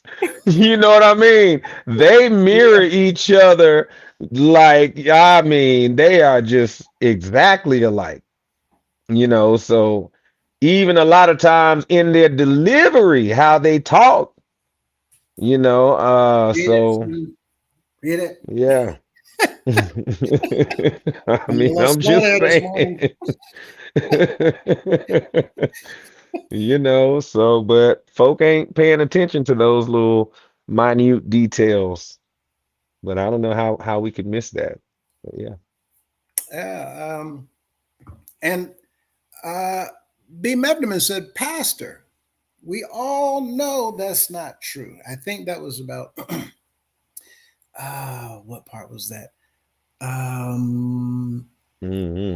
when I look and I see your actions, I think, I ask myself, I thought I knew who your father was. Either that part Mm. or to imply, right? Because it's been said, even by him, that I'm Satan or I'm a product of, or, even one of the Hmm. pastors at one point in time on the road in his presence for a service, he compared me to Simon the sorcerer in the book of Oh God. Oh I have God. bewitched the people, and it's so crazy. In fact, the way that these scriptures are being twisted around, you can't make this Hmm. up. Uh, the lies of him and her. You want to read some of these, or Yep, I'm finna put up a message though to the members of Charlotte number two. okay, dope. You know, please feel free to email today's sermon. You know, email me that Dropbox because one thing about it, if I'm saying it out here. You know, so you know, if he wants to have the conversation, I want to hear what he had to say since he was so fiery from the pulpit today. I started to come actually, but I just didn't feel like it. I'm tired, you know. So yeah, send that to our Reform and Governance email address so that we can have the conversation tomorrow. And I'll invite him up if he would like to come up. Absolutely. And that goes out to anyone and everyone, even those who have a desire to complain. Um, Absolutely. you want to disagree with something that we've shared or that we've said, or call us out or correct us. We're live, and we extend the opportunity as well as the invitation to call on in. You don't have Hmm. to, make comments on TikTok or Facebook or text messages. And we have the opportunity here for you to come on and let's chat it up. Call us liars, correct our information, fix whatever it is that you believe that we've misspoken on or what have you. Yeah. I'd love to have you. What about It's you? been several people that have come on to come into the conversation and been very angry, and we've been able to reason very well. And if I'm having my comedic commentary and we need to have a serious conversation or a sensitive conversation, all you got to do is go back and look at what I've done. You know, it's one thing to act to be highly, you know, passionate with a lot of emotion. And it's a whole quiet, quiet, quiet. And it's a whole nother thing to actually be going through a post-traumatic stress event where you know, you've just lost all control. But at the end of the day, you know, I mean, I'm from Charlotte. I'm from Piedmont Court. And folk in Charlotte know how folk in Charlotte is. You know, so yeah, yeah. Just let us know. There was Let us somebody who know. We wanted to can do it. reason with you. I can't remember which one, and made a comment that we needed to stop. Oh, that's right. Act right. Act right. Act right. Um, but act right. Yeah. If you're out there, let us know, man. And or I'm sorry. I don't know whether that's male or female. But let us know if you want to come on. We can send you a link and have you join the panel.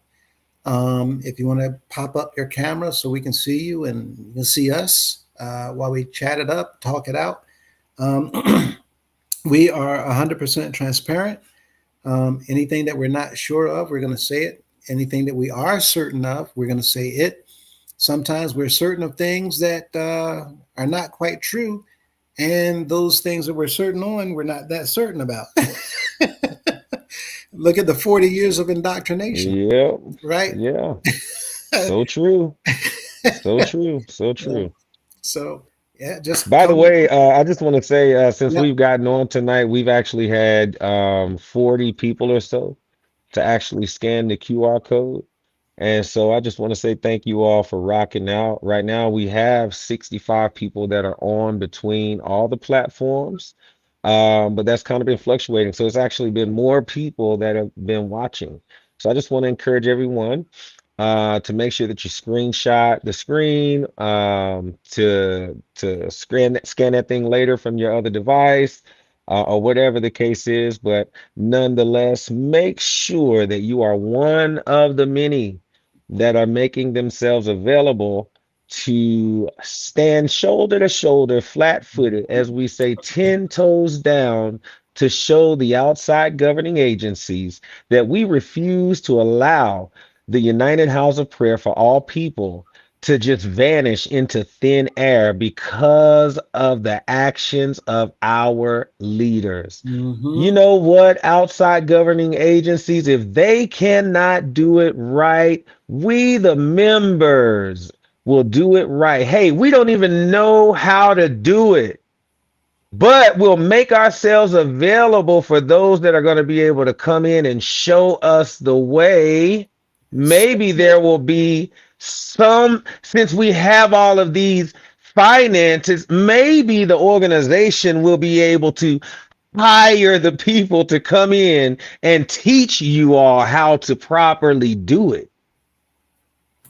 See what I mean? So if you Mm. just make yourself available, if you just make yourself available, everything else will work itself out. But if you do nothing, you and I will have absolutely nothing. So please scan the QR code. Make sure that the United House of Prayer is able to stay around for the generations to come. And with that, by a house of prayer, for those of you who have been disgusted by many of the things that you've heard, we are talking about the corporation The corporation. because Absolutely. that is the nonprofit. Yep. So, just like us, we are doing everything that we can to save the non-profit. Yep. And just like, we've been trying to point out to everybody here, apparently we have been led by non-profits. Oh, that was a good one. Okay, okay, all right. Right on time, right on time. But with that said, look at this one coming from the lives of him and her. Prophet Jones, James F. Jones, was a 1940s Detroit religious leader known for large healing revivals, luxury lifestyle, and controversial influence. He drew big crowds, but also criticism. And that's what I was talking about regarding how flamboyant his appearance was with his choice of clothing. Um, Right. and I don't know whether it has something to do with the services or whatever, but it stood out. Um, B. Mevdeman reminding us of what we were talking about earlier. The worst one in is better than the best one out. Lies, lies, lies. Brother Perry says that this was a time that the black people were open game. Yeah, back then it was still true, right? Mm-hmm. That people of color were under still situations where they were not either allowed education Jim or Crow. they're still struggling, right, to break that barrier. I'm sorry, go ahead. I think, you had Jim Crow, you had all kinds of things that were going on that were put in place to, you know, um, put us at a disadvantage, to say the least, Yeah. And I mean, the people were looking for a way out. And I think we overlook oftentimes the era that we are talking about. These people they had nothing. And Yeah. then to be able to come into contact with a group of people and oh, they call you a maid and oh, they call you queens and they give you a uniform. And do you know how grandiose that would have made them feel after coming out of the Great Depression and then Hmm. feeling like you are coming into something with a little bit of nothing that you have, just scraping up pennies to get by? My goodness.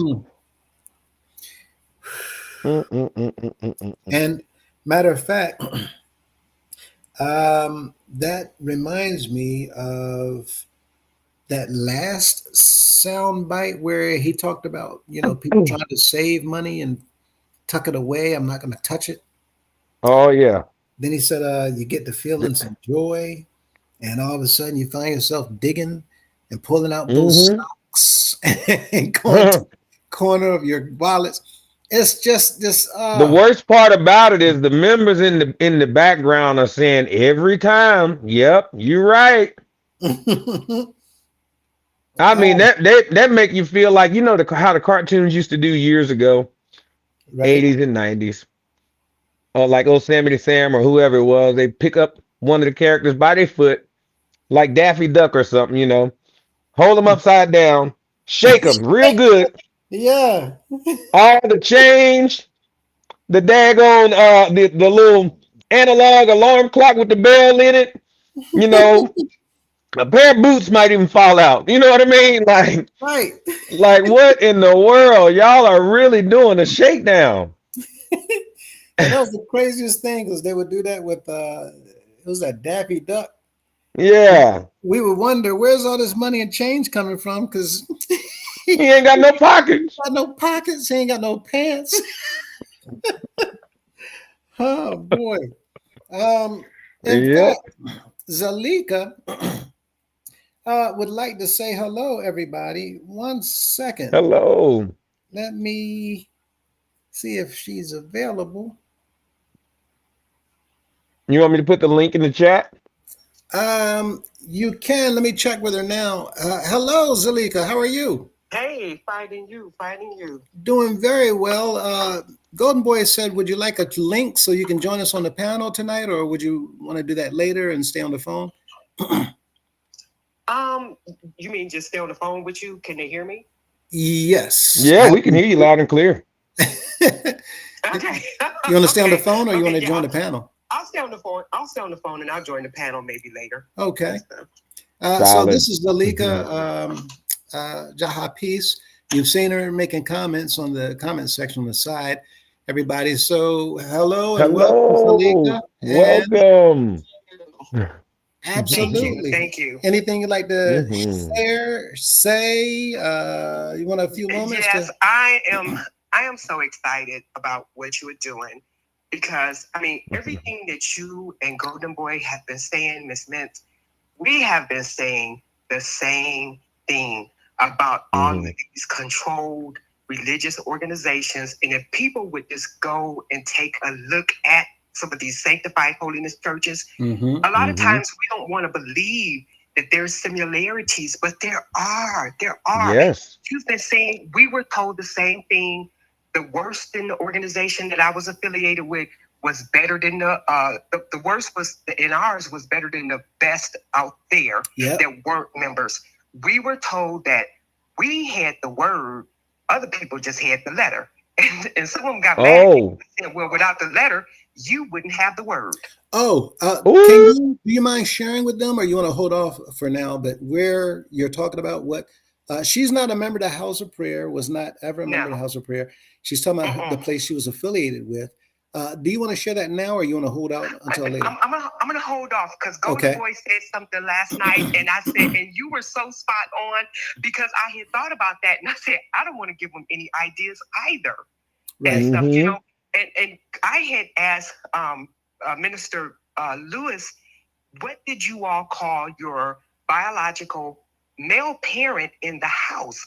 Because the organization that I grew up in, nobody calls their male parent daddy. We were told that daddy was a goat, and no disrespect to your organization. Right. Everybody in our organization calls their male parent papa. Nobody says father or daddy. And the control was just out of this world. Can you share with them what you had told me about, and I'm not laughing at the situation, I was just surprised, and I told her this, that it sounds even more controlled than what they do in the House of Prayer, and it took me by, I mean, I was taken back. But can you share with them what you had told me about the marriage process or the arranged marriages from time to time? Oh, yeah. They would put couples together. They would, like I said, and they supposedly had stopped, but I had heard here recently they put a couple together. And in the organization that I grew up in, if you talk to anybody outside of that organization, it was considered lewdness with the beast, and you were excommunicated. Wow. Not a blackout, but lewdness with the wow. Anybody outside of that organization was considered a beast. And they had a home for unwed mothers, which was called Dinah's Retreat. And they did a lot of in-house adoptions. And most of these babies were from ministers within. See this same type of thing going on. And how many of you members of House of Prayer knew that every single one of us out here were considered beasts by individuals who are being told that they have the one man in the land or the leaders in the land, right? Because some places don't just have one, some places have several. Yes. But there was something else that you had shared, and I thought it was just crazy when I heard it. But you want to touch on also that back row? The back seat? Yes. Oh, the back seat is the last bench in the church. Most other places I've heard, they call it the mourner's bench. But the organization that I grew up in, the last bench in the church is considered the back seat. And if you do anything, it's public shaming. If you do anything against the rules and regulations, you are placed on the back seat. They cannot talk to you after service. You are supposed to leave immediately. Not excommunicated, but isolated. Yes. Right. So the women, I mean, the control. I was talking to the third Supreme Bishop's oldest daughter. We had became very good friends before she passed away, and she was older than me. She shared a lot of things. You know, the women weren't allowed to do hysterectomies. They couldn't do birth control because they were growing the organization from within. And anybody that had 12 children, say if you had 12 children, your children were considered the tribe of Israel, and you did not have to pay tithes. Ooh. Y'all hearing this? No tithes, because the tithes are being used to provide and take care of your family and your household. If you No, they didn't take care of you, because the same thing in that one, they didn't help anybody. And if they did give you a loan, you had to pay it back, even though you had paid your tithes. You had to pay that money back. and they did something what they call rally, spring sacrifice, and you had to give. And like one of the ministers, when I lived in another state, they wanted me to be the Sunday school teacher, and he got up talking about give till it hurt. And I was like, oh, no, I don't do self-inflicted pain. Give till it hurt. We've heard that one before. Mm-mm. Right. But I meant when you said 12 children or more, that they don't have to pay You didn't have, tithes. it's like, They get to keep that if you money, had right? you got to keep that money, that Right. 10%, you got to keep it. You didn't have to pay tithes. But all the other obligations you did have to give. And what was it that you referred to your leader as? Father, And you said something about the supreme. the supreme bishop. But that didn't come into play till after the founder passed away, because the founder called him either reverend or bishop. But the Hold on, Reverend who? second leader, they either called him reverend or bishop. Okay. But the second successor, maybe one of his loyalties came up with the title Father. And when he comes in, the music stops and everybody stands up. When he walks in the door, the Yes. music stops. Ours walk in the door, the music kicks up. Mhm. No. and he has a chair, a throne. You know, he is the fourth, because they're on their fifth, and the fourth one told them, quit telling people I'm God. I am not God. I am your spiritual advisor. I'd like to see these leaders in an arm wrestling match.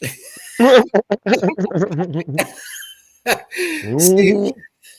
see how that Yeah. would go. Mhm. Oh yeah. But were you also baffled by the number of similarities that we had? I know you said that earlier, but was there anything else that actually stood out? Do y'all have water hose baptisms at all, or No, they don't. They actually have a pool. You know, that they had actually stopped doing that for a while and stopped baptizing and everything, and they did more like consecration. And excuse me, there was a scripture in the Bible, I can't remember who that was, that brought their child up after they were weaned from either the breast or the bottle. So they would do consecration. And after you were weaned, the child was weaned, they would bring them up and they would consecrate them. And then they would give them like a monetary gift. The girls got more than the boys, and it was called bounty money. bounty? Now go figure. Snap. Wow. Okay. Now, Golden Boy, I'm going to be sharing her number with you. She wanted to reach out to you. I didn't have the time while we were talking, just so you know. So she's going to be reaching out. We have something that we're going to be doing. And if I'm not mistaken, Zalika, we're looking to perhaps try to put something together with individuals from various denominations or places of worship so that we can kind of collaborate stories and share experiences and see how similar they are or hear different testimonies. Is that what we were looking at doing sometime down the line? Oh, yes, because the Jehovah's Witnesses, JWs, they're going through the same thing. My brother interviewed with them, and they were saying that they were told the same thing, that their worst was better than the world's best. And they were saying, so many similarities. Jehovah's Witnesses. Yes. Just gets more and more interesting. It sounds like these leaders perhaps are having meetings that we didn't know anything about also. See, I often wondered about that. I did, if they met up and maybe exchanged notes, because it's just so many similarities. And I've shared, some of your videos that I've seen on YouTube before I came. I'm going to say this before the Most High brought me to your page with some of the church services that some of your members had shared. And I shared it with some of the people at the organization that I used to belong to. And they was like, wow, there's so many similarities and stuff. And I told them, I said, because I've seen some of the members and you have, they would literally cuss people out about, your picture. Fight. Mm-hmm. I've seen them, and the ones in the organization, they will fight you as far as Mm-hmm. father and stuff. And I was laughing when one of your videos I was watching the lives and stuff, and I said, now see, where I grew up at, we had some OGs. We had some pistol toting OGs that didn't play Mm-hmm. by theirs. Mm-hmm. You know, so I have been in Mm-hmm. several cuss praises and fisticuffs and tambourine Mm-hmm. tussles Yeah, because they some didn't play about their children. some people know what you're talking about, some people don't. And what she's saying is the Mm-hmm. indoctrination is so real, the love for these leaders is so real that you didn't mind getting into some tussles, getting down and Mm-hmm. dirty, taking Oh, your. Yep. no. They would fight about their children. A lot of them did not allow that. They didn't play that because when my parents were sent to Michigan and my pop, he seen some of the stuff that they were doing. He told them that they ought to be ashamed of themselves and stuff, chasing after these young girls. He said, I got two coming up. He said, a lot of y'all done been hunting with me, and you know when I shoot, I don't miss. Ooh. Oh, you're I talking get about what you're saying now. the children. Mm-hmm. Oh, snap. Okay. Ooh. Well, Golden Boy, do you have anything off the top of your head that you want to know from Zalika? Her brother actually has a platform. Is that right? Yes.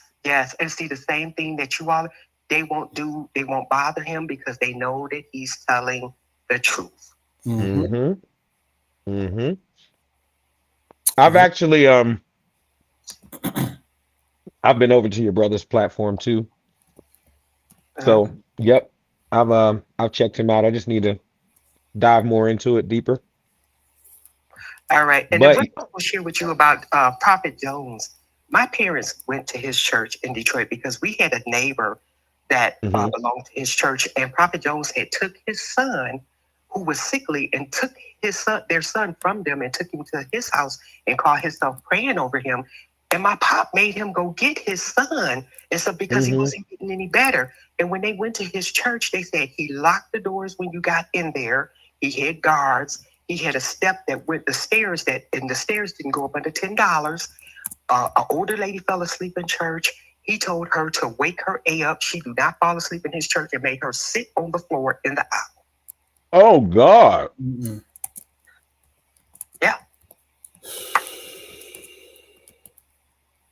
Some of Oh, them he were was worse than Daddy Bailey.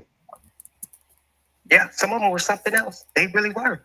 And see, and you know what? I want to say this and stuff. When you were saying about the rumors and the organization that I grew up in, they had a board that they called the Ramblers Board. And if I went and told them, oh, well, I seen Golden Boy coming out the liquor store and stuff, they were going to ramble. They were going to find out if it was the truth. Oh. Mm-mm. Yes, because I had one, I don't remember what he called me in the office for, a bishop. It might have been my children's father. And he said, well, you know, I'm on the Ramblers Board. I said, okay, well, if that's what you do, ramble on. Oh. The Ramblers Board. Yes. Well, Wow. hopefully we'll be able to come together and do a lot. Mhm. Also, Golden Boy, you probably won't need to research anymore about her brother because, like I said, I'll be forwarding her number, and then when you guys Solid. speak, she'll probably put you in touch with her brother. They both, in fact, he has no problem speaking with us either. That's correct, right? Mhm. No, not at all. Right. So Solid. yeah, you'll be able to just talk directly with them. And we were looking at doing this sometime Sweet. pretty soon. Mhm. And with that in mind, is there any other questions that you had, Golden Boy, or that you had some? Yes. Okay, go ahead. Yes. So now our organization is called the United House of Prayer for All People. Mhm. What I noticed today came up in my feed is the so far it's only been 3 parts, maybe it's only 3 parts, but there's a documentary on Apple TV and it's also on Amazon Prime. And it's about a cult called House of Prayer in Florida. And the leader of this organization, her name is Mother Anna. Right. And she's the founder that started imprisoning children, beating them, starving them, locking them in basically cages. And she was responsible for the death of children in her ministry. Some starved to death, some beat to death. So, Mhm. as a matter of fact, a lot of people confuse this organization with that organization, and I find myself often telling people we have nothing to do with them at all. But Mhm. like what is it? Even that is such a similarity to me. Even the one lady in Salt Lake City, who's on Netflix with the documentary as well, from the Real Housewives, the cult of the Real Housewives. Even her, I think her grandmother, as a matter of fact, I know she did. She started walking across the country in 1961, if I'm not mistaken, right after Bishop Grace died from, she walked from Indianapolis to Salt Lake City. But I think she got it from the House of Prayer. But I think what I'm getting at is like there's a science behind this that someone has figured out. There's like a formula to this. And so obviously now it's just being passed along. But like, do you think these folks from back then, do you think it was like a coalition of like, is this like some type of um secret society that these leaders were associated with? Like, because this isn't the only organization. There's another organization too, that I found that started right before the house. It might be y'all's organization. Is y'all's founder a female? No. Are you talking Okay. about Jewel Dominion, Mother Tate? That might be the name. Yeah. They had a woman founder, then another woman. It's been more women. Right now, I think they have an elderly woman that as a leader that might have just died a couple years ago or something like that.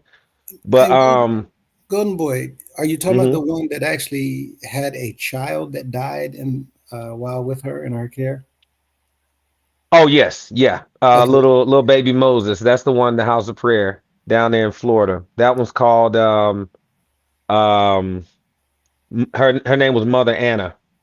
Mother Anna. Yeah, I Okay. seen that. I seen that video. But Yeah.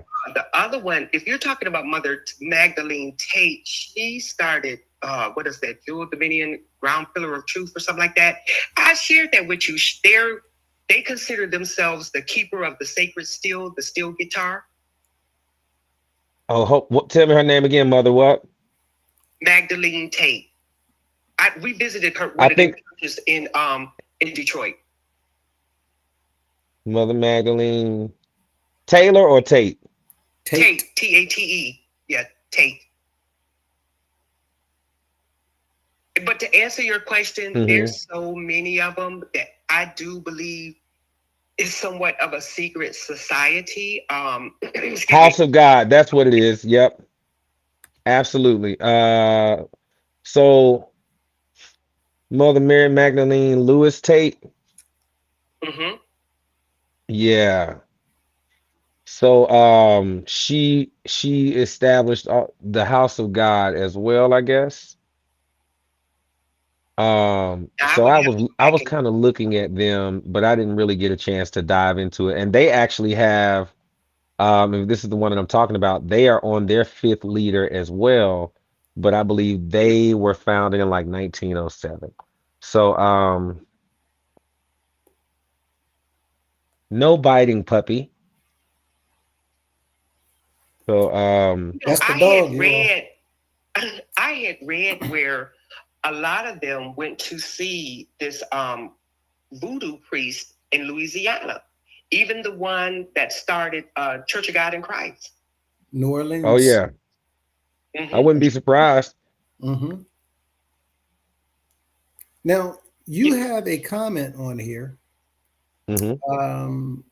He had his congregation to meet him at Belle Isle because he told them he was going to walk the water. Can you tell us more about that?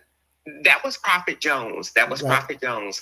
He had his congregation. There's a part in Detroit called Belle Isle, and he had them to meet him at that Belle Isle because he told them that he was going to walk the waters. And when he got there, he asked them if they believed that he could do it, and they said yes, sir. And he asked them like 2 or 3 times, and he said, "That's all I need." Got back into his limousine and left. Wasn't there something, Golden Boy, with Mr. where Mr. Grace? Oh my God! They said that he did that, but they found a wooden platform. And now I think they got the story wrong because there was a pastor who told this story about this. And then the person said that after the pastor talked about it, after he talked about it, he said he stepped out on the water and the people said that the waves look funny. So they found that those boards that somebody had built the platform where they could only see like the front end on the picture, the camera shot. But they said that he mistook that story for Mr. Grace. It was somebody else that he talked about. I'm laughing because these pastors with all these tricks trying to get people to believe in them, like the guy with the cable ties behind his jacket and looped into his belt. And you can see his pants while he's hoisted up in the air. Just the foolery, the buffoonery. But when looking at these things today versus where you were yesterday, Zalika, what do you think when you think about how indoctrinated we were believing these things versus now that you've stepped back to see what's really going on? Well, you know what? We have more access to the internet now, right? And we can look up. We information is at hand, you know. And you have those people. I think someone mentioned Stockholm syndrome last night on Golden Boys live. And another thing is too, that ostrich syndrome. People will bury their head and they know the truth, but they don't want to hear the truth. And for the ones who do the research and know it, because see, just like the one that started the organization that I was in, well, it wasn't until after he passed away that all of these mythical unicorn stories came out. You know, oh, he slept in the woods and he ate grass and the sky was his cover and stuff, you know, but none of this was he was alive. Yeah. They try to attribute the biblical attributes to the men of God. To these men. Oh boy.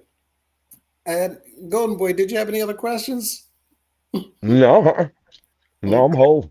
And Zalika, did you have any thing else? I'm sorry, I didn't mean to cut you off and start bombarding you with questions, but was there something else you wanted to share or say or comment on? You know, I just think is what I feel like I said, the Most High led me to your page, because I came to your page first because, like I said, the third Supreme Bishop, his daughter had mentioned your organization to me because she said that she worked with someone that went to UHOP, and the person asked her to go shopping with her for the convocation and everything and stuff, and was sharing with her that they couldn't wear colored undergarments and stuff. And I'm like, what?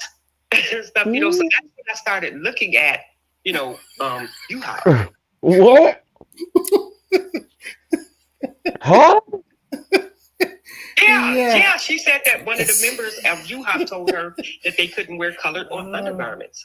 Oh my God! I ain't never heard that before. What they do? Yeah, that part wasn't true. We have some stories, you know. Unfortunately, that's the Mormons. Yeah, the Mormons had to wear them white holy undergarments. Yeah, the ones that I've talked to some of them too. I've talked to some of them too, and how they get disfellowship from their family if they leave and everything, stuff, you know. And even the one that I grew up in, they were told that if you leave, no good is going to come to you. Mm-hmm. Stay in the house of prayer. Right. Right. Whatever you do, don't Yeah, leave. Mm-hmm. That's yeah. that fear And they tactic. Uh-huh. and they tell them, if you go down, uphold this church. Mm, Mm-mm. the lies and the manipulation of it all. Mm-hmm. And Mm-hmm. see, It's mind control. It's mind control and manipulative wordplay.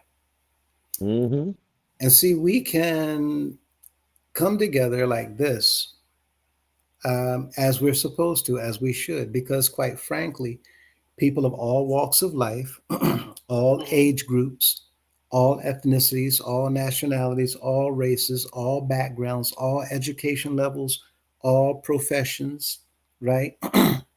All Mm-hmm. political affiliations. Um, Many people are quite simply, quite frankly, looking for the truth. Yes. Mm-hmm. And Yes. the only thing is, we've stumbled across somebody who fed us philosophy, false indoctrination, or a false interpretation. And we didn't know any better. So we took it, we ate it, and we grew off of that inside that religious system. And Yes. that's what put us where we are, where we can't even come together, though all of us profess to know the Father and we all profess to know the Son, but we Mhm. can't come together because everybody else are a devil when we are the real ones, right? Um, Yes. so we have the opportunity, and everyone in here, to scan that QR code so that we can save our non-profit, the Yes. non-profit. Because once we do that, the house of prayer, for you all that don't understand, it is literally, you may not understand what I'm about to say, but you will, because the United House of Prayer for All People, it is literally beyond saving. Mm-hmm. You cannot save it from a legal perspective, from a political perspective, from an intellectual Wow. perspective. You Come on. cannot save the United House of Prayer for All People. There's so much damage that has been done that the Mm-hmm. name alone rings volumes of negative overtones and undertones Mm-hmm. throughout this entire country and in many parts of the world. Mm-hmm. You can't save it. To say Mhm. that name brings instantly, to people who know of the founder and the things that he has done and the successors and the things that they have done to destroy communities, to destroy households, to destroy families, to destroy people's lives. It carries so much negativity, it is beyond saving. So the nonprofit that we're looking to save can be salvaged, reestablished, rebranded, right? Mhm. Refurbished to like new condition, to where anyone looking at it will understand this can't be the United House of Prayer for All People, because we do everything different. We do everything the Mhm. opposite of. And once Mhm. those doors open up to the world, anybody can come in, and no Mm-hmm. matter from what walk of life, we can all fellowship, talk about, discuss the word together, because there is only one creator Mm-hmm. who's Mhm. trying to reach out to all men and gave his son to all the world, that whosoever within and on this planet that believes in him would have not only the same right, but receive the same reward, which is eternal life. We don't have to Mhm. have the divisions and the misguidings and the misleadings. Once you tear down all of those things that they do so much to try to hold on to, which is nothing more than control over people's minds, Yes. Yes. once you strip it all down, the question is, what does his message tell us to do? That's all. Mm-hmm. And once we hear that, go ahead. Mm-hmm. And I want to reiterate what you all have been saying. Mm-hmm. If the government comes in, that is a fact. They will dissolve, not just y'all, the DUHOP, in any organization. If the government comes in, they will dissolve it. Everything goes to a non-profit organization. Mm-hmm. Everything. And it will be over. That's facts. But you know what? I want to say this. If you've never read Plato's Allegory of the Cave, I was going to say it before you got please. I looked at that Did you read video and snap. I meant to call you about that. They have a short on YouTube, everybody. Mhm. And it's based on this book. Zalika referred this. I'm sorry? The Republican. Yes. Now, she referred this book, Plato's Allegory of the Cave. Is that correct? Yes. She referred this book. I didn't have time, so I thought, let me watch a video real quick and I can go back to the book. I was so, the video blew me. What was it? Maybe 13 minutes long? Mm. It's a cartoon, old looking drawings, but you listen at The Cave on YouTube, and I think it's a summary of Plato's Allegory. And when you see it, you will think nothing but house of prayer. If you've been indoctrinated anywhere else, you're going to think about that place. It will blow completely your mind. And I'm going to let you take it from here because I meant to tell you, I saw it, not yesterday, the day before, but running, I didn't have a chance to reach out. But you want to take it from here? Plato's Allegory of the Cave. Well, it's about people that were born in a cave. And that's all they knew was this cave. And their necks were chained. They sat on the floor. But behind them burned a fire. And somebody would walk past with an object and they would try to guess what the object was. And whoever came close pretty much was the winner. And they took one up to the mouth of the cave. They freed him. And the light blinded. But when he adjusted his eyes and went out and seen that there was a whole world outside of there and came back and tried to share this with the people in the cave, they got upset because they said if there's an honor system in the cave, they'll get upset with you for trying to, change their mind or their perception of what's in the cave. But you just have to watch it or read it, and you know what I'm saying? Woo! But it was so interesting. And the third Supreme Bishop's daughter shared that with me. I was so moved by it. In fact, I'm now, while you were just talking, looking up, I think it's right here. I was looking up the video that I had seen so I can post the link up for everybody to actually watch it. In fact, this is not the one that I saw, but I'm going to put this link up because I'm sure it's going to be even better. Let me copy it real quick. So,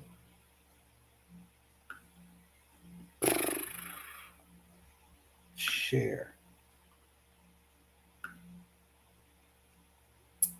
Okay. And did you get a chance to actually expound on what we were talking about before with your brother? And if so, what was it that he said in regards to our coming together?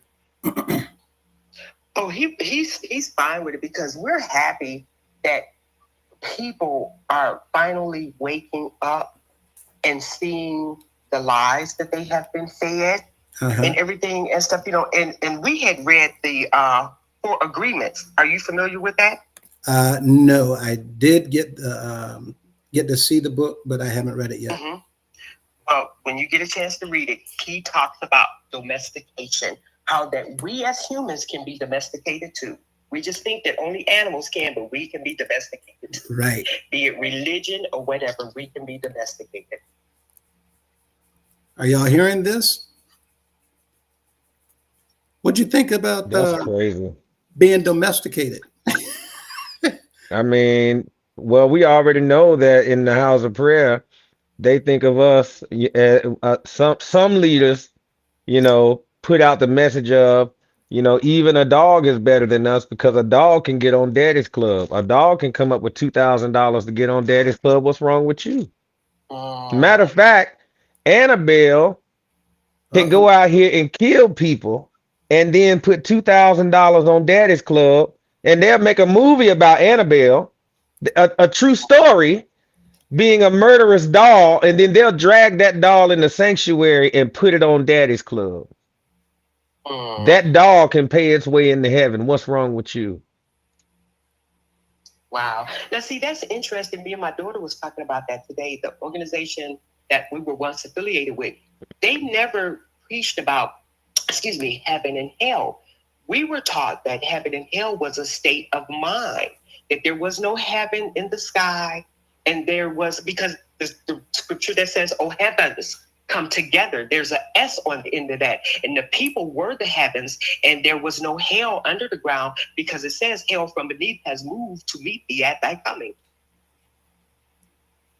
Way they manipulate the we were not word. told about no heaven or hell. And then, when I thought about that, I said, why is it that people of color only know about one heaven, which is a gated community with a guard at the gate with the book of life and all your good deeds?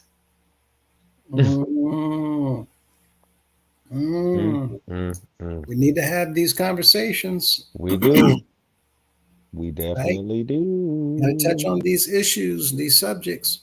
Being seekers of truth, the opportunity is out there for us to learn. The biggest problem is what he said in Hosea 4:6.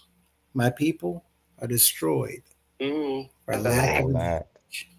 Lack of knowledge. And many people don't understand that the lack of knowledge is what leads to their destruction, only because they don't take time to seek it. Could I have the name of that that video you said that was on YouTube?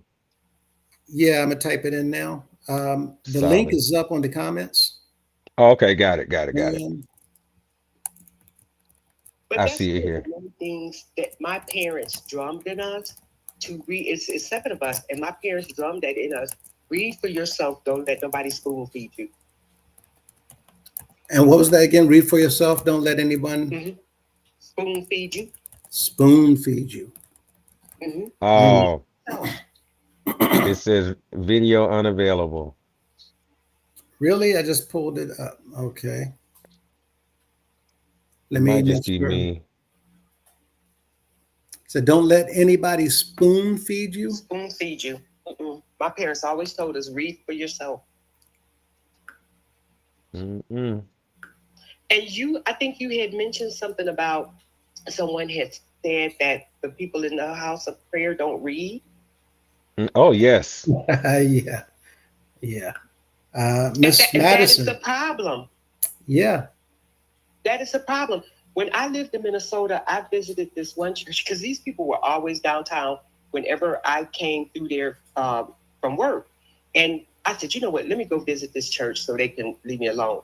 And I went one night and the lights were off. And I'm like, wait, are y'all having church? And it was like, oh, yeah. So I get inside and they had candles lit and they pick up little mats to go up and pray. And they asked me, they said, you want to come up front? And me being me, I said, oh, no, I'll sit back here by the door. Because somebody got to tell the story. And when the lights came on, I'm like, somebody got to live to tell the story. And I can tell it just as good as the next person.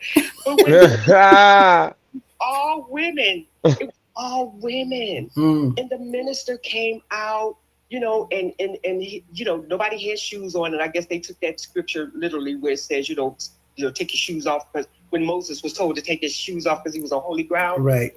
And this church, this young lady that worked with me told me that they were all pimps. They all broke off and started their own church. Whoa. Mm-mm. Whoa. This was where? In Minneapolis, Minnesota, when I lived up in Minneapolis, Minnesota. They all used to be pimps, and they broke off and started their own churches. For some people, it is a business. That's what it is here. Mm-mm. That's what it is here. In fact, it's literally an open purse. And what the members here are about to find out soon and very soon is exactly what we mean when we say this organization from day one has been an open purse. We still have members who believe that, you know, certain monies that is being submitted and turned in is going towards an account for the United House of Prayer for All People side versus money that's going to his personal pocket, without realizing and understanding that it's all, every last bit of it, going into one account. Of course, they have several accounts, but by that I mean it all goes to individuals who can put their hands in and take out whatever they want whenever they want. Well, the same thing is happening in the one that like I said, I haven't been a member. Well, I haven't visited in 16 years, but the same thing. They're on their fifth Supreme Bishop. He is on tour too, and every mission that he goes to, he gets the offering and everything. And let me do you one better. When we do our convocation, they do what they have this thing what they call table dollar. And everyone that is 18 and over pays $20. Now, this $20 is supposed to pay for all the food that is served at the 3-day convocation, okay? But the only thing you get is breakfast and dinner. The fish, the hamburgers, whatever they sell, you have to buy it back. You already didn't pay for it, but you got to buy it back. Huh? Yeah. You paid for the supplies and then you have to buy the dinner? No, you get dinner and breakfast, but like at the concession stands, now you don't pay for the hamburgers, the fish, the chicken, but you buy it back. We have something similar to that too, though, don't we? Where do the chicken and stuff come from in the kitchen? Do the church buy it, or?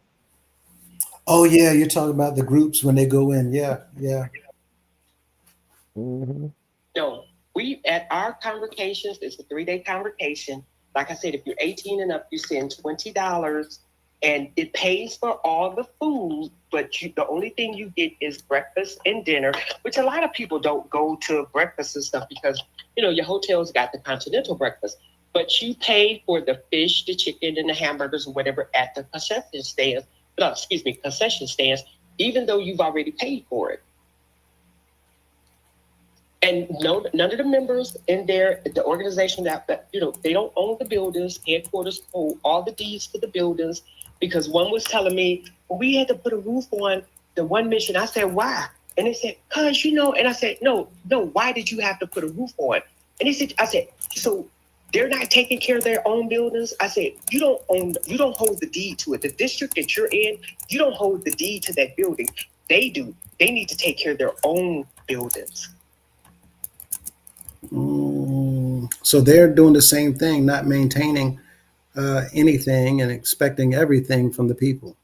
Yes, and if you are in need of a new mission, headquarters goes out and buys the mission, but the members in that area have to pay headquarters back for the mission, their own mission. The headquarters own all the deeds. But okay, let's say in Charlotte, if that organization was in Charlotte and you needed a new building, headquarters will go out and buy the building, but the members in Charlotte have to pay headquarters back for a building that headquarters own.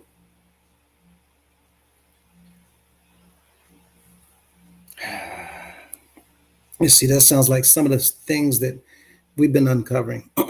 It's elaborate the way they set up the paperwork and the Mhm. documents being filed with the government, because the people, of course, they don't know what's going on, and they won't know what's going on unless they've began to do like your brother's doing and yourself and what we're doing over here now. And Well, this let is, me ask you this. uh-huh. Sorry for cutting you off. No, you're fine. Any donations that you all give, do you get a tax statement at the end of the year where you can file taxes on it? It's up to the actual member, and Mhm. anybody can comment on these questions as well. But it's up to the actual member. If they go to the secretary and ask them for a receipt of all of their contributions, and of course, it has to be things that they've contributed to the organization. It cannot be personal gifts. So tithing, house offering, even G class, Sunday school offering, those types of things uh, can be claimed as charitable contributions on taxes. But a lot of our members don't even know that. And a few that I've heard, a few went to the secretaries to ask for that. And they were surprised that the secretary told them, well, I'll get back to you, and never did. And it seemed like they either did not know how, or because of faulty bookkeeping, they couldn't report that because they didn't keep up with their records. So I've told people to just pay everything by check. Now you have your own log or money order, right? Because Okay. now you can prove it. But you shouldn't have to go to those extremes. And yeah, there's so much corruption here that I've come to the conclusion that you just can't trust anything whatsoever that comes from our headquarters. We actually have signs on the wall that, every single house of prayer, by one of the internal laws, um, every house of prayer says you may write to the bishop at 1665 North Portal Drive, Northwest Washington, D.C. 20012. But people write all the time and they never get a response.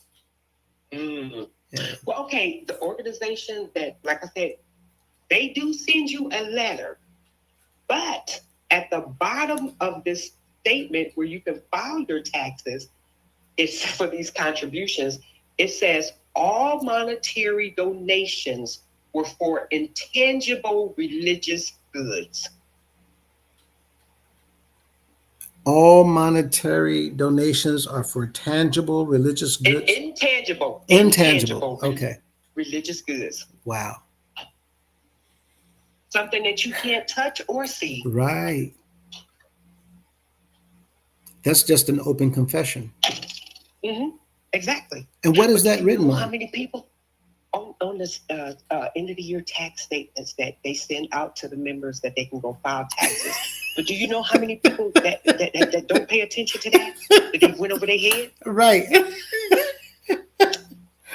Oh gosh, that's dirty. Mm-hmm. So if you didn't get a chance, the last couple of videos that we did, we actually show people laws pertaining to various practices going on here. And it may be wise to actually do the same thing with your organization. In fact, when I call you back and we talk in private, I'll tell you why.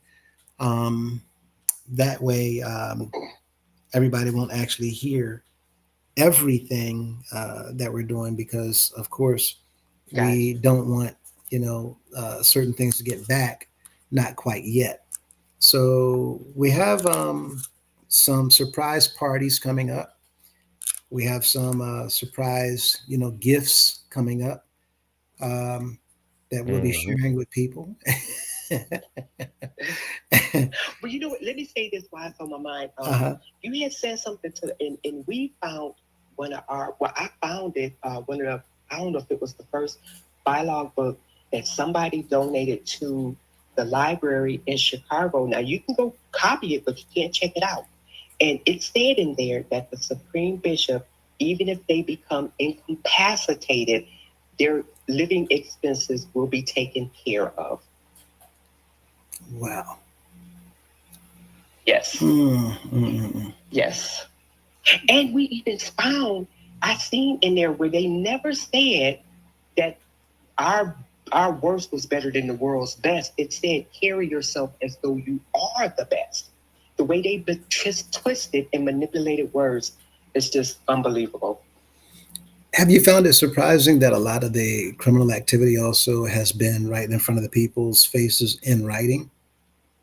Yes, but they don't read. A lot of them won't read. Nope. Mm-hmm. And they just take everything at face value. And the same thing in the one that I grew up in. If you speak out, oh, they're crazy, don't listen to them. Mm-hmm.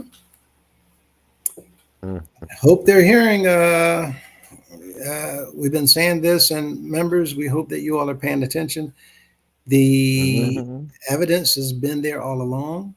This is the problem. When we read it to you, when we show it to you, when we put it up on the video screen, the monitors, your cell phones, your TVs, and whatever else it is that you're watching, you have to believe the information. And if you don't believe it, we're telling you to go and check it out for yourself. That's why we use AI to show you, let your fingers do the walking. Y'all remember that commercial? Yes. Right? Yep. Back in the book. yeah. It's so true. If people do just take the time and do the research, but like I said before, some of them have given the biggest portion of their life, their money, and they feel like, well, what will I do now? And stuff, you know. And a lot of them in the organization that I used to be in, they're afraid to leave because of the indoctrination and the manipulative wordplay. If leave, no good is going to come to you. They're afraid. Yeah. And they know. But they believe so long that their soul is going to be lost that they don't want to take that chance. They don't. And it's so sad. It is so sad that they can see. You know, I had one tell me, oh, they abuse their authority. And I said, what authority? And they said, you know, I said, oh, you mean authority that you willy-nilly gave to them, but if you take it back, what they going to do? Right. Right. And in this organization, they say, Daddy, I'm subject to you. I'm subject to you, Daddy. Why? They do the same thing. They do the same thing in there. This great man of God and falling down on their knees and stuff in front of them. They do the same thing in there. Why look at They do the same thing. And they were even told that when we are asleep, Father is awake. He sits on a heavy stone, and each one of our face come before him, and he watches over us. Oh, wow. And see, as we get ready to come to an end here, we have the comment, after yours, love, joy, peace, and happiness to everyone from the Gemini Music Show.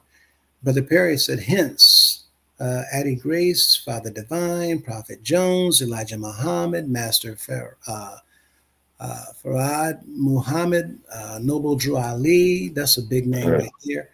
Marcus Garvey, etc., religious predators of Negroes, and he's pointing to that era, right? Yes, Major Jealous, all of them. That you were speaking about earlier. And the Gemini Music says it's locked in from you being on your knees, being indoctrinated and brainwashed from these revivals. Right? Very telling. All of that started. You ever looked at the Azusa revival meeting? That's Azusa. Where it came from. Azusa. That's where holiness came. Azusa. Yeah. And Jim Jones, Golden Boy. Jim Jones went to see Father Divine, and he asked him, was it okay to sleep with his members? And Father Divine told him yes. And when he got all of those people down to Guyana, he abolished all of their marriages. You had to come to him to ask for the permission to get married. And there were some survivors that made it out of there. It sounds like our practice where the bishops used to say, in fact, still might, but I know it's very common, where they would refer to the maids as their maids, right? My maids, my maids. And when you think about that after stepping back away, it's like, wait a minute, that doesn't sound so, And when looking at this situation, we begin to see a whole different picture, right? So here, Brother Perry also said, not only will we not stand for the regulating agencies dissolving our organization, we will stand against any leader trying to lead us in their old, ridiculous ways. Not only will the people not stand for the regulating agencies dissolving the organization, but they will stand against any leader trying to lead us in their old, ridiculous ways. And the problem has been people defending the ways of the leaders that's been corrupt, that's been illegal, that's been criminal, and actually kicking and biting and screaming against trying to deliver them. It would be the same as people trying to catch, right? And take into custody Harriet Tubman. Now, you're the person she's trying to free, but y'all trying to catch her so that you can turn her in. But what did she say? She would have freed more had they known. You know what I'm saying? Right. How backwards is this? You know, we're faithful to our oppressors and we're violent towards our saviors. That is indoctrination. Yes. Right. And you have a lot of people that are willfully ignorant. They're willfully ignorant. Yes. And all that means is that you don't know. You don't know. And like I said, some don't want to know. They don't want to. Many don't. Yes. And it shows. Devona says a lot of the UHOP members are not even willing to go from door to door today. They're just there for the feeling of a good time. And this is what keeps people locked in. Like the Gemini Music Show is saying. In fact, isn't there a channel called UHOP Locked? It is, yeah. I think I've seen that. I think I've seen that. Well, I didn't know y'all went to door. I know the JWs do it, but because one of my friends in Michigan was saying that they call it the battlefield, going from door to door and stuff. But they don't even have to do that anymore because they've gotten hit with a lot of lawsuits too. Oh yeah, we've been going to door actually from the beginning, 107 years now. The problem is it's only House of Prayer door to House of Prayer door. Yeah, they don't. It's very uncommon for anyone from the House of Prayer to actually go knocking on doors in the community. There's people live right next door to houses of prayers or across the street that will tell you they have never been there 30, 40 years. They will tell you they've never had one person come and knock on their door to witness or even invite them to the House of Prayer for a service or a program. Wow. Well, a couple of people said that ours was the best kept secret ever.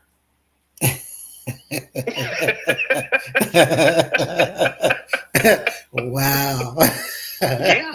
Yeah. Because the fourth Supreme Bishop told them, stop trying to pull other people out of their church and go get the ones that used to belong because they know the way. Which is them pretty much saying, we can't tell people who don't believe us already because there's no way of catching them. How do you catch a fish with nothing but string? Right? No hook, no bait. And they don't. They have so many unqualified ministers now. It's not funny. Oh gosh. And like I said, the fifth one, he made so many ministers. It is not funny. And it's all about the money because the ministers in there, not only do you pay 10% tithes, but you pay 5% offering on the 10% of the tithes. So it is all about money. And if you are a minister, you are required to pay your tithes. Yeah. Now that is the same thing here as well, except they also have to work with this other program, G-Class. Um, and that's all fear tactics as well, especially for the ministers. They're the only group of people who's threatened if they don't perform. Um, I plead the fifth says, do y'all think they send pastors to small houses in the country as retaliation or punishment? I do. Yes, Yes, yes, yes, because that yes. has happened in ours too. Uh-huh. Anybody that speaks out, they keep them on the outside. Yes, they do. Yes, they do. That happened in ours too. Oh, yes, they do. That's so bad. That's terrible. We had one that went out to a house that was struggling, and he left a very good job, six-figure job, his wife also, to go there to help the organization. Well, they got to the parsonage where they're supposed to live, but it was on the verge of being condemned by the city because it was in such bad shape. The congregation might have held maybe 250 people in the sanctuary, but they were working with maybe 6 or 7 members. And it's like that around the organization. People just don't know it. What is a pastor supposed to do there? No help from the leadership, no help from the organization, no help from the chairman, and everything that you go, you make it work, and whatever you do, it becomes a success. But the bishop is going to take the credit. Yeah. My mother told us back in the day, when before we were born, she said, no pastor stayed in a state more than a year. When they came to the convocation, they came packed because they didn't know where they were going to be sent. Their bags and everything already packed to move. Yes. Wow. Yes. Yeah. See, I couldn't. Yeah.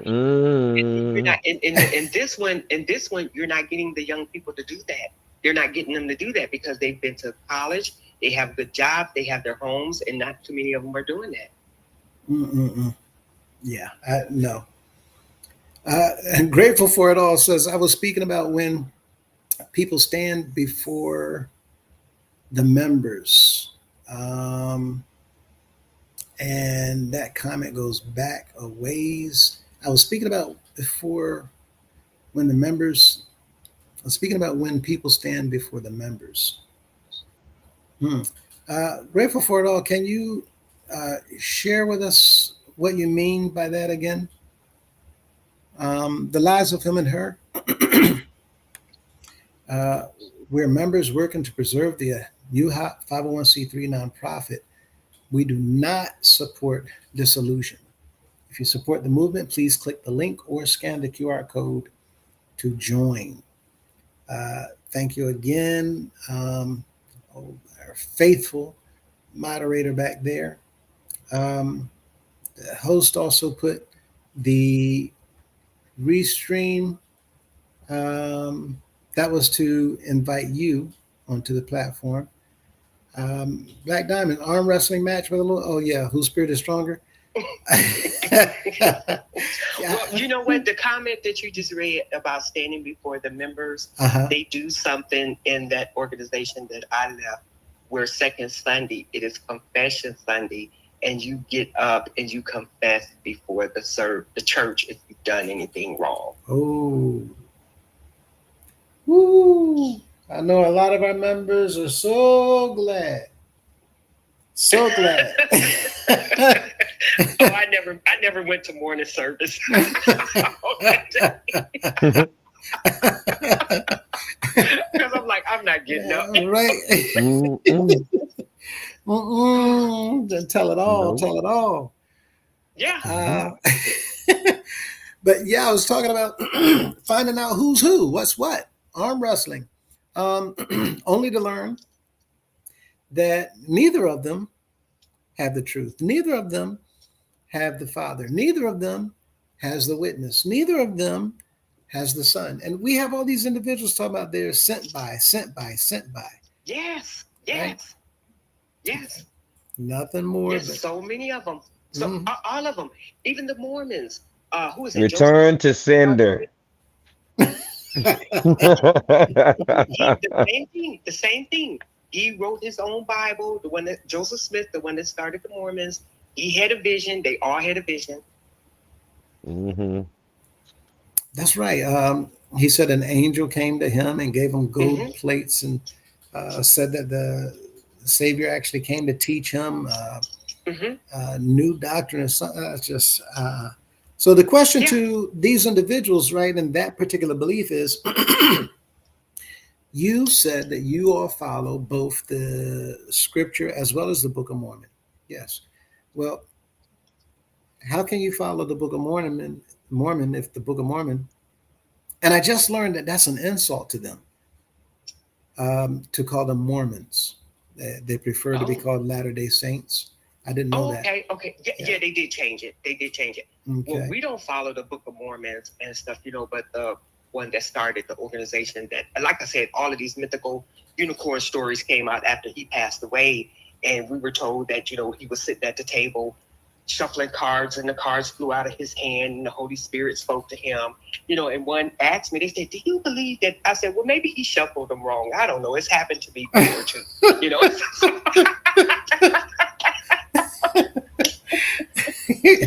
They check the cards, might find tarot cards out there. But yeah, I was talking about finding out who's who, what's what, who's got who, only to find out that these men is just a bunch of lies. And the thing is, should we be paying attention to a miracle that they perform? Should we be paying attention to something a story that somebody, oh yeah, I was told this, or should we be paying attention to what the scripture actually says? Because the scripture, right? Yeah, the scripture. Because all of these miracle stories, who can verify them? Who is actually there to verify them? And again, another miracle story. I don't know if it was the first one, the second one. The second one, his driver was asking. He was asking the driver, "Do you love me, son?" And the driver said yes. And on the third one, the driver lost control of the wheel, and he said, "Straighten up, car." And the car went back on the road. That to me sound like witchcraft. And see, the scripture tells us, be careful or beware, and not to use sorcery, wizardry, witchcraft, and all these things. And we know that it's there. Look at Moses when he went to Egypt, right? You had two of the Magi that turned their staffs into snakes. They did not do it by the same power that Moses' staff turned into a snake. So we can't really look at all these signs, people, and determine, well, I'm going to follow you because of a sign. The wicked one has power as well. We have to stay in the word. And Messiah also said, when he talked to the disciples, that many are going to come, and with signs and with wonders. And he said to deceive many. So just stay in the word. Yes. That said, John says she's in jail, the one that y'all were speaking about earlier. Jay Madden said, can you put the Patreon link in?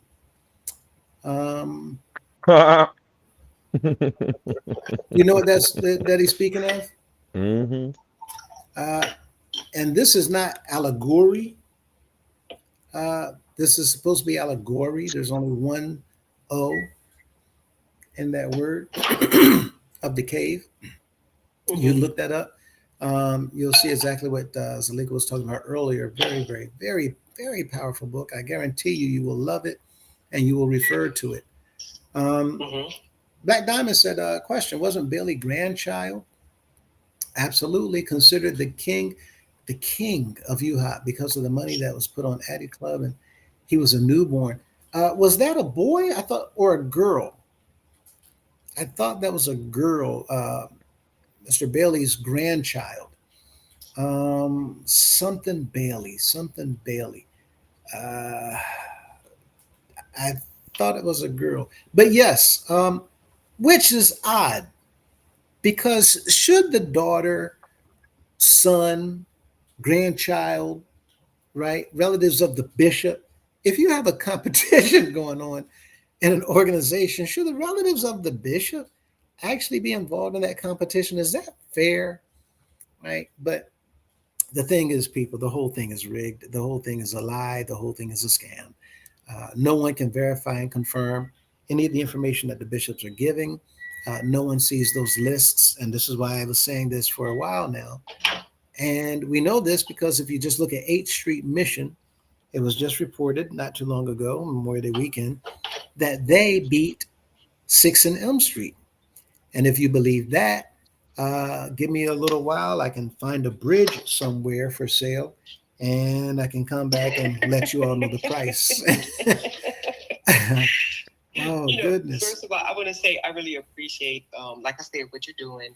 And I have to reiterate, we really need to start reading, yes, researching. If you're not, read for yourself. I'm so glad that my parents drummed that in us to read for yourself. Don't let anybody spoon feed you.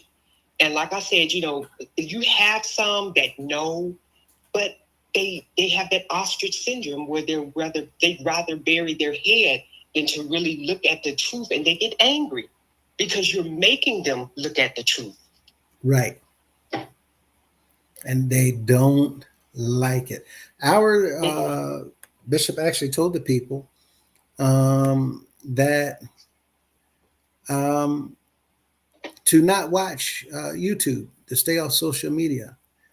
And well, quite frankly, we were telling the people that the reason that he said that is because, of course, he's afraid of the people hearing the truth. And ours did too. When Facebook came out, they had a whole meeting in every mission with the young people telling them to stay off of Facebook, social media, Black Planet, all of that. Oh, wow. See, to protect their interest.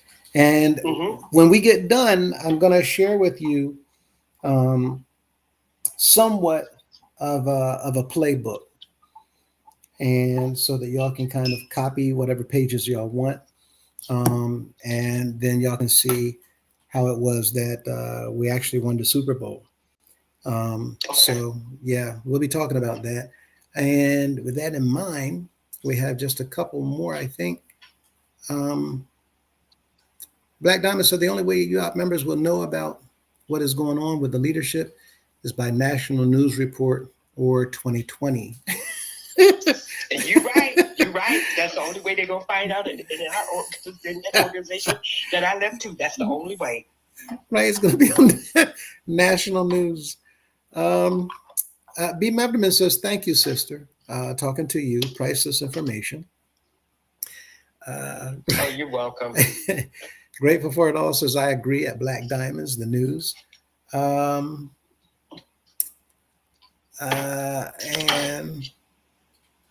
Real J Money, hey there, welcome. Special announcement coming up.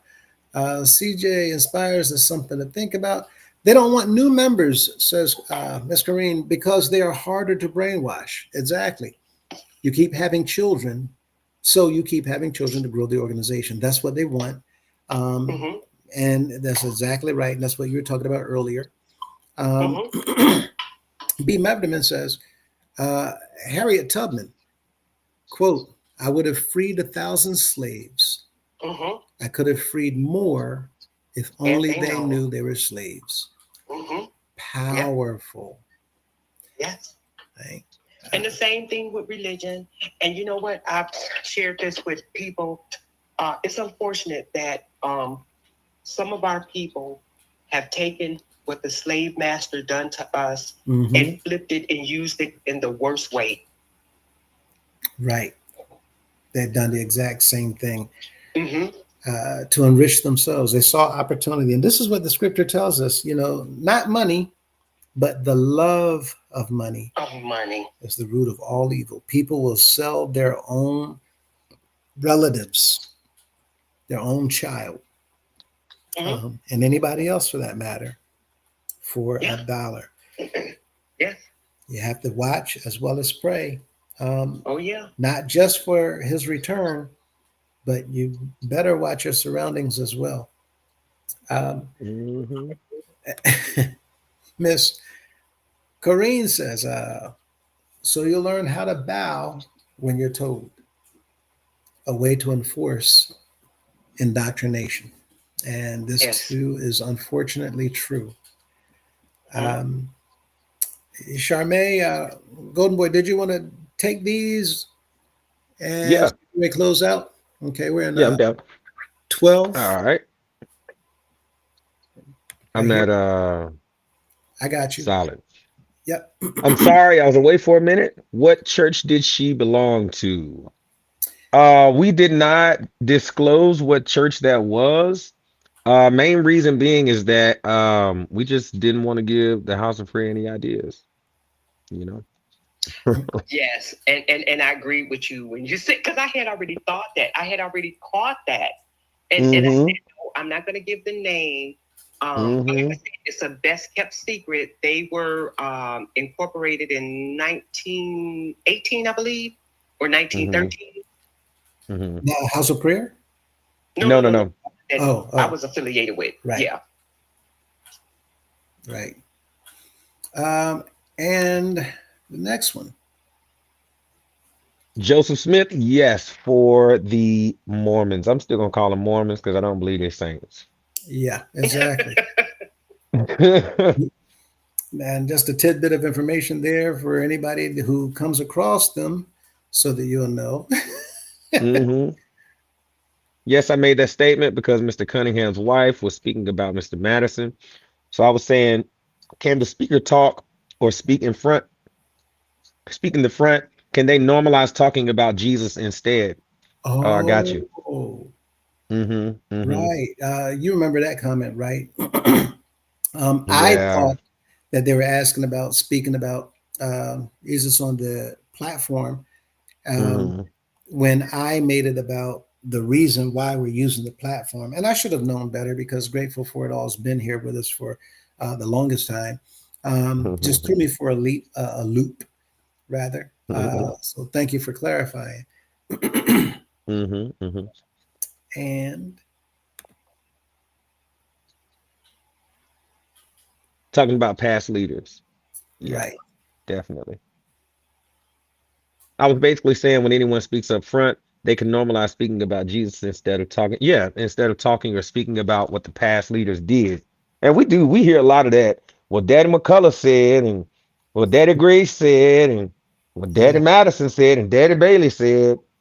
And I mean a lot of that. I heard so much of that as a kid. What Daddy Grace said, Daddy Grace said, Daddy McCullough said, Hmm. Daddy Madison said. Same thing. Same thing. They Mm-hmm. talk about past Yep. leaders there too.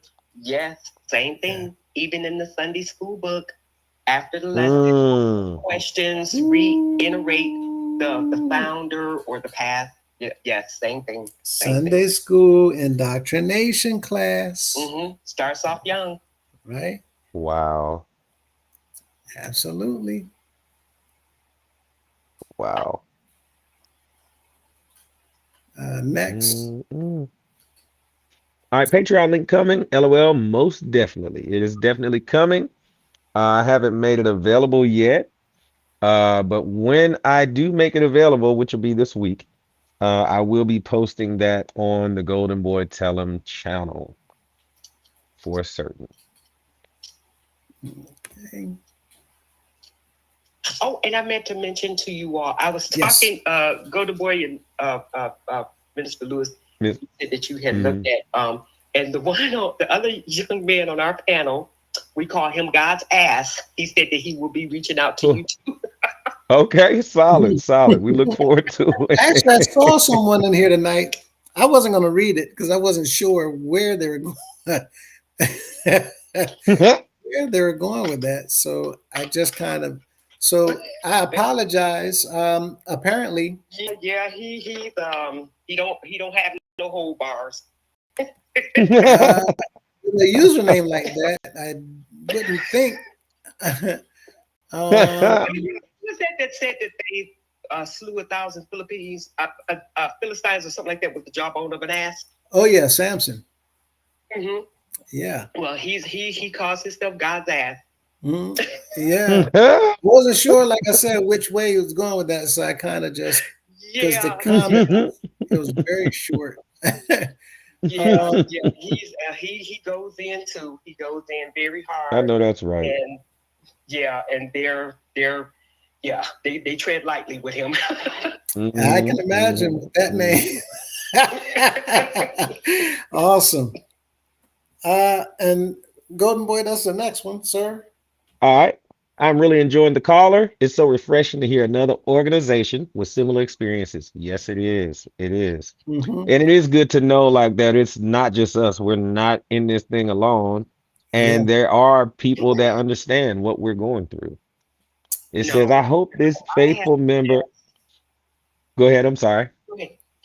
No, so many people have reached out to us from other organizations that have been through the same thing, the mental and the sexual abuse.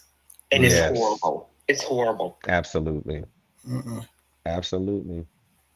I hope that faithful followers of Mr. Cunningham is listening to this conversation. And that's the beauty of what we do here is that I enjoy having the conversation. And that's what it's all about. Ain't nobody here, I'm not saying I'm Mr. Know-it-all or nothing like that. If you want to have the conversation, get the conversation. Let's have a conversation. But I mean, folks just have to realize that this is our platform and we are going to control the narrative. And if we don't feel like being in a pissing match, we're just not going to do it. And And you don't realize, I apologize, the person that made that comment, how refreshing it is to, that I've shared your platform and Minister Lewis, your platform. And people are just like, wow, so we're not the only ones that's going through this. Right. Yes. and let Yeah. them know. Invite them. Please. We don't Please mind. invite them. We are in a time right now where it's almost like a paradigm shift, and we're living in a time of exposure. And until there's another shift, and until we get right, corrupt leaders are going to continue to be exposed. It's not going to stop with the United House of Prayer, and it didn't start with us either. But see, we've had so many examples, for instance, like David E. Taylor and Prophet Brian Karn, that they are on. They're just getting started. They're getting the small fish out the way first, so that they can get that big one. Mhm. So But but until, everywhere. huh? It's happening everywhere. It's happening everywhere. Yes. In Yes, every different ma'am. religious organization, and people have been afraid to speak out. And like I said, the ones that's popping up on YouTube and that are speaking out, people are joining in and sharing their experiences. Like I said, JWs, check out. I think it's Lady T, same old T with Lady T. She's an ex Jehovah Witness, and they're saying the same thing. The shawning, the abuse, being taken advantage of, and I had shared with Minister Lewis, DMX, the rapper. He was a Jehovah Witness. He got hit by a car, and when the insurance company came to give his money, his mother the money, she wouldn't take it because then they didn't believe in material things because they thought the world was going to come to an end. Mm-hmm. Who knew? DMX. Yeah. Mm-mm. Well, I tell you what, people, wake up. Wake up. Oh, they say, wow, she's from another church? Yes, she is not from the United House of Prayer for All People. No, Not I'm at not. all. No, I'm not. Surprise. Not at all. Not at all. It's so many of us. It was a boy. Share the Oh, same. They share the same similarities. Absolutely. Absolutely. But the next comment says it was a boy. Talking about the baby in the earlier comment. Oh yeah, the grandchild of Bailey. Bailey. Yeah. Okay. Well, There's no way God's. Go ahead. Mm-hmm. Our second Supreme Bishop, and you know what? I'll share with you after we get off the phone. He had a concubine that lived with he and his wife that had 7 children by him, and they were called the Holy Seed. Oh, Mm-mm. oh my goodness. Now, mind everyone, this is out in the open. These are not things that was kept secret Mm-mm. behind closed doors. This is in the open. Listen, we were saying before, there's some places I was surprised to learn that was worse Mm-hmm. than the Mm-hmm. house of prayer. Oh, Yes. like called the Holy Seed. Seed. The Holy Seed. You know how many holy seeds Daddy Grace got walking around here? Ah, this is just woo. Mm-mm. She said a mouthful of truth. Black Diamond 27. Absolutely. B. Mevderman. Sounds like these two religions have the same playbook. Right. Yes, indeed. That's why I said, like, is there like some type of secret society where, during that time back then where they all got together and conspired, you know, I don't know, but yeah, promise you, I asked my brother the same thing. Do you think the leaders of these churches got together and somebody wrote a book?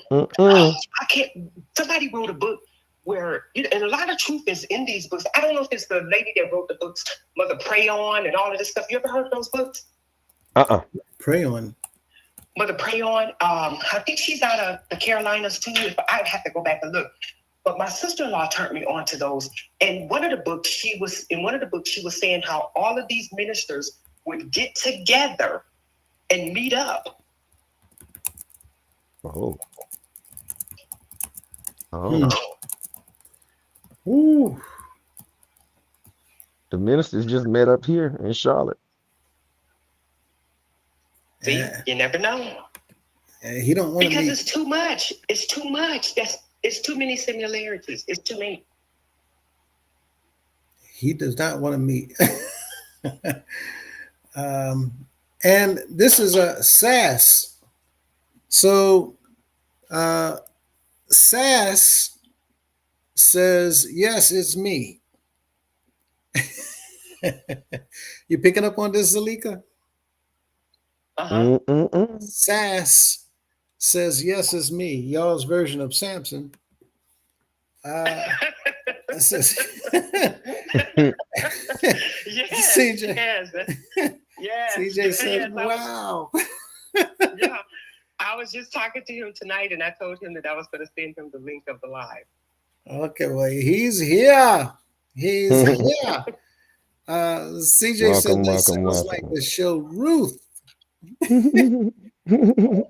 And I wanted to offer him the opportunity to come on sometime. If so, feel free to let us join know. us, man. Reach out to Zalika. She can put you in touch with us. And Zalika, Golden Boy will be reaching out to you, and indeed, y'all can take it from there. We can coordinate doing something together. But yeah, we're looking forward to it. And with that said, is there anything? That's the last of the comments. Is there anything else that you touch on or ask before we close out with the news that we'd like to share with everyone? Like I said, share it with Golden Boy. Stand in your truth. Keep doing what you're doing. It is so in YouTube. It is so needed. People need to hear the truth. It may not be palatable, but they need to hear the truth. Yeah, change is not comfortable. Growth comes with pains.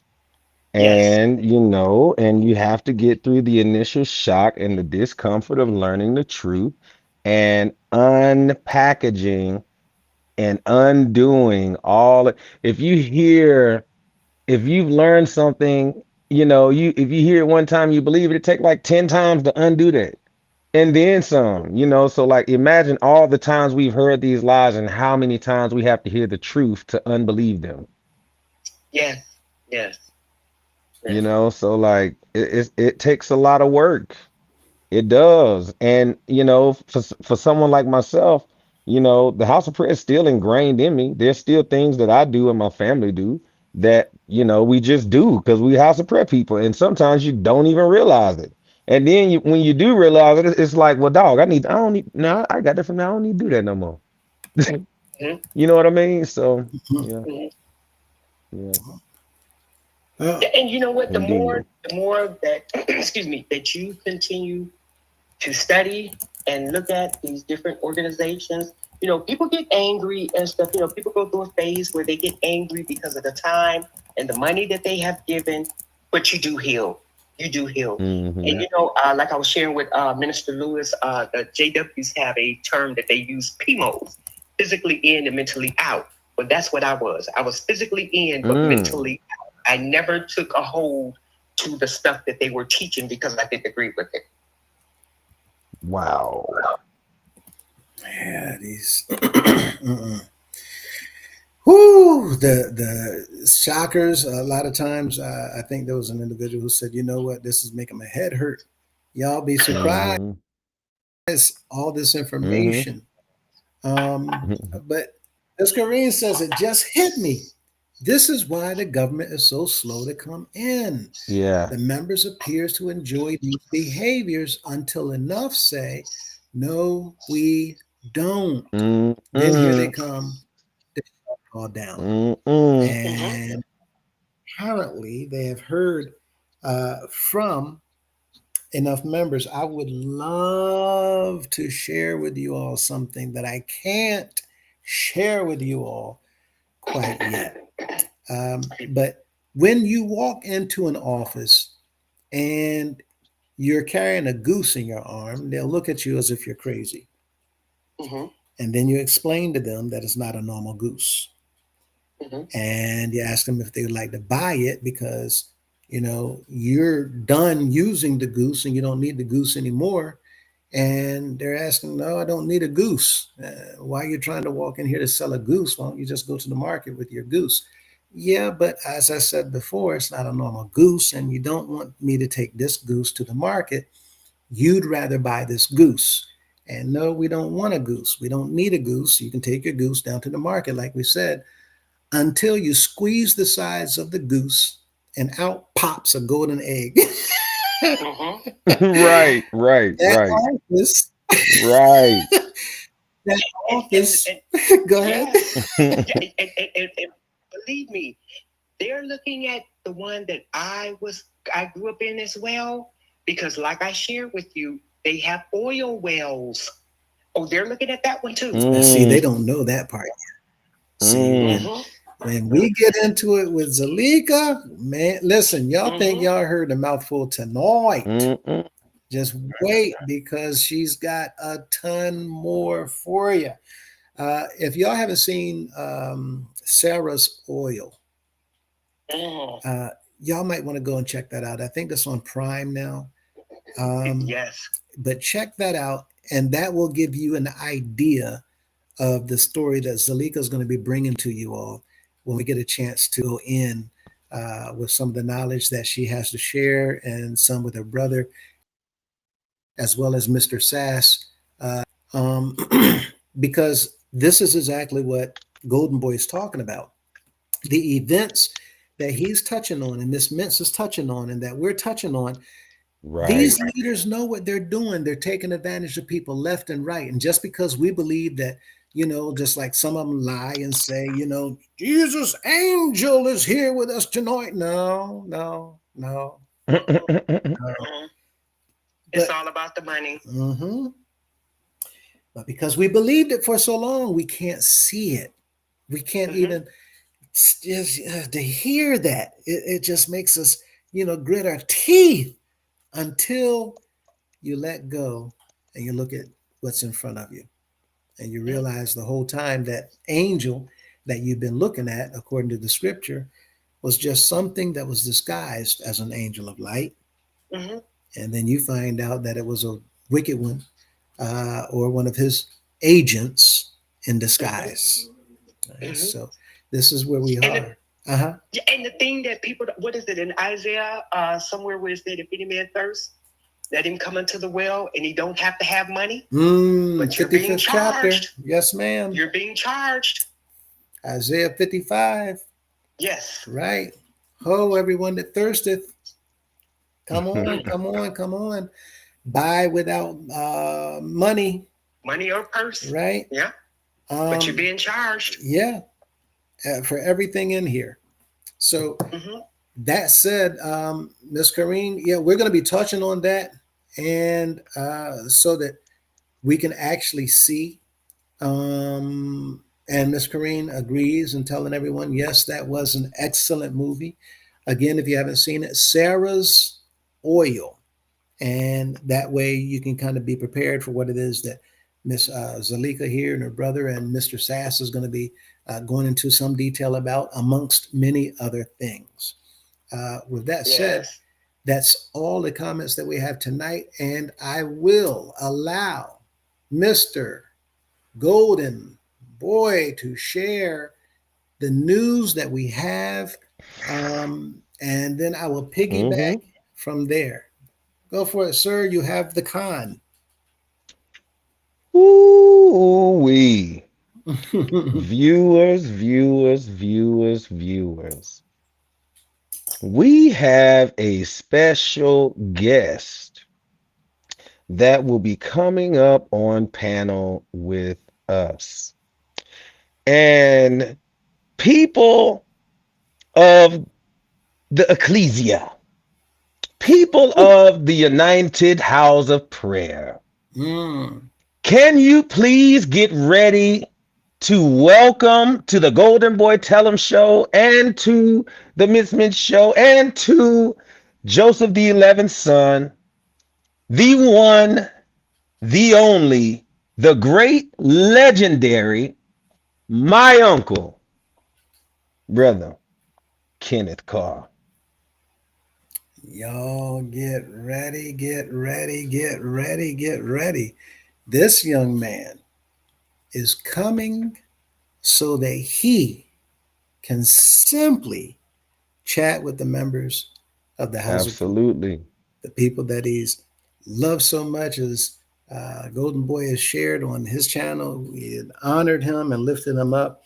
Unfortunately, some things kind of went out and gotten caught up in a bit of disarray, and it got back to him, and he reached out and talked for a little bit. His hat's off for what he saw that we were doing, especially touched by what Golden Boy and Miss Mintz had shared, because anytime he does anything like that in regards to the testimony of the kindness and the compassion that he has, when he actually brought the Tigers with him to knock on the door, not knowing, because no one had told them, but they brought something over to simply show love towards one of the families at that time. And Golden Boy had shared that testimony, a powerful, moving story. But he wanted to come on so that he can talk to everybody and just kind of let you hear from him, and to let you know in his own words that he misses you guys. He missed the House of Prayer, loved the House of Prayer, loved the people.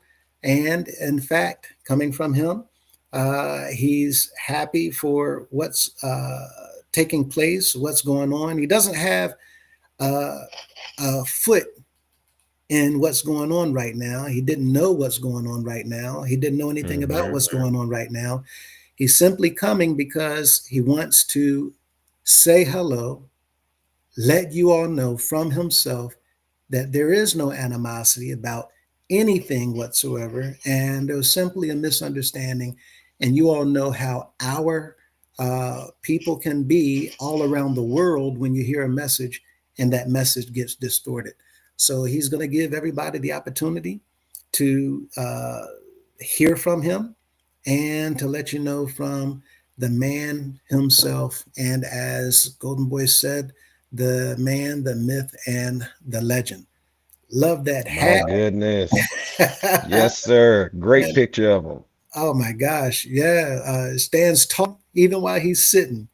Indeed. For those who was wondering, Again, he doesn't have a in this issue what it is we're talking about. He simply Right. wants to come and say hi to everyone and clear any misgivings about anything. And he even, Yeah. uh, well, I'm gonna let y'all hear from him as Golden Boy has the opportunity with Miss Mintz as well to um, have it and chop it up and let him tell you from his own words. For those of you Yeah. wondering about Mr. Cunningham, he actually is going to be talking about as well that there's nothing between them two. He doesn't know Mm-hmm. him, he only knows Yeah. of him and has Mm-hmm. nothing but respect for him. But you're going to actually Absolutely. hear from him. And once again, I'm going to turn it over to Mr. Golden Boy so that he can wrap it up. He knows quite a bit about the man's background. They spent a lot of time together. And I'm going to let him finish off this segment. Well, I just want to say, what you guys are gonna actually see is, us just to just have for us to just have the opportunity to provide him the space to just tell his story without any interruption. And you all will be able to see us just have just a natural, free-flowing conversation. And those of you that are in the comments, we are going to include you in the conversation as well. I know that many of you would like to, have comments that he has an opportunity to respond to. So we will be doing all of that for as long as he's available. And but I do want to just and see, I'm gonna say this. What I'm posting about and what I have going on with what I've been speaking about has absolutely nothing to do with when Mr. Kenny gets here. So, but I will, just allow him to direct the conversation, whichever way he wants it to go. That's where we'll go. And, I'm sure we'll elaborate and talk more on our history, in my youth and go from there, So definitely. I can't wait. I'm looking forward to it for sure. Absolutely. And for those of you who might be wondering also why he's coming on these platforms, well, quite frankly, this is unfortunately the only platforms available for the members to chop it up of the House of Prayer. And since we also have everybody's ear, not everyone, but we certainly have enough members of the House of Prayer ear that they can put the word out to let the people know that he's going to be coming on. So we Absolutely. just, right? So we just wanted to put the word out there so that you guys can actually spread the word. Tell everybody Yes. that there is a upcoming episode in the next few days that Kenny is going to be coming on, Mr. Carr, to talk to the people of the House of Prayer and just let people hear from him and just go from there. Simply because this is the floor that has the people's ear right now. And he just wanted to utilize the opportunity to say whatever it is that he can say and will say Yes. to you all. So, with that in mind, there's no political anything behind this. This is not a stunt when we're going to be talking with him. It's not a bashing session. Not at all. There's no sides being taken in anything. It Nope. literally, frankly, as Golden Boy said, and Miss Mintz, as they honored him on their platform and over here, just to allow him to speak. The same thing with Mrs. Alika. Yep. The same thing with any other guest. You want to talk? Well, Here's your opportunity. Uh-huh. I'll tell you too this. I'll tell you all this, viewers. If you ever want to be on a call where you hear me be highly respectful of your leaders, this is the one that you need to watch. Okay? I'll give them grace. Sure will. And I won't drag not a one. Hey, again, and we're showing everybody that we understand how to do anything Yeah, that we in need to decency do and in in order to order. get people's points across, right? And the whole purpose of the platform is for us to engage in conversation. Sometimes it's upsetting because when we're putting out different pieces of information, we don't get anything. Um, at this moment, right now, we have a lot of members throughout the organization who's upset, and rightly so, because after all of this information that we have put out, it's disturbing, it's Yeah. upsetting, it's quite frankly tugging on a lot of people's emotions. But the Hmm. worst part of all of this is that no one has actually heard from any of the leaders about any of the documents and the evidence and the information. Right. When nothing happens and nothing is heard and nothing is acknowledged and nothing is discussed, it leaves people getting more and more upset because the information is more and more upsetting. Well, So, at least, you, I guess, well, I'll save my comment for after I take Brother Carr's picture down. yeah. Well, I was just going to Because say that, we know a lot of times you get bad news in the mail, but hmm we can't get upset at the postman, right? And it's just news. And the thing is, if we all look at the source of all this information, we've shown you things where the leaders have signed documents. And we've shown you those documents where the leaders have actually lied on documents. And for hmm people to still uphold them as if they've never done any wrong, they can't do any wrong. I mean, let's face it, the lawgiver himself, Moses, was not allowed to go to the promised land because he didn't speak to a rock. He hid it. That was enough to keep him out of the promised land. We're hmm dealing with men whose evidence is showing they've done all kinds of things, and we have people who just won't believe the information in front of their eyes. And so it hmm does become upsetting. But we still reserve the opportunity and we still extend the invitation for anybody, including them, to call in, to click on the link to join us on the panel so that we can talk. We don't have to have a meeting there on the premises of the House of Prayer. We can meet right here online and let everybody hear hmm the conversation. So hmm we continue to reach out, but people are upset within the organization everywhere because they're not hearing anything from the leaders. hmm So that said, we can engage, and we want anyone, including those of you who are making comments. Any of y'all would like to say anything, share anything, testify of anything, or even, as we said before, complain about anything. Don't hmm let it stop in the comments. Just let us Yep. know. We'll have you live so you can say everything that you'd like to say. Just Yep. understand that after we allow you to speak, we get to respond, and the conversation will go back and forth that way. Respectfully, we invite anybody to come on. So, Yes. Golden Boy, And the point to that is we're already offering the olive branch by even allowing you to come and speak because we're like inviting you into our home. This is our platform. Like Golden Boy Tell 'em, it's my platform.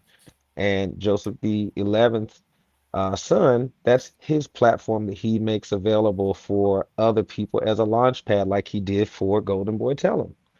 And so, with that being said, we just want to be mindful because, like, at the end of the day, if you hop in my comment section and I'm heightened and I'm emotional, I really, really, my initial intention is to reel it back and handle the comment with care or with caution. But a lot of times people they poke and poke and poke and they come like really hard and it's like, oh well, then you can get some of this too. So, but basically what I'm saying is we will be tactful in the comments. All of the commenters will, and so will the interviewers as well. I mean, you can't do nothing but respect a legend, and you have to provide the right space and the right energy, and so we will do that. And with that, I want to say thank you again, Golden Boy, for adding the commentary, especially regarding Mr. Carr, um, with your Absolutely. extensive background and experiences and knowledge with the relationship that you Oh, have not me. with No, your the members family say I'm not a members, member. Oh goodness, I am. Are right? you talking about me? But I'm no, I'm not a member, and As Lord hard knows. as it is to Oh. believe, the young man has been a member all of his life. Hmm. Um, How about and that? that's, when you have individuals, uh, let me say this before we go. When the disciples were sent out,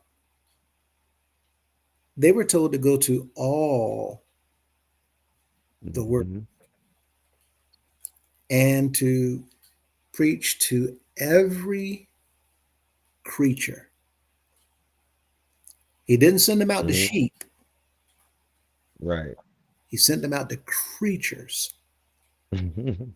And the whole point was whoever heard that word, whoever tasted of that meat, whoever ate it, digested it, and enjoyed it, and went back for more, would be surprised to learn that that food coming from those disciples would convert them from whatever creature they were into a sheep of the fold. Mhm.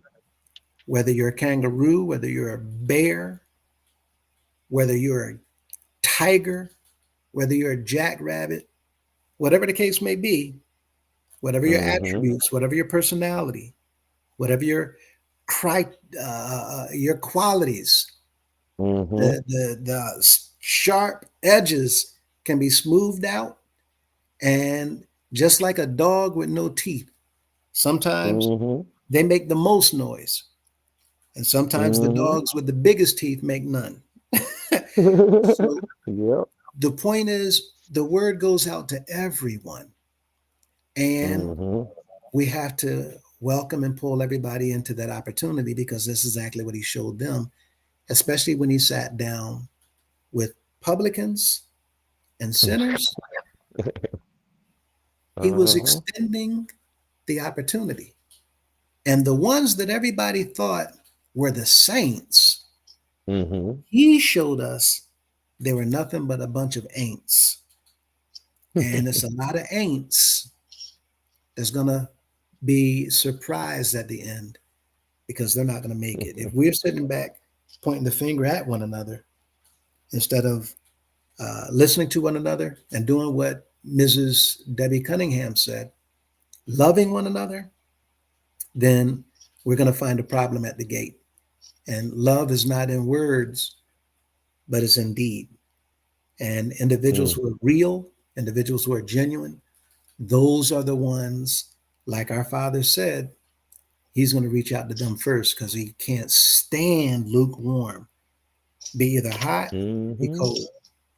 And so, as Yep. I close out, I'm just simply saying that we have to look past certain things. There's reasons everybody does what they do, but some of the Mhm. people hide who they are. We're looking to reach people who's not hiding, who's willing to come forward. And one day, we hope to actually hear your story. And Mhm. by coming the route that Mr. Golden Boy and Miss Mintz, they're coming, you all would be surprised at how Oh many yeah. people can be reached, and how Yes. many people can be pulled, and how many people can be saved. Yep. But people don't want fake. People want Yep. real. People are Mhm. tired of seeing fake, and we're looking at fake dressed up in beautiful, pretty suits, nice, shiny alligator shoes, expensive Mhm. ties on, the best cars, living in mansions. Some of them got jets and airplanes, Mhm. and yet we're calling them servants of the Most High, only to find out that they have all these material gain, these materialistic things, because they've been working for the wicked one himself. We got to stop looking with our eyes and look with our hearts. And if we do that, then we can become better stewards ourselves. Yep. Any last words, closing words, Zalika or Golden Boy? I just want to say No, you just thank you. Thank you for creating this platform and being and receiving even people that are not from your organization with open arms to express and to share what has happened in theirs. yes. That we, like you said, can come together and see the same similarities and to heal and to be a better people stewardess, as you said, and stuff. And you're greatly appreciated. You really are. Mm. We appreciate you as well. Most definitely. My pleasure for certain. I'm sorry, I Golden. concur. I said my pleasure for certain, and I concur towards you, Mr. Lewis. Indeed. Well, Indeed. we say it all the time. We just do what we can do. And all glory, all honor, all praise go to our Father. He's the cause of it all. He's the reason for it all. And the Son that he gave, that through him, we might have this opportunity. We're grateful. And the thing is, I don't want to sound like I'm signing off, but the fact of the matter is, I don't know if you all believe it. We're not playing games. We're not just talking this talk, we're walking it. But I need you all to understand when I say this thing is over and everybody is about to see what this movement was all about.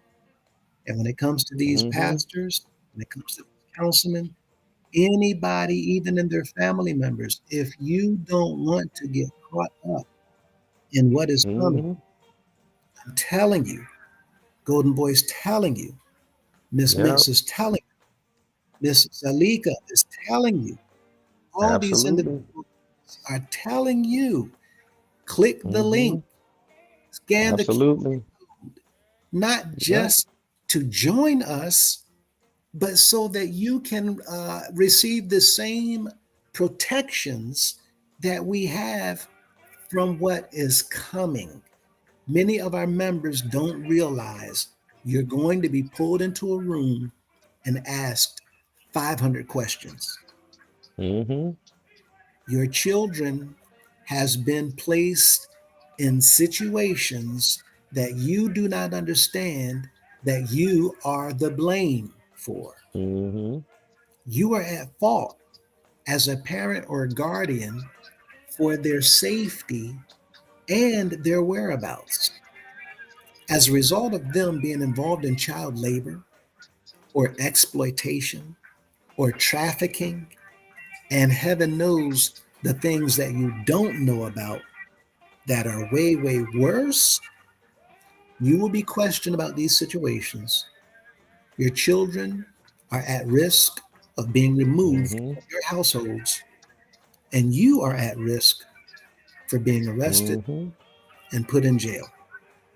People, I'm telling you, spread the word, share these videos, tell people to watch it, whether they like us or not. It's not about us. It's not about Mr. Cunningham. It's about your future. We cannot tell you any more plainly and more direct than we already have. So you probably won't hear it anymore from me, but you will be seeing very, very soon the purpose of this movement. With that said, we want to thank each and every one of you. Ms. Zalika, we thank you for sharing your time. Thank you. Thank you. Right? Thank you. Thank you. 100%. Absolutely. We thank you, Mr. Sass. Mr. Sass. Mr. Sampson over there. We thank you. My. All of the other viewers. We thank you all as well. Pay attention. Keep your eyes open. We're looking forward to that date of Mr. Carr's visit Until then, Mhm. enjoy the rest of your evenings. Have a wonderful, wonderful night, and we will be seeing you all in the next video. Take care, everybody. 6 hours even. Good night, everybody. Y'all have a great night. Here we go.